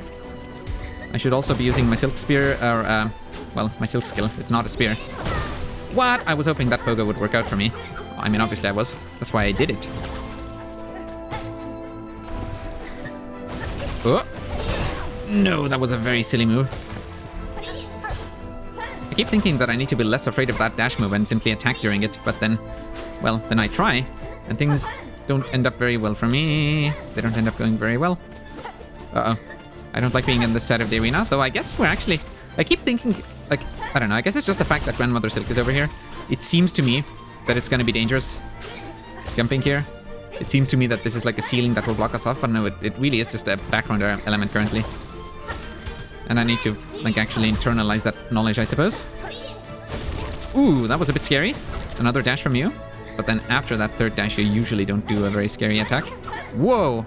I could have easily ended up inside there in that attack. Oh my goodness. Good thing you didn't do the scary parry on the ground. Uh-oh.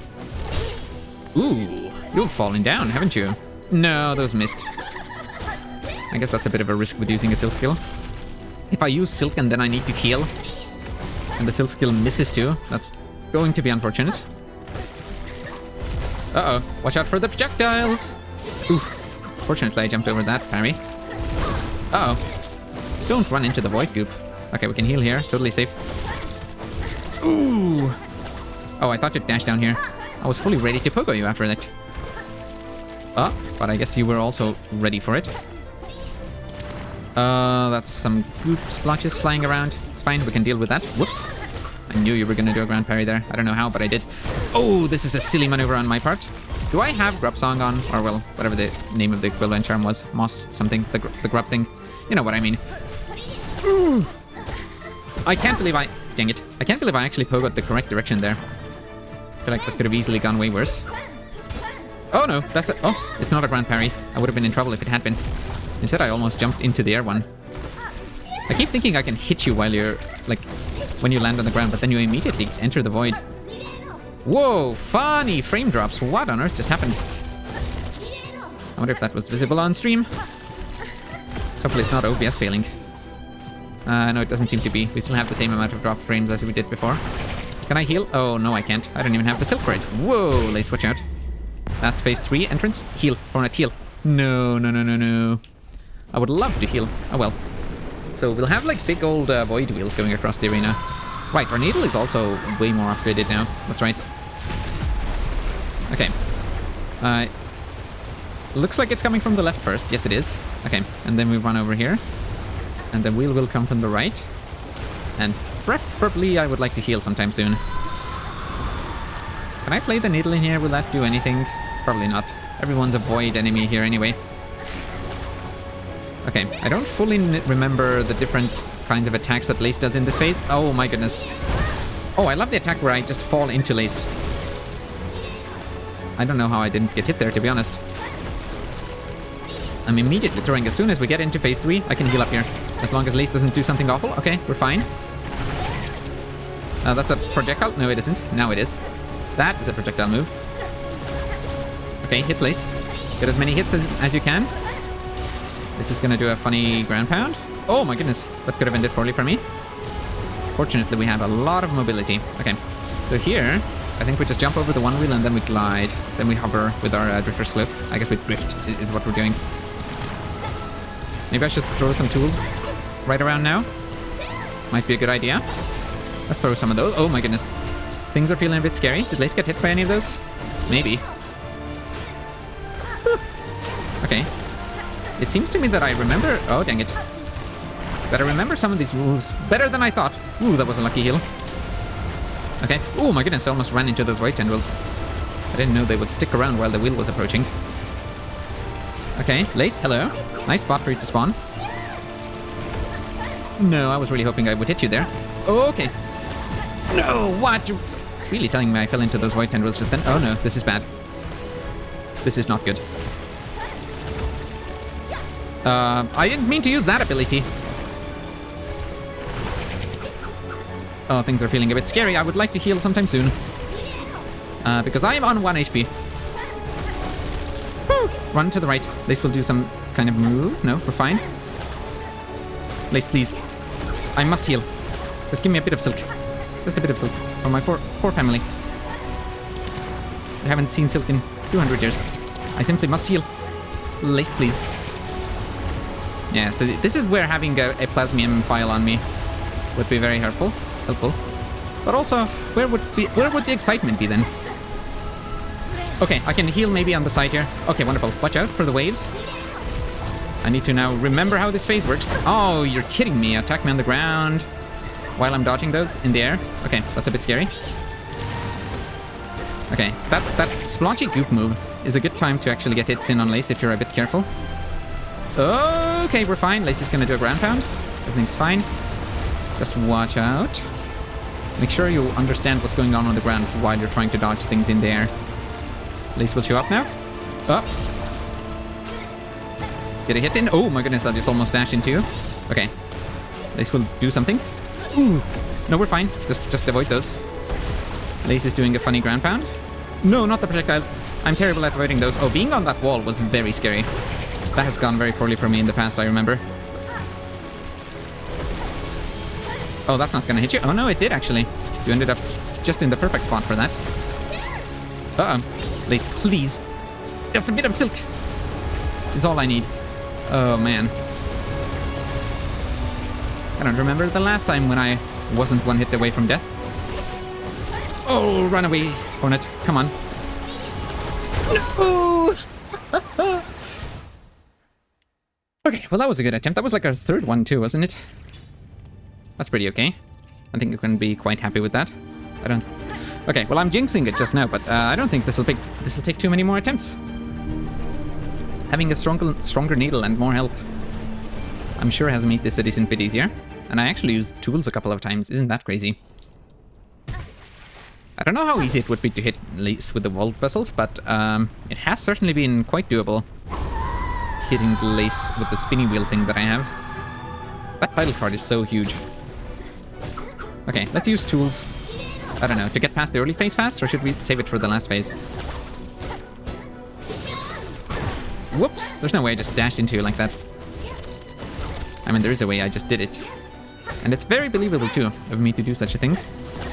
Why did I do that? I heal and then I immediately fall into an attack. Oh, you're gonna do an upwards... Yep, we know how that works. I've remembered. It's after you do 2 dashes and then I happen to be on the wrong side of you after the second dash. Didn't really take very long to remember how all these moves work. Oh no, not the Smash Brothers combo. We need to not be in that corner. I remember that being bad. Lace like kept trying to do impossible parries there. Impossible to avoid parries, I mean. Ooh. Fortunately, after Lace does a regular on the ground parry, you can actually avoid it pretty easily, as long as you know what you're doing. So make sure you do. Oh no! Fortunately, that wasn't a ground parry. I'm not quite sure if I subconsciously knew that it wasn't going to be. But in any case, I'm fortunate that I didn't get hit by anything there. Okay, no projectiles. Oh. Yep. Trying to get hits in during that splotchy goop phase. Maybe I toss some tools at you. And those didn't really hit you very well, did they now? Whoops. Stay away from that situation. Oh my goodness, what a scary dash. Ooh, projectiles. Scary void projectiles. Okay, this is gonna end up being a little bit scary. Oh my goodness. No! I'm sorry, I was trying to dodge your void tendrils and you are just trying to swing your needle at me during that. Or pin, I guess you're using a pin. That's the traditional weapon of Farloom. Stay away from the goop. No, but I was pogoing. That should have maybe parried that. Please, Lace. Uh-oh. Funny projectiles. Except they're not so funny when you're getting hit by them and murdered. Ugh. In general, I prefer not being murdered. Hello?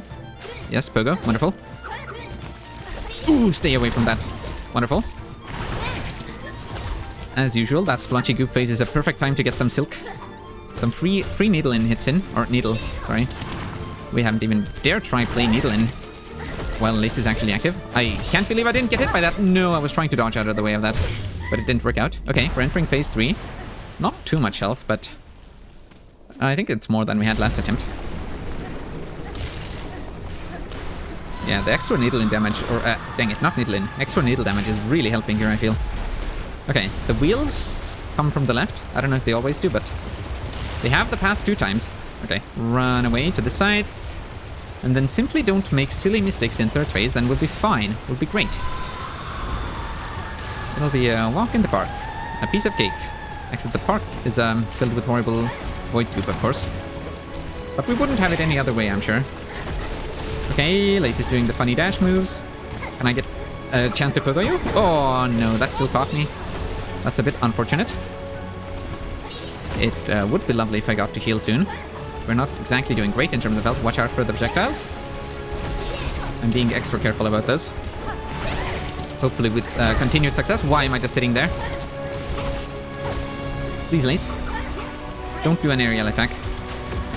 No, what?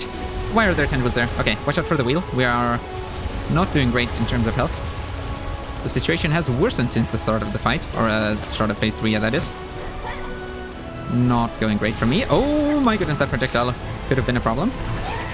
Watch out for the void goop. Watch out for the tendrils. No. I've had a surprising amount of trouble with the tendrils that pop up out of the ground. I don't know why or how. Those aren't exactly hard to... Oh my goodness, hard to see. No! Well, that was an awful third phase on my part. Wow. That's fine. Getting back there isn't all that tricky. We are eating through some shell shards, but, well... We can manage without tools anyway. And technically we have like a whole bunch of shield shard bundles that did we ever break any of those? I'm not sure that we did. So I think overall we are pretty well equipped for this fight. And again, our needle does so much damage now that we don't need to worry about tools. Not like we worried about them the first time either.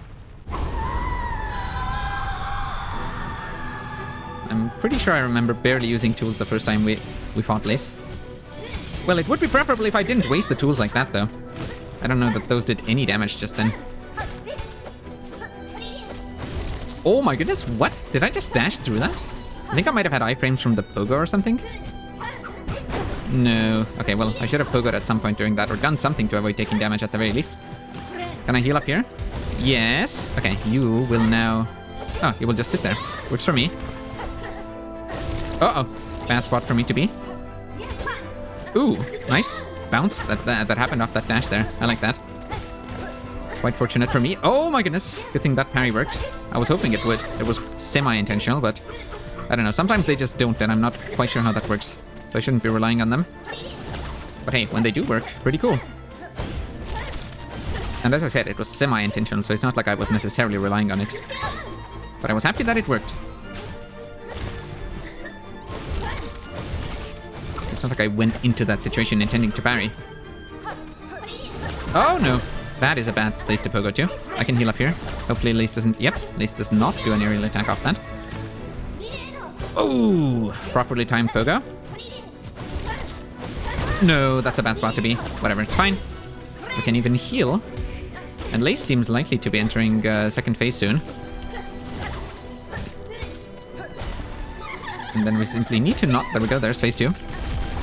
We simply need to not mess up third phase as horribly as we did last time. We can even mess it up a little bit horribly, just not as horribly as we did last time. Preferably slightly less horribly. Can I heal? Ideally, we wouldn't mess it up at all, but I don't know if that'll be this attempt. It might be. There's no one to say that it can't be, of course. There we go. I should be doing a sideways swing when Lace is in there like that. Then I might actually have a shot of hitting her. Okay. Enough silk to heal. This is good. Oh, don't... Okay, I don't think those reach too high. Those white tendrils. It's just I need... Oh, my goodness. I need to make sure I don't fall into them. And of course, I need to make sure I'm not on the ground in front of them when they happen. There we go. I love that you pogo straight back towards me. Gives me a great opportunity to hit you. Okay, projectiles. We're fine. This also very clearly telegraphs what moves he's doing. Like, if the projectiles happen, Lace is performing a certain maneuver on the ground. You can see her, like, casting a spell or something. Or directing the void tendrils to show up and attack us, at least. Ooh! I managed to avoid your freaking funny attack there. Okay, heal, heal, heal. Actually going into phase 3 with full health. Okay, well, the void will come from the left? No. I think it's coming from the right. No, never mind.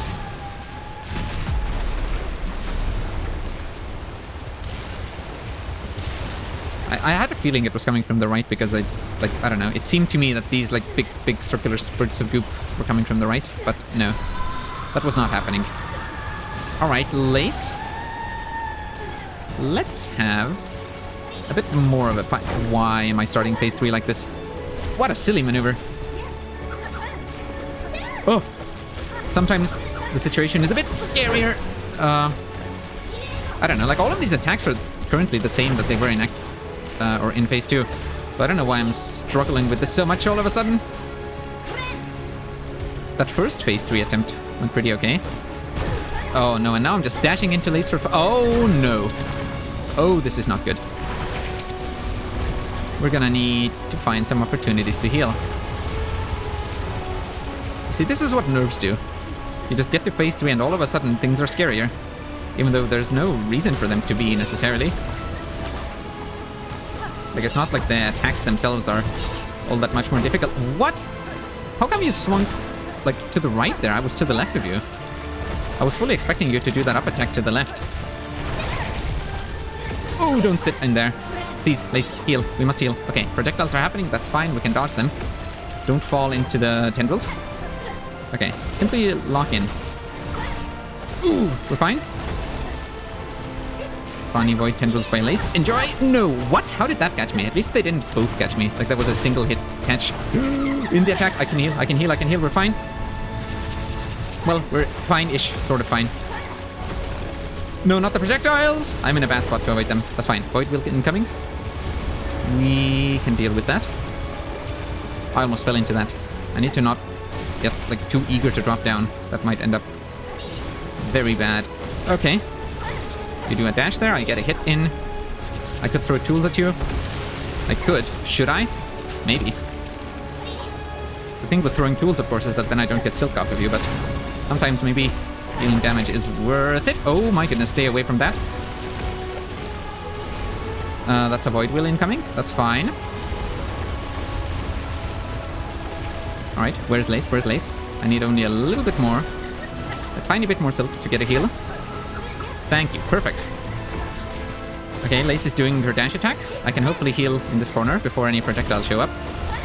Okay, Lace is doing freaking up B Smash Brothers maneuver. Oh, don't stay in there. Lace is gonna do a ground pound. We're fine. We can even poke her during that whole thing happening. Oh, I can't believe I didn't get hit by those projectiles. We're totally fine.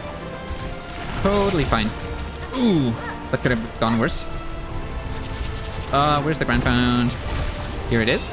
That's pretty cool. I can hit Lace like right after the ground pound. That makes sense. It just might be a bit risky. I'm afraid that getting that close to the void tendrils could end up a bit tragic. But hey, didn't those 2 times that we did it just then? Oh my goodness, I'm throwing horribly. Somehow I didn't get hit there, but I think that was more luck than skill. Let's throw those at you. We can use a couple tools on our final fight. Ooh! No, no, no, no, no. Stay away from that. Pogo. Wonderful. I was gonna go and heal, but turns out I don't even need to. Hey, Lace, I also have projectiles. Maybe I should use them. Yeah. How do you feel about this? Oh, right. Laces avoid enemies, so they don't actually home in on her. Well, then. Will there be anything special about this now that we're at 100%? Or will the fight overall be the same? Like, I wonder if there's like a secret phase 4. I don't expect there to be. But I am slightly curious. I'm slightly wary, I guess. Just in case. I'm not fully expecting us to be done. Hello, look at that. All the void is gone. Well, from Lace, not from the world in general. And now we do like a super ascent. Thank you, Grandmother Silk. Let's leave. Wonderful. Okay, I'm glad that this didn't take too long. Partially, of course, thanks to my, well, all the new health and damage that we have. And perhaps partially thanks to me having done this fight before. That's a pretty cool final fight, though. I cannot wait to see, well, I can't wait to see a God Home DLC. I can't wait to try Steel Soul mode. There's lots of things I can't wait to try. So we will not be skipping any cutscenes. We don't know when Mr. Mushroom might show up in any of these. And also, this is quite a momentous occasion. Again, of course. But this time we're at 100%. And this will really mark the end of my first Silksong playthrough. I should also pay attention. There might have been something that I missed or didn't fully appreciate here. Because obviously this moment here is pretty interesting. The Knight from Hollow Knight, or the Shade of the Knight, whatever, you know. And I guess the other siblings also. And the Lord of Shades there. He's kind of like facing Hornet here, and seems to have protected her from the void attack.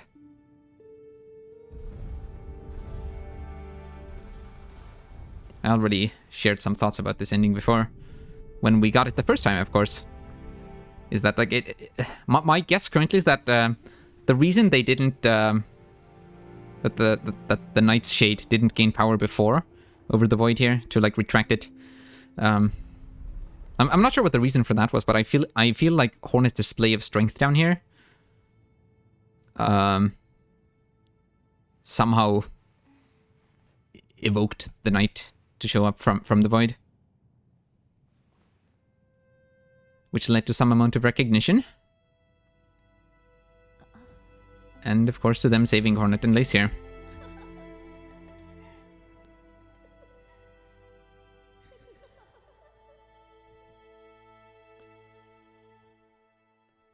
There we go. And Farlum is saved yet again.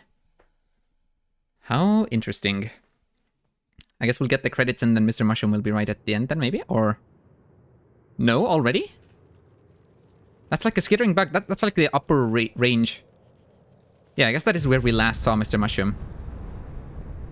It's like a pretty high point. Was it above the cradle? I think so.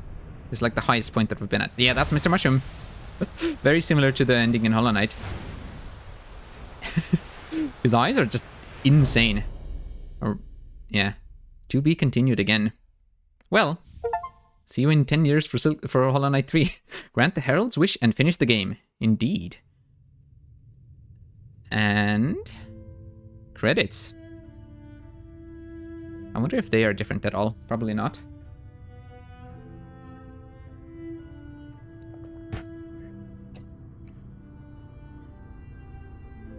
Is this the 4th time that we're seeing the credits in this one playthrough? I think so. Because the first time we ended at oh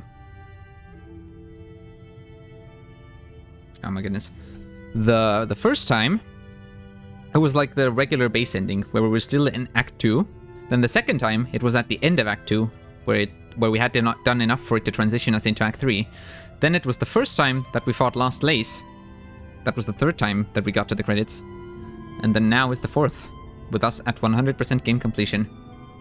How incredible. Oh, I wonder if the credits have changed since we last saw them. Hold on, look at this. Additional character design, Makoto Koji.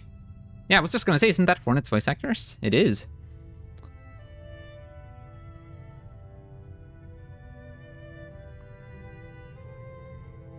Matthew Trobian, yes, Trobio.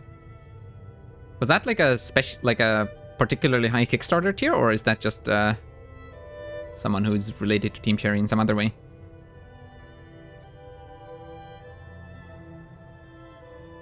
Yeah, it's always somewhat weird to me. I feel like at the ending credits of a game,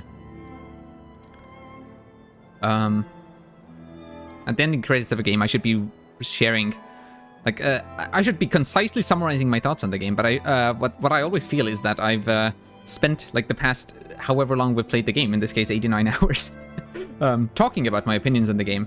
So just trying to like summarize it at the end feels a bit weird. I've already mentioned so much. Overall, of course, I thoroughly enjoyed Silksong. I wouldn't have played it for this long if I hadn't. Yeah, as with Hollow Knight, I'm sure I will be playing this endlessly for years to come. I'm very excited to see what, well, I'm very excited to see a randomizer come into fruition. There was just a ping in the Hollow Knight modding Discord today, just to give like an update on what the state of modding Silksong is 1 month after the game's release. Yeah, I don't know. Absolutely gorgeous game, so much polish. I like how Team Cherry was more brave to like more daring to prank the player, like to put like brutal traps into some locations. I think that was very funny. I do think anyone, I don't know. I think Silksong being your first Team Cherry game is probably not good. You should play Hollow Knight first. That will show you the ropes.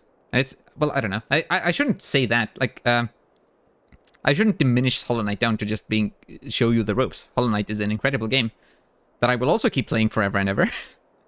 And that stands entirely on its own, of course. Also, it's just what I'm saying is that Silksong being your first Hollow Knight game, I don't know. It might be a tough time, but I would also be very interested in seeing a playthrough like that. I'm sure there are some out there already.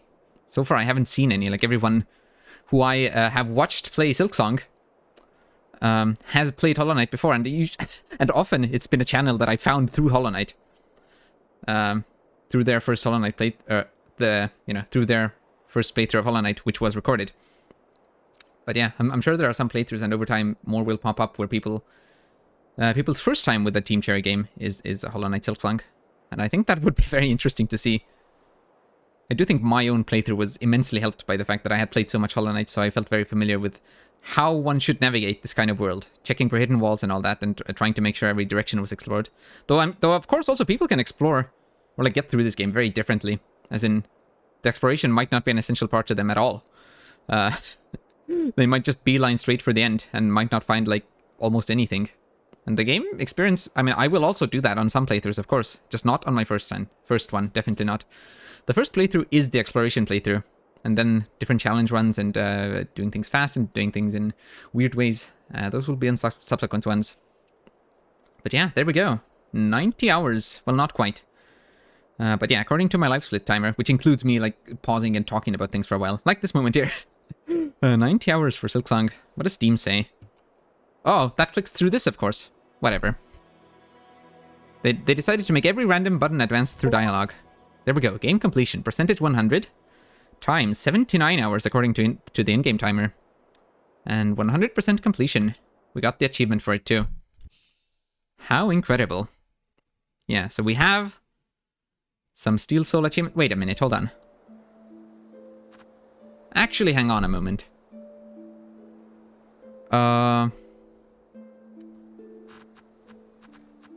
Oh no, hold on. Yeah, okay, it's fine. I freaked out for a moment because I remembered when I looked at the achievements, just like, you know, before we came to do this final fight, I thought I remembered it there being an achievement for like getting all the mementos, and I was like, hold on, wait, no, but we didn't get that. But then I remembered, no, wait, that's for getting all the other achievements, not all the mementos. So that's fine. Yeah, we still have some achievements to work towards, which I guess we can even look at them in game. I imagine they won't show a very different view from what Steam shows. Look at this long list of stuff that we've done. How incredible. I honestly am very excited to just play through Silksong again and get to experience all this stuff. And, yeah, just do it all again. Like, I really cannot wait for a God Home DLC where we can just fight the bosses again and do them hitless and do them with bindings and do them all in a row in a boss rush. I'm very excited for that. And of course I'm excited for a randomizer. Those are the main two things that I'm excited about in the future. But in the nearer future, of course, we've got Steel Soul. And not speed completion, that'll be later. And the speedrunner achievement. Yeah, so I might do some of that on stream, I'm not sure. I'm not promising anything. I might just feel like, you know, let's say I get home tomorrow, I might just feel like not streaming and just starting work on one of them. But there we go. This was my first playthrough of Hollow Knight Silksong. Of course, the first time I played Hollow Knight was, I think it was in 2017 or so, on the Nintendo Switch. And I hadn't played any game like it before. But the world just kind of engrossed me. And I know I didn't actually get all that much done in the game, or maybe it wasn't even... I remember I got like the base ending, and then I didn't even know there was more than that. Like I got the basic one where you fight the Hollow Knight in Black Egg Temple, I think. And that was it. There were so many secrets that I didn't find. I was just like, okay, well, I've experienced it. Or, to be honest, I don't fully remember what I thought, but I do remember that I stopped playing there. Because I simply had no idea where else to explore, I guess. And of course, at that point, there was still so much left in Hollow Knight to find. White Palace and all that. Though I don't know if all the DLC was out yet. Like, was God Home a thing that I could even do at that point? I'm not sure. But, well, in any case, obviously, I came back later and played a lot more Hollow Knight. So, in that sense, my first playthrough of Silksong has been quite different in that I came in knowing how to explore a world such as this. Having an idea of, I guess, the lore that took place in Hollow Knight, mostly. Except for the fact that I had completely forgotten, or maybe I never even knew that Hornet was raised in the Hive, partially. Oh well. But yeah, I knew how to explore a Metroidvania, specifically a Metroidvania like Hollow Knight. And that certainly made this a very different experience. I mean, we got almost to 100%, like we got to 99% completion without basically any external information. Without looking up, like, oh, where do I find this thing? And those last couple of things, I think that's fair. Like, otherwise, I might have just spent, like, 5 extra hours running around the map trying to figure out where that last secret is. And, like, for all I know, I maybe never even would have considered coming back to, I don't know, halfway home to check that top left corner for the last, for one of the last 2 memory lockets. But, yeah. Here are our achievements that we haven't gotten yet. Steel Soul and Speedrunner achievements, basically. And then Secret, which, as we now know, by looking it up, is simply getting all of the other achievements. Interesting that it's like in the middle here. You'd think that that would be the very last one. But I guess this positioning made more sense to them somehow. These icons are also very cool for the achievements. But, well, I feel like I've done enough talking across the whole of this playthrough. Some commentary less interesting than the commentary in other parts. But I do think I had some interesting thoughts to share occasionally. And I guess I will see you next time, whether that be in me doing something more in Silksong, or continuing my Dark Souls playthrough, or continuing some other playthrough. I don't think anyone who watches my stream would know, but I technically started a Link's Awakening playthrough, like, probably close to 10 years ago. I did like one stream of it and never continued. But in my mind, it's still technically an ongoing playthrough, which is hilarious. Even though realistically it isn't, and if I were to continue that, I would, you know, have to start a new one. Well, that's not relevant at all. Anyway, thank you for watching this playthrough of Silksong. And I will be back with more Silksong and more other games. This has been an incredible experience. Thank you, Team Cherry. We will meet again on the road ahead. I guess next Team Cherry thing will be some sort of Silksong DLC, and then after that, I don't know. Will they make Hollow Knight 2? Will they do something completely different? Or will they do nothing at all? Who knows? At the end of the day, it doesn't really matter too much. We've already gotten 2 incredible games from them. It's like, it's totally fine for them to not do anything at all. I'm sure they have... I'm sure they have enough money from Hollow Knight and Silksong to not worry. to not have to worry about making another game again. But hey, it seems like they also just do not feel fed up with working on Silksong at all. So perhaps after the DLCs, they will feel like they just want to hop into making a third one. Who knows? But, well, we will be exploring and enjoying Hollow Knight and Hollow Knight Silksong in the meantime. Thank you for watching, and goodbye.